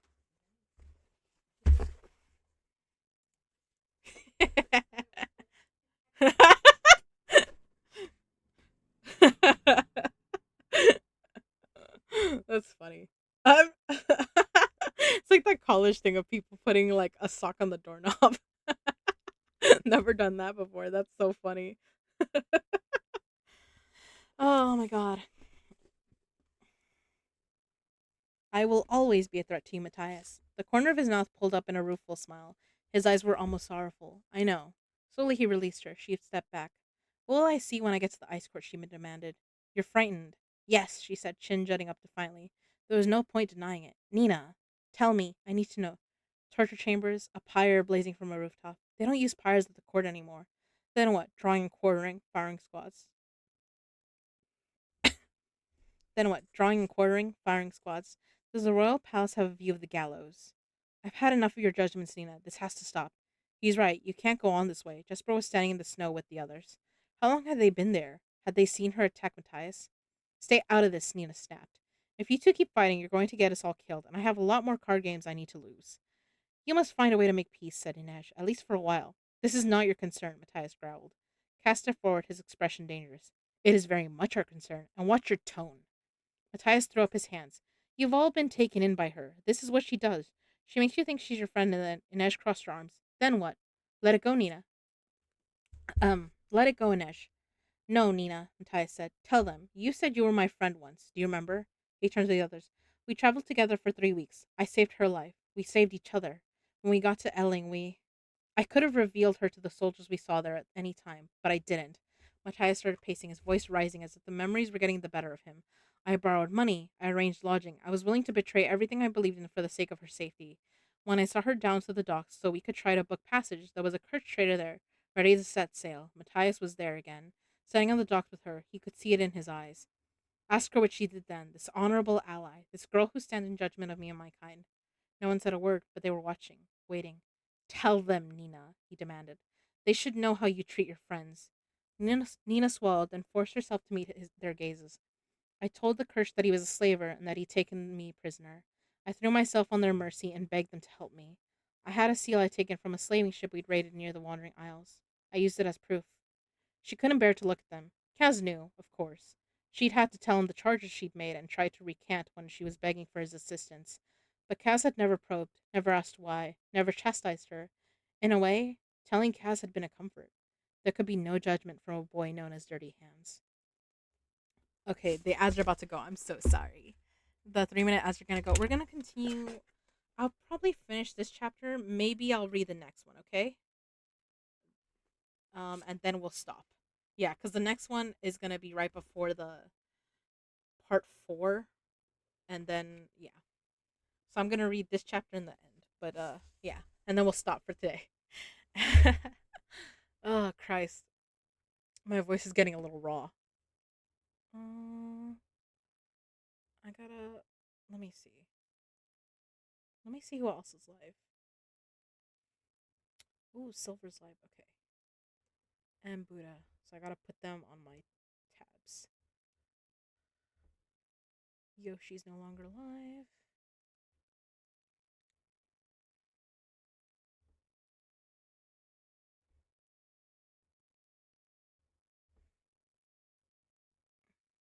And there my ads go. I will be right back, Starlings.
I'm back. Sorry, Starlings. Okay. Um, yeah, we'll be done soon. Whew. Okay.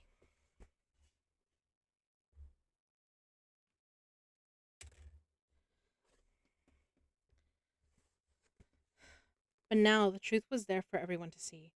Privately, the Kirchnew slaves moved in and out of the ports of Ketterdam, and most indentured were really slaves by another name. But publicly, they reveled it. But publicly, they reviled it and were obligated to persecute all slavers. Nina had known exactly what would happen when she had branded Matthias with that charge. I didn't understand what was happening, said Matthias. I didn't speak Kirch, but Nina certainly did. They seized me and put me in chains. They tossed me in the brig and kept me there in the dark for weeks while we crossed the sea. The next time I saw daylight was when they led me off the ship in Ketterdam. I had no choice, Nina said, the ache of tears pressing at her throat. You don't know. Just tell me one thing, he said. There was anger in his voice, but she could hear something else too, a kind of pleading. If you could go back, if you could undo what you did to me, would you? Nina made herself face them. She had her reasons, but did they matter? And who were they to judge her? She straightened her spine. lifted her chin. She was a member of the Dregs, an employee of the White Rose, and occasionally a foolish girl, but before anything else she was a Grisha and a soldier. No, she said clearly, her voice echoing off the endless ice. I'd do it all over again. A sudden rumble shook the ground. Nina nearly lost her footing, and she saw Kaz brace himself with his walking stick. They exchanged puzzled glances. Are there fault lines this far north? Wylan asked. Matthias frowned. Not that I know of, but a slab of earth shot up from beneath Matthias's feet, knocking him to the ground. Another erupted to Nina's right, sending her sprawling. All around them, crooked monoliths of earth and ice burst upward, as if the ground were coming to life. A harsh wind whipped at their faces, snow spinning flurries. What the hell is this? Cried Jesper. Sorry. Can't believe that was the first time I had to sneeze this entire time. Ugh. What the hell is this? Cried Jesper. Some kind of earthquake, shouted Inej. No, said Nina, pointing to a dark spot that seemed to be floating in the sky, unaffected by the howling wind. We're under attack. Nina crawled on hands and knees, seeking some kind of shelter. She thought she might well have lost her mind. There was someone in the air, hovering in the sky high above her. She was watching someone fly. Grisha squallers could control current. She'd even seen them play at tossing each other in the air at the little palace. But the level of finesse and power it took to maintain controlled fight was unthinkable. At least it had been, until now. Drita Perem. She hadn't quite believed Kaz. Maybe she'd even suspected him of outright lying to her about what he'd seen just to get her to do the job. But unless she'd taken a blow to the head, she didn't remember. This was real. The squalor turned in the air, stirring the storm in a frenzy, sending the ice flying sending ice flying until it stung her cheeks. She could barely see. She fell backward as another slab of rock and ice shot from the ground. They were being corralled, pushed closer together to make a single target. I need a distraction, shouted Jesper from somewhere in the storm. She heard a tiny plink. Get down, cried Wylan. Nina flattened her body to the snow. A boom sounded overhead, and an explosion lit the sky just to the right of the squalor. The winds around them dropped as the squalor was thrown off course and forced to focus on righting himself. It took the briefest second, but it was enough time for Jesper to aim his rifle and fire. A shot rang out, and the squalor was hurtling toward the earth. Another slab of ice slid into place. They were being trapped like animals in a pen, ready for the slaughter. Jesper aimed between the slabs at a distant stand of trees, and Nina realized there was another Grisha there, a boy with dark hair. Before Jesper could get off a shot, the Grisha rammed a fist upward, and Jesper was thrown off his feet by a shaft of earth. He rolled as he fell in fire from the ground. The boy in the distance cried out and dropped to one knee, but his arms were still raised, and the ground still rumbled and rocked beneath them. Jesper fired again and missed. Nina lifted her hands and tried to focus on the Grisha's heart, but he was well out of her range. She saw Inej signal to Kaz. Without a word, he positioned himself against the Without a word, he positioned himself against the nearest slab and cupped his hands at his knee. The ground buckled and swayed, but he held steady as she launched herself from the cradle of his fingers into a graceful arc. In a graceful arc, she vanished over the slab without a sound. A moment later, the ground went still. Trust the race, said Jesper. They stood dazed, the air strangely hushed out of the chaos that had come before. Wylan, Jesper panted, pushing to his feet. Get us out of here. Wylan nodded, pulling. Wylan nodded, pulled a putty-colored lump from his pack, and gently placed it against the nearest rock. Everybody down, he instructed. They crouched together in a cluster, as far away as the enclosure would permit. Wyland slapped his hand against the explosive and dove away, careening into Matthias and Jesper as they all covered their ears. Nothing happened. Are you kidding me? Said Jesper. Boom. The slab exploded. Ice and bits of rock rained down over their heads. Wyland was covered in dust and uh, wearing a wearing a slightly dazed, deliriously happy expression. Nina started to laugh. Try to look like he knew it would work. They stumbled out of the corral of slabs. Kaz Jesper to Jesper. Perimeter. Let's make sure there aren't more surprises. They set off in opposite directions. Nina and the others found Inej standing over the body of the trembling Grisha. He wore clothes of olive drab, and his eyes were glassy. Blood spilled from the bullet wound in his upper thigh, and a knife jutted from the right side of his chest. Inej must have thrown it when she'd escaped from the enclosure. Nina knelt beside him. I need a little more, the Grisha mumbled. Just a little more. He grabbed Nina's hand, and only then did she recognize him. Nestor? He twitched at the sound of his name, but he didn't seem to know her. Nestor, it's me, Nina. She had been at school with him back at the little palace. They'd been sent to Karamzin together during the war. At King Nikolai's coronation, they'd stolen a bottle of champagne and gotten sick by the lake. He was a fabricator, one of the Duras who worked with metals, glass, and fiber. With metal, glass, and fibers. It didn't make sense. Fabricators made textiles, weapons. He shouldn't have been capable of what she just witnessed. Please, he begged, his face crumpling. I need more. Parem? Yes, he sobbed. Yes, please. I can heal your wound, Nestor, if you stay still. He was in bad shape, but if she could stop the bleeding. I don't want your help, he said angrily, trying to push away from her.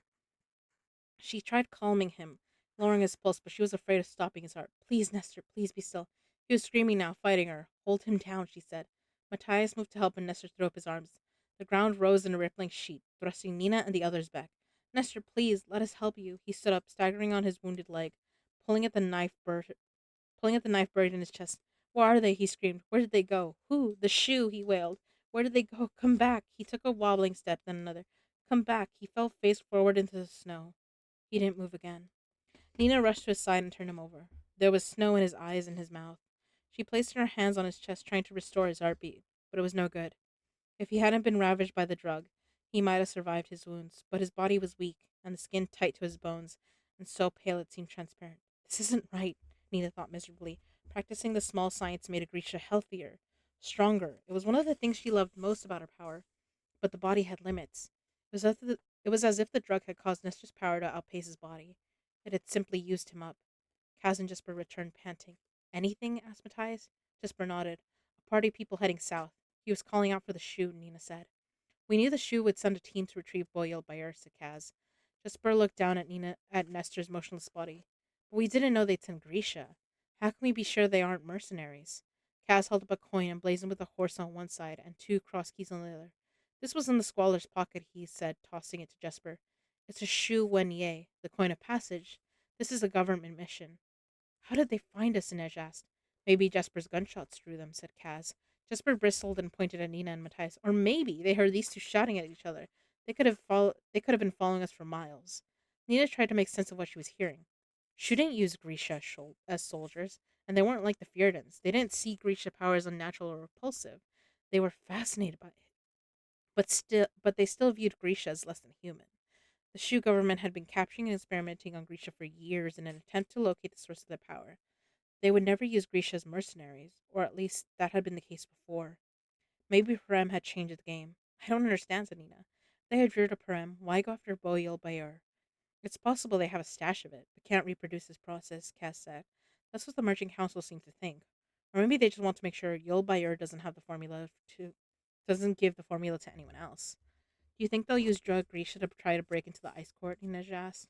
If they have more of them, said Cass, that's what I would do. Matthias shook his head. If they had a heart render, we'd all be dead. It was still a close thing, replied Inej. Jesper shoulders his rifle. Wylan earned his keep. Wylan gave a little jump at the sound of his name. I did?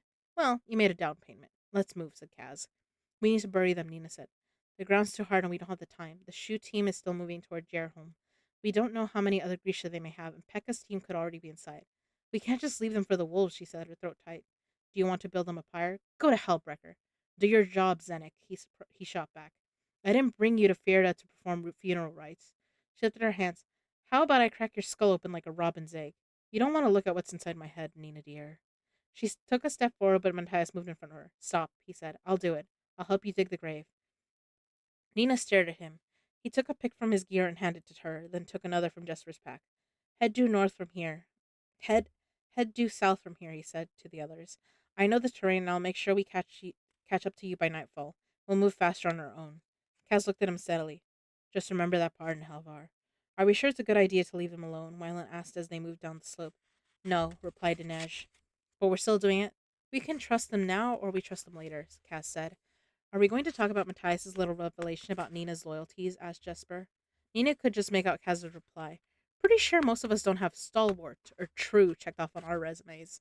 For all that she wanted to pummel Kaz, she couldn't help being a bit grateful too. Matthias walked a few steps away from Nestor's body. He heaved the pick into the icy earth, wrenched it free, plunged it in again.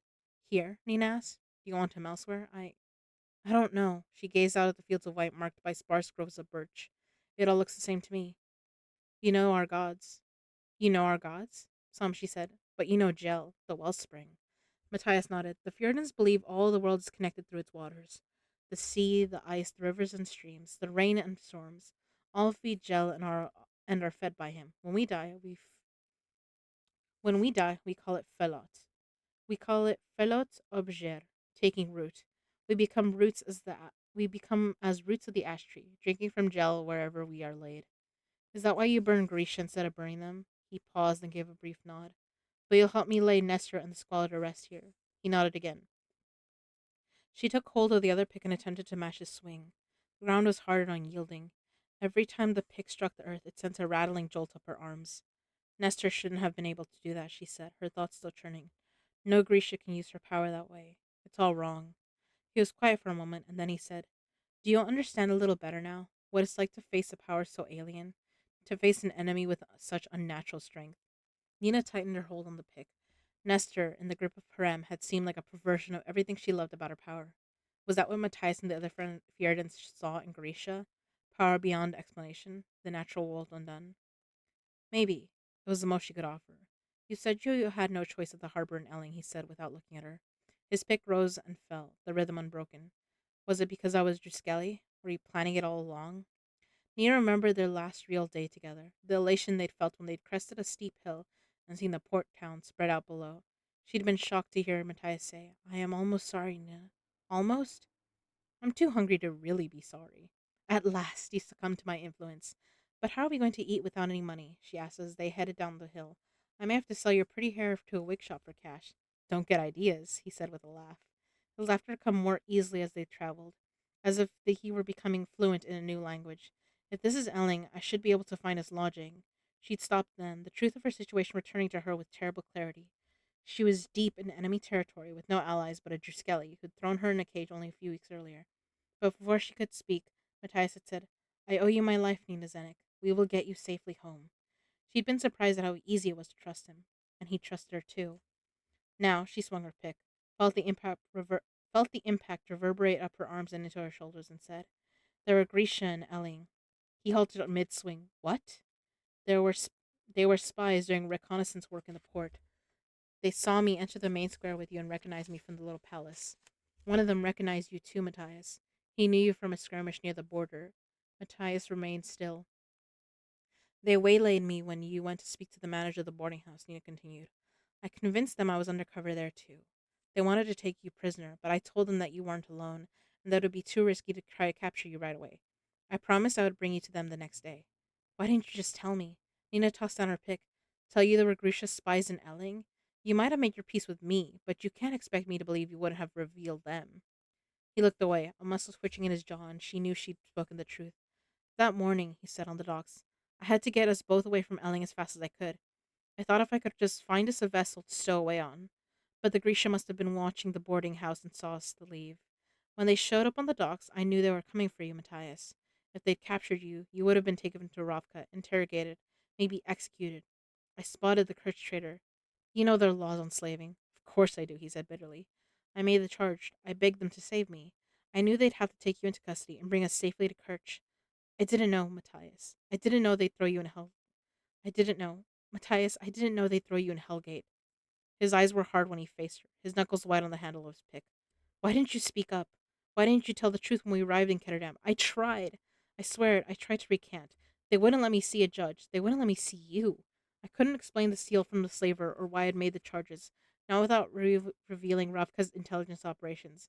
I would have compromised Grisha still in the field. I would have been sentencing them to death. So you left me to rot in Hellgate. I could have gone home. So you left me to rot in Hellgate. I could have gone home to Ravka. Saints, I wanted to. But I stayed in Ketterdam. I gave up my wages for bribes, petitioned the court. You did everything but tell the truth. She'd meant to be gentle, apologetic, to tell him that she'd still thought of him every night and day, but the image of the pyre was still fresh in her mind. I was trying to protect my people you spent your life trying to exterminate. He gave a rueful laugh, turning the pick over in his hands.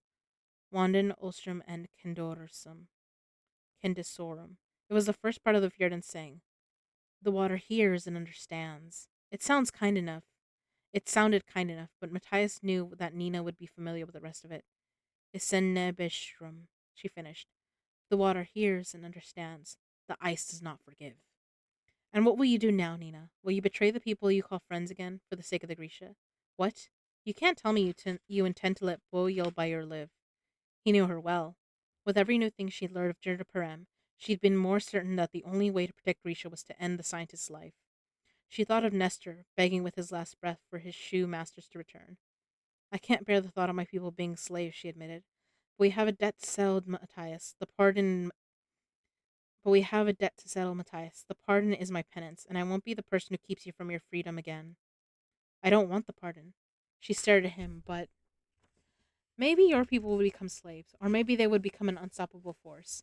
If Yul Bayer lives and the secret of Jerda Parem becomes known, anything is possible. For a long moment they held each other's gazes.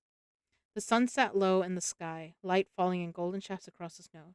She could see the sky, as she could see the blonde of Matthias's lashes peeking through the black antimony she had used to stain them. She'd have to tailor him again soon. In those days after the shipwreck, she and Matthias had formed an uneasy truce. What had grown up between them had been something fiercer than affection, an understanding that they were both soldiers, that in another life they might have been allies instead of enemies. She felt that now. It would mean betraying the others, she said. They won't get their pay from the Merchant Council. True. And Kaz will kill us both, if he learns the truth. Have you tried lying to Kazbrecker? Matthias shrugged. Then we die as we lived. Nina looked at Nestor's emaciated form. For a cause. We are of one mind in this, said Matthias. Boyle Bayer will not leave the ice court alive. The deal is the deal, she said in Kirch, the language of trade, a tongue that belonged to neither of them. The deal is the deal, he replied. Matthias swung his pick and brought it down in a hard arc, a kind of declaration. She hefted her pick and did the same. Without another word, they returned to the work of the grave, falling into a determined rhythm. Kaz was right about one thing at last. She and Matthias had finally found something to agree on. Okay. Part 4, The Trick to Falling. So I'm gonna read this next chapter and then we're done for tonight. And we'll raid one of my buddies. Whoever's still alive when I'm done with this. Chapter I love the clapping, sis. Oh my god, I love how far we got through this book. I feel like if we did one more session of this, I would finish it. I would devour it. Okay. Chapter 21, Inej. Inej felt like she and Kaz had become twin soldiers, marching on, pretending they were fine, hiding their wounds and bruises from the rest of the crew. It took 2 more days of travel to reach the cliffs that overlooked Gearholm, but the going was easier as they moved south and toward the coast. The weather warmed, the ground thawed, and she began to see signs of spring. Inesha thought Gearholm would look like Ketterdam, a canvas of black, gray, and brown, tangled streets dense with mist and coal smoke, ships of every kind in the harbor, pulsing with the rush and bustle of trade.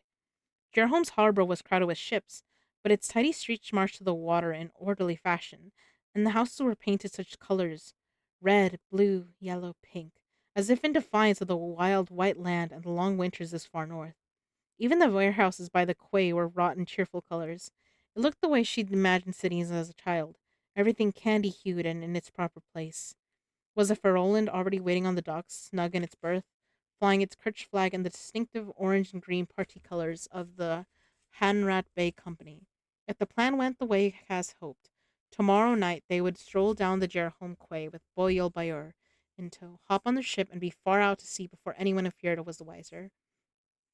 She preferred not to think of what tomorrow night might look if this plan went wrong. Inej glanced up to where the ice court stood like a great white sentinel on a massive cliff overlooking the harbor. Matthias had called the cliffs unscalable, and Inej had to admit that they would present a challenge even for the Wraith. They seemed impossibly high, and from a distance their white lime surface looked clean and bright as ice. Cannon, said Jesper. Kaz squinted up at the big guns pointed out at the bay. I've broken into banks, warehouses, mansions, museums, vaults, a rare book library, and once the bedchamber of a visiting Kalish diplomat whose wife had a passion for emeralds, but I've never had a cannon shot at me. There's something to be said for novelty, offered Jesper. Inej pressed her lips together. Hopefully it won't come to that. Those guns are there to stop invading armadas, Jesper said confidently. Good luck hitting a good luck hitting a skinny little schooner cutting through the waves bound for fortune and glory. I'll quote you on that when a cannonball lands in my lap, said Nina. They slipped easily into the traffic of travelers and trades where the cliff road met the northern road that led to Upper Gerholm. The upper town was a rambling extension of the city below, a sprawling collection of shops, markets, and inns that served the guards and staff who worked at the ice court as well as visitors. Luckily, the crowds were heavy and motley enough that one more group of foreigners could go unnoticed, and Inej found herself breathing a bit easier. She'd worried that she and Jesper might be dangerously conspicuous in the Fjerdan capital sea of blondes, Maybe the crew from Shuhan was relying on the jumbled crowd for cover too. Signs of Kale celebrations were everywhere. The shops had created elaborate displays of pepper cookies baked in the shape of wolves, some hanging like ornaments from large twisting trees, and the bridge spanning the river gorge had been festooned with ribbons and fiered in silver. One way into the ice court and one way out. Would they cross this bridge as victors tomorrow? What are they? Wylan asked, pausing in front of a peddler's cart laden with wreaths made of the same twisting branches and silver ribbons. Ash trees, replied Matthias, sacred to Gel. There's supposed to be one. There's supposed to be one in the middle of the White Island," said Nina, ignoring the warning look from the Fjord and Caster. "It's where the Driskelli gather for the listening ceremony." Kaz tapped his walking stick on the ground. Why is this the first time hearing of it? The ash is sustained by the spirit of Gel, said Matthias. It's where we may best hear his voice. Kaz's eyes flickered. Not what I asked. Why isn't it on our plans? Because it's the holiest place in all of Fjerda and not essential to our mission. I say what's essential. Anything else you decided to leave out in your great wisdom? The ice court is a vast structure, Matthias said, turning away. I can't label every crack and corner. But let's hope nothing is lurking in those corners, Kaz replied. Upper Jerholm had no real center, but the bulk of its taverns, inns, and market stalls were clustered around the base of the hill leading to the ice court. Cass steered them seemingly aimlessly through the streets until he found a rundown tavern called Gestinge. Here, Jasper complained, peering into the dank main room. This whole place stank of garlic and fish. Cass just gave a significant glance upward and said, Terrace. What's a Gestinge? Inej wondered aloud. It means paradise, said Matthias. Even he looked skeptical. Nina helped secure them a table on the tavern's rooftop terrace. It was mostly empty, though it was still too cold to attract many patrons. Or maybe they'd been scared away by the food. Herring and rancid oil, stale black bread, and some kind of butter that looked distinctly mossy. Jesper looked down at his plate and moaned, Kaz, if you wanted me dead, I prefer a bullet to poison. Nina scrunched her nose. When I don't want to eat, you know there's a problem. We're here for the view, not the food. From their table, they had a clear, if distant view of the ice court's outer gate and that first guardhouse. It was built into a white arch formed by two monumental stone wolves on their hind legs, spanned the road leading up to the hill of the court. Inej and the others watched the traffic come and go through the gates as they picked at their lunches, waiting for a sign of the prison's wagons. Inej's appetite had finally returned, and she'd been eating as much as possible to build her strength, but the skin atop the soup she'd ordered wasn't helping. There was no coffee to be had, so they'd ordered tea and little glasses of clear branvin that burned going down, but helped keep them warm as the wind picked up, stirring the silvery ribbons tied to the ash boughs lining the streets below. We're going to start looking conspicuous soon, said Nina. This isn't the kind of place people like to linger. Maybe they don't have anyone to take to jail, suggested Wylan. There's always someone to take to jail, Kaz replied, then bobbed his chin toward the road. Look, a boxy wagon was rolling to a stop at the guardhouse. Its roof and high sides were covered in black canvas, and it was drawn by four stout horses. The door at the back was heavy iron, bolted and padlocked. Kaz reached into his coat pocket. Here, he said, and handed Jasper a slender book with an elaborate cover. Are we going to read to each other? Just flip it open to the back. Jesper opened the book and peered at the last page, puzzled. So, hold it up so we don't have to look at your ugly face. My face is character. Besides, oh, an excellent read, isn't it? Who knew I had a taste for literature? Jesper passed it to Wylan, who looked tentatively. What does it say? Just look, said Jesper. Wylan frowned and held it up, then grinned. Where did you get this? Matthias had his turn and released a surprised grunt. It's called a backlist book, said Kaz, as Inej took the volume from Nina and held it up. The pages were full of ordinary sermons, but the ornate back cover hid two lenses that acted as a long glass. Kaz had told her to keep an eye out for women using similarly made mirrored compacts at the Crow Club. They could read the hand a player was holding from across the room, then signal to a partner at the table. Clever, Inej remarked as she peered through. To the barmaid and the other patrons on the terrace, it looked like they were handing a book around, discussing some interesting passage. Instead, Inej had a close view of the gatehouse and the wagon parked in front of it. The gate between the rampant wolves was a wrought iron, bearing the symbol of the sacred ash and bordered by a high spiked fence that circled the ice court grounds. Four guards, she noted, just as Matthias had said. Two were stationed on side of the gatehouse, and one of them was chatting with the driver of the prison wagon, who handed him a packet of documents. They're the first line of defense, said Matthias. They'll check paperwork and confirm identities, flag anyone they think requires closer scrutiny. By this time tomorrow, the line going through the gates will be full of Tringhale guests and backed up all the way to the gorge. By then we'll be inside, Cass said. How often do the wagons run? Asked Jesper. It depends, Matthias said. Usually in the morning, sometimes in the afternoon, but I can't imagine they'll want prisoners arriving at the same time as guests. Then we have to be on the early wagon, Cass said. And Neige lifted the backless book again. The wagon driver wore a gray uniform, similar to the ones worn by the guards at the gate, but but absent any sash or decoration. He swung down from his seat and came around to unlock the iron door. Saints, Inej said as the door swung open. 10 prisoners were seated along benches that ran the wagon's length, their wrists and feet shackled, black sacks over their heads. Inej handed the book to Matthias, and as it made the rounds, Inej felt the group's apprehension rise. Only Cass seemed unfazed. Hooded, chained, and shackled, said Jesper. You're sure we can't go in as entertainers? I hear Wyland really kills it on the flute. We go in as we are, said Cass, as criminals.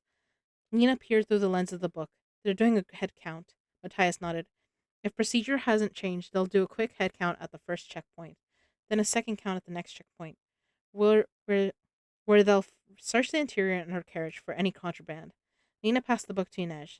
The driver is going to notice 6 more prisoners when he opens the door. If only I thought of that, Cass said drily. I can tell you've never picked a pocket. And I can tell you've never given enough thought to your heart.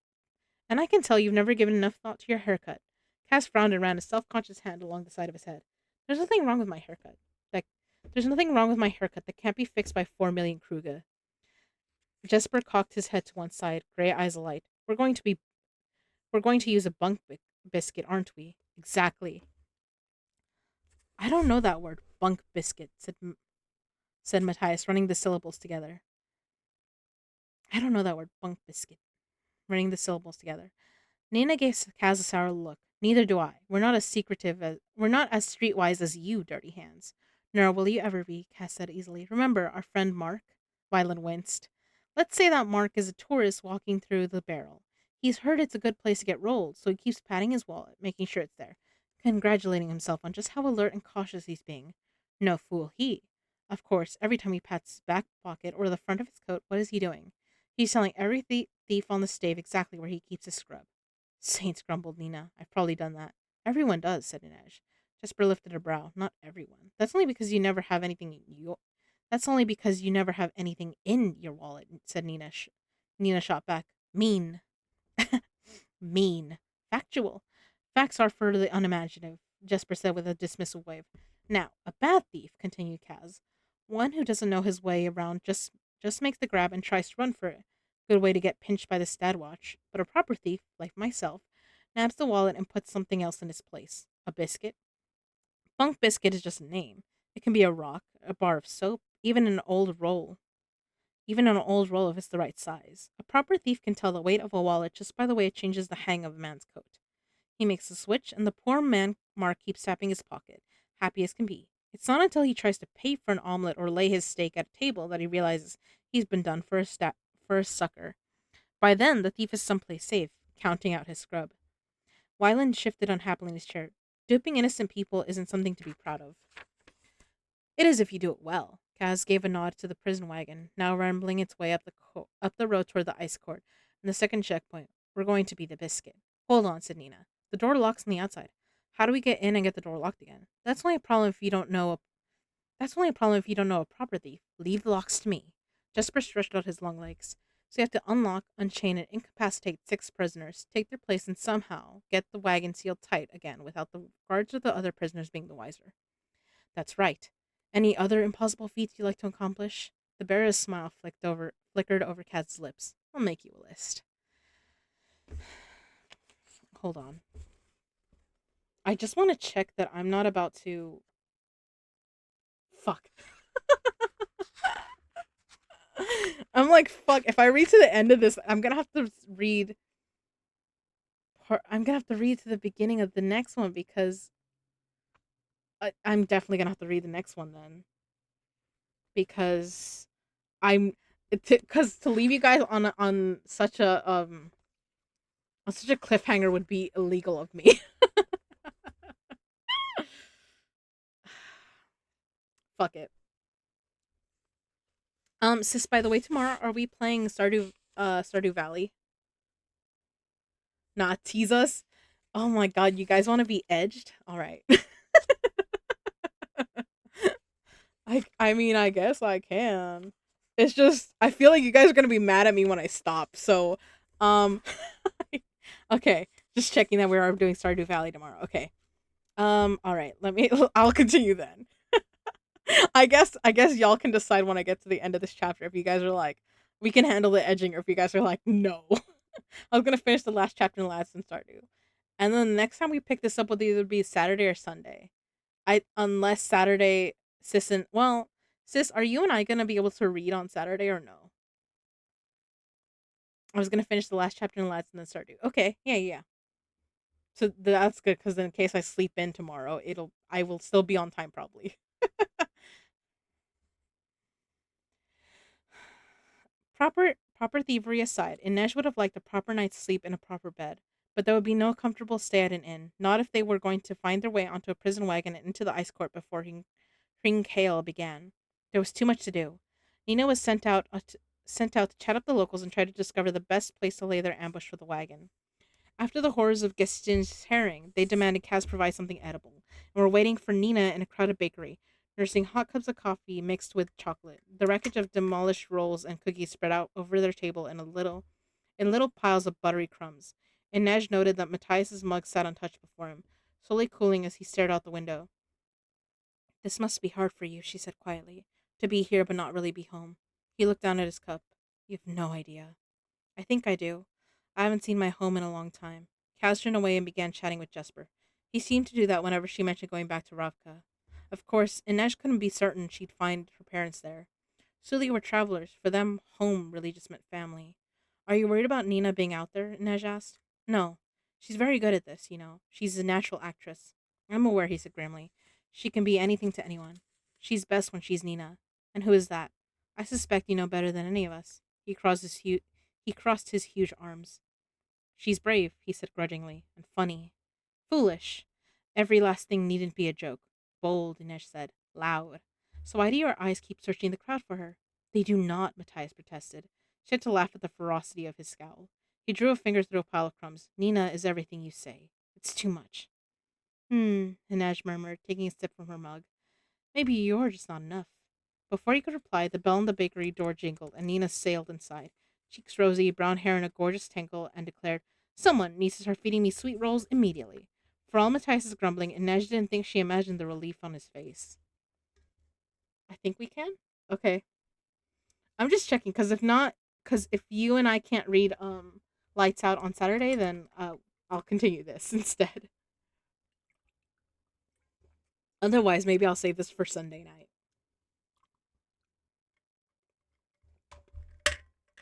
If I don't, because I don't think I have weekend plans, but things always come up randomly with depending on the time we start. Ooh, okay. So if we start earlier, it could be done. Because I'm down to do it earlier. It had taken Nina less than an hour to discover that most of the prison wagons passed by a roadhouse, known as the Warden's Way Station, on the route to the ice court. Inej and the others had to trek almost 2 miles out of Upper Deerholm to locate the tavern. It was too crowded with farmers and local laborers to be useful, so they headed farther up the road, and by the time they found a spot with enough cover and a stand of trees large enough to suit their purpose, Inej felt close to collapse. She thanked her saints for Jesper's seemingly limitless energy. He cheerfully volunteered to continue on and be the lookout. When the prison cart rolled by, he'd signal the rest of the crew with a flare, then sprint back to join them.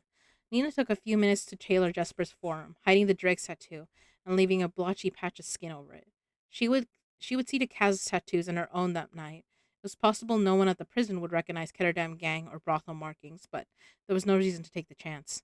No mourners, Jesper called as he loped off into the twilight, long legs eating up the distance easily. No funerals, they replied, in essence a real prayer along with him, too. She knew Jesper was well armed and could take care of himself, but between his lanky frame and Zemeni skin, he was just too noticeable for comfort. They camped in a dry gully bordered by a tangle of shrubs and took shifts dozing on the hard rock ground and keeping watch. Despite her fatigue, Anish hadn't thought she would be able to sleep, but the next thing she knew, the sun was high above them, a bright pocket of glare in an overcast sky. It had to be past noon. Nina was beside her with a piece of one of the Pepperwolf cookies she bought in the upper Gerholm. Anish saw that someone had made a low fire, and the sticky remnants of a block of melted paraffin were visible in its ashes. Where are the others? She asked, looking around the empty gully. In the road, Cass said we should let you sleep. Inej rubbed her eyes. She supposed it was a concession to her injuries. Maybe she hadn't hit her exhaustion well at all. A sudden, crackling snap, snap, snap from the road had her on her feet with knives drawn in seconds. Easy, Nina said. It's just Wylan. Easy, Nina said. It's just Wylan. Jesper must have already raised a signal, and Nash took the cookie from Nina and hurried up to where Kaz and Matthias were watching. Wyland's fuss was Wyland fussed with something at the base of a thick red fir. Another series of pops sounded, and a tiny puff of white smoke burst from the tree's trunk where it met the ground. For a moment, it looked like nothing would happen. Then the roots loosened themselves in the soil, curling and withering. What was that? Asked Nina. Salt concentrate, said Nina. Nash cocked her head to the side. Is Matthias praying? Saying a blessing. Feridans do it whenever they cut down a tree. Every time? The blessings depend on how you intend to use the wood. One for houses, one for bridges, she paused. One for kindling. It took less than a minute for them to pull the tree down so that its trunk lay blocking the road. With the roots intact, it looked as if it had simply been felled by disease. Once the wagon stops, the tree will buy us about 15 minutes, but not much more, Cass said. Move quickly. The prisoners should be hooded, but they'll be able to hear, so not a word. We can't afford to arouse suspicion. For all they know, this is a routine stop and we want to keep it that way. As Inej waited in the gully with the others, she considered all the things that might go wrong. The prisoners might not be wearing hoods. The guards might have one of their own in the back of the wagon. And if the crew succeeded, well, then they'd be captives on their way into the ice court. They didn't seem like a particularly promising outcome either. Just when she started to wonder if Jesper had been wrong and sent up the flare too early, a prison wagon rumbled into view. It rolled past them, then came to a halt in front of the tree. She could hear the driver cursing to his companion. They both slid down from the box seat and made their way over to the tree. For a long minute they stood there staring at it. The larger guard took off his head and scratched his belly. How lazy can they be? Kaz muttered. Finally, they seemed to accept that the tree wasn't going to move on its own. They strolled back to the wagon to retrieve a heavy coil of rope and hitched one of the horses to help drag the tree out of the road. Be ready, Cass said. He skidded over the top of the gully to the back end of the cart. He'd left his walking stick behind in the ditch, and whatever pain he might have been feeling, he disguised it well. He slipped his lockpicks from the lining of his coat and cradled the padlock gently, almost lovingly. In seconds, it sprang open, and he shoved the bolt to the side. He glanced around to where the men were tying ropes around the tree, and then opened the door. Inej tense, waiting for the signal. It didn't come. Cass was just standing there, staring into the wagon. What's happening? Whispered Wylan. Maybe they aren't hooded, she replied. From the side, she couldn't see. I'll go. They couldn't all bunch up around the back of the cart at once. Inej climbed out of the gully and came up behind Cass. He was still standing there, perfectly still. She touched his shoulder briefly, and he flinched. Casbrecker flinched. What was going on? She couldn't ask him and risk giving anything away to the listening prisoners. She peered into the wagon. The prisoners were all cuffed and had black sacks over their heads, but there were considerably more of them than in the wagon they'd seen at the checkpoint. Instead of being seated and chained to the benches at the sides, they were standing, pressed up against one another. Their feet and hands had been shackled, and they all wore iron collars that had been clipped to hooks in the wagon's roof. Whenever one started to slump or lean too heavily, his or her breath would be cut off. It wasn't pretty, but they were so tightly packed together. It didn't look like anyone could actually fall and choke. Inej gave Kaz another little nudge. His face was pale, almost waxen, but at least this time he didn't just stand there. He pushed himself up into the wagon, his movements jerky and awkward, and began unlocking the prisoners' collars. Inej signaled to Matthias, who leapt out of the gully to join them. What's happening? One of the prisoners asked in Rafkan, his voice frightened. Tig! Matthias growled harshly in Fierden. A rustle went through the prisoners in the truck, as if they were all coming to attention. Without meaning to, Inej had straightened her spine too. With that word, Matthias's whole demeanor changed, as if there was as if with a single sharp command, he'd stepped back into the uniform of a Driskelli. Inej eyed him nervously. She started to feel comfortable with Matthias, an easy habit to fall into, but unwise. Kaz unlocked 6 sets of hands and foot shackles. One by one, Inej and Matthias unloaded the 6 prisoners close to the door. There wasn't time to consider height or build, or even if they'd freed men or women. They led them to the edge of the gully, all while keeping an eye on the progress of the guard on the roads. What's happening? One of the captives dared to ask, but another quick tig from Matthias silenced him. Once they were out of view, Nina dropped their pulses, sending them into unconsciousness. Only then did Wyland remove the prisoners' hoods. 4 men, one of them quite old, a middle-aged woman, and a shoe boy. It definitely wasn't ideal, but hopefully the guards wouldn't fret too much over accuracy. After all, how much trouble could a group of chained and shackled convicts After all, how much trouble could a group of chained and shackled convicts be? Nina injected the prisoners with a sleeping solution to prolong their rest, and Wyland helped roll them into the gully behind the trees. Are we just going to leave them there? Wyland whispered to Inej as they hurried back to the wagon with prisoners' hoods in hands. Inej's eyes were trained on the guards moving the trees, and she didn't look at him when she said, "They'll wake soon enough and make a run for it. They might even get to the coast in freedom. We're doing them a favor." It doesn't look like a favor. It looks like leaving them in a ditch. Quiet, she ordered. This wasn't the time for the place for moral quibbling. If Wyland didn't know the difference between being in chains and out of them, he was about to find out. Inej cupped her hand to her mouth and gave a low, soft bird call. They had 4, maybe 5 minutes left before the guards cleared the road.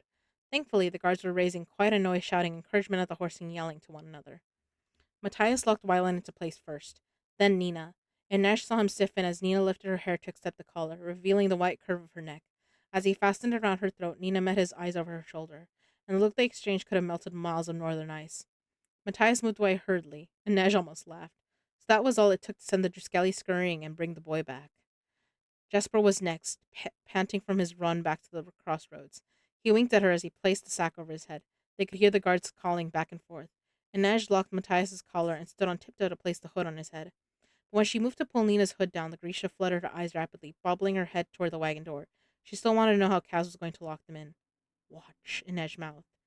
Kaz signaled to Inej, and she leapt down. She shut the wagon door, fastened the padlock, and slid the bolt home. A second later, the opposite side of the door pushed open. Kaz had simply removed the hinges. It was a trick they used plenty of times when a lock was too complicated to pick quickly, or they wanted to make a theft look like an inside job. Ideal for faking suicides, Kaz had once told her, and she'd never been sure if he was sincere. And Nash took a last look at the road. The men had finished with the tree. The big one was dusting off his hand and slapping the horse's back. The other was already approaching the front of the wagon. And Nash gripped the lip of the door and swung herself up, squeezing inside. Immediately, Kaz started replacing the hinges. And Nash shoved the hood over Nina's surprised face, and took her place beside Jesper. But even in the dim light, she could tell Kaz was moving too slowly, his gloved fingers clumsier than she'd ever seen them. What was wrong with him? And why had he frozen at the wagon door? Something had made him hesitate, but what? She heard the ping of metal as Kaz dropped on one of the screws. She peered at the wagon floor and kicked it back to him, trying to ignore the pounding of her heart. Kaz crouched down to replace the second hinge. He was breathing hard. She knew he worked in the low light. She knew he was working in low light, by touch alone, in those cursed leather gloves he always insisted on wearing. But Inej didn't think that was why he seemed so agitated. She heard footsteps on the right side of the wagon, one guard shouting to another, "Come on, Kaz." She hadn't taken the time to sweep away their footprints. What if the guard noticed? What if he pulled on the door and it simply fell off its hinges, revealing Kaz Brecker unhooded and unchained? She heard another ping. Kaz cursed once another under his breath. Suddenly, the door shook as the guard gave the chained padlock a rattle. Kaz braced his hand against a hinge. The crack of light beneath the door widened, and Nash sucked in a breath. The hinges held. Another shout and fear and more footsteps. Then the crack of the reins and the cart surged forward, rumbling over the road, and Nash let herself exhale. Her throat had gone completely dry. Kaz took his place beside her. He shoved the hood over her head, and the musty smell filled her nostrils. He would put his own hood on next, then lock himself in. Easy enough, a cheap magician's trick, and Kaz knew them all. His arm pressed along hers from shoulder to elbow as he locked the collar around his neck. Bodies shifted against Inej's back and side, crowding up against her. For now, they were safe. But despite the rattle of the wagon's wheels, Inej could tell Kaz's breathing had gotten worse. Shallow, rapid pants like an animal caught in a trap. It was a sound she'd never thought to hear from him. It was because she was listening so closely that she knew the exact moment when Kaz Brecker, Dirty Hands, the bastard of the barrel, and the deadliest boy in Ketterdam, fainted. See, that's why I'm like, I think that leaving it there is illegal. That's why I'm like, should I read like the next chapter? Because that explains a lot of shit. Um,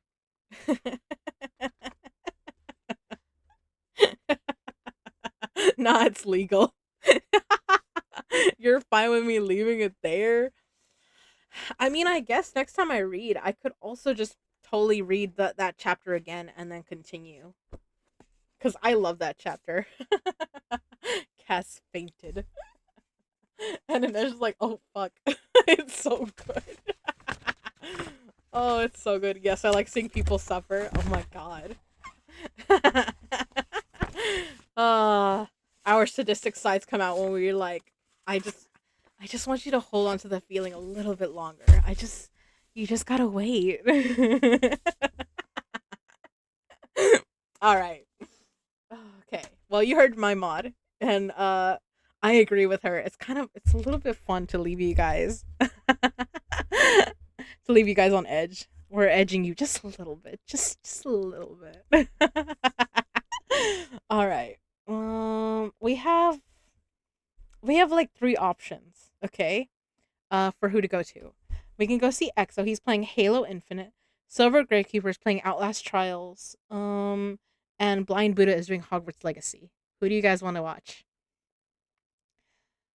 If you guys want like someone who you can like fall asleep to, like to continue to fall asleep to, we should go to Buddha. If you guys want someone who's gonna tell you lots of dirty jokes, we should go with EXO. Or Silver. Silver also tells dirty jokes sometimes. But also they're playing Outlast. That's a scary game. So that's why. Oh my god, we're almost time to like when my ads will go too. Shoot, I'm sorry. I didn't think reading that one chapter would take so long. Jesus. But it's a really good chapter in its defense. All good options, right? Yeah. Um Buddha has two people watching, EXO has six, and Silver has nine. So I don't know if that changes your opinion on who we should go to when there's only like six or eight of us. So yeah. Oh, my throat is raw. Probably from all the laughing. Besides, who did we go see last time? Can I check? Mm, I can see who rated me last. I think last time we rated EXO, didn't we? Or fuck, I don't remember because I know you rated EXO yesterday. But last time I streamed was like over a week ago. Uh, because I had jury duty and stuff all this week until yesterday. Well, yesterday they released me, so yeah. Um, I haven't rated Silver in a hot minute, but Buddha is the one playing Hogwarts Legacy, and then Silver's playing Outlast Trials, which is scary. So it's like, do you want to watch a chill stream or like last person you rated was Buddha? It was okay. Well, in that case, then we can go to either EXO or Silver. So should we go mess with the Goon Squad or the Gravekeepers? I can see it on mod action. Okay. Cuz from what I'm looking on Streamlabs it doesn't show. It shows me who rated me last, which is I think Scott. I think Scotty was what he told me to call him.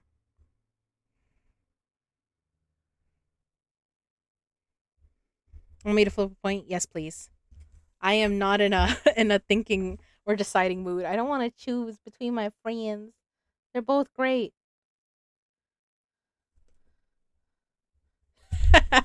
There's a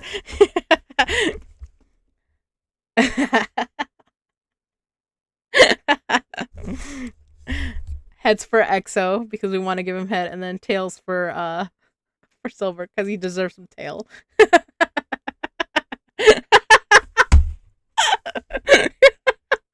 I said that before. You said I picked heads for EXO, tails for Silver, but that's hilarious. Get out of my head. Yes. We shared the brain cell once again, sister dear. Oh, that's so funny. We should clip that later so that way they know that's how we decide between the two of them. All right, we're going to EXO then. To Zaddy EXO. Okay. Oh my god. Heads it is. All right, let's go join the Goon Squad after telling dirty jokes. Oh my god, you guys are gonna love them. EXO's so much fun. He's such a goofball. Um, but yeah, thank you for keeping me company today, Starlings. You know I love the company.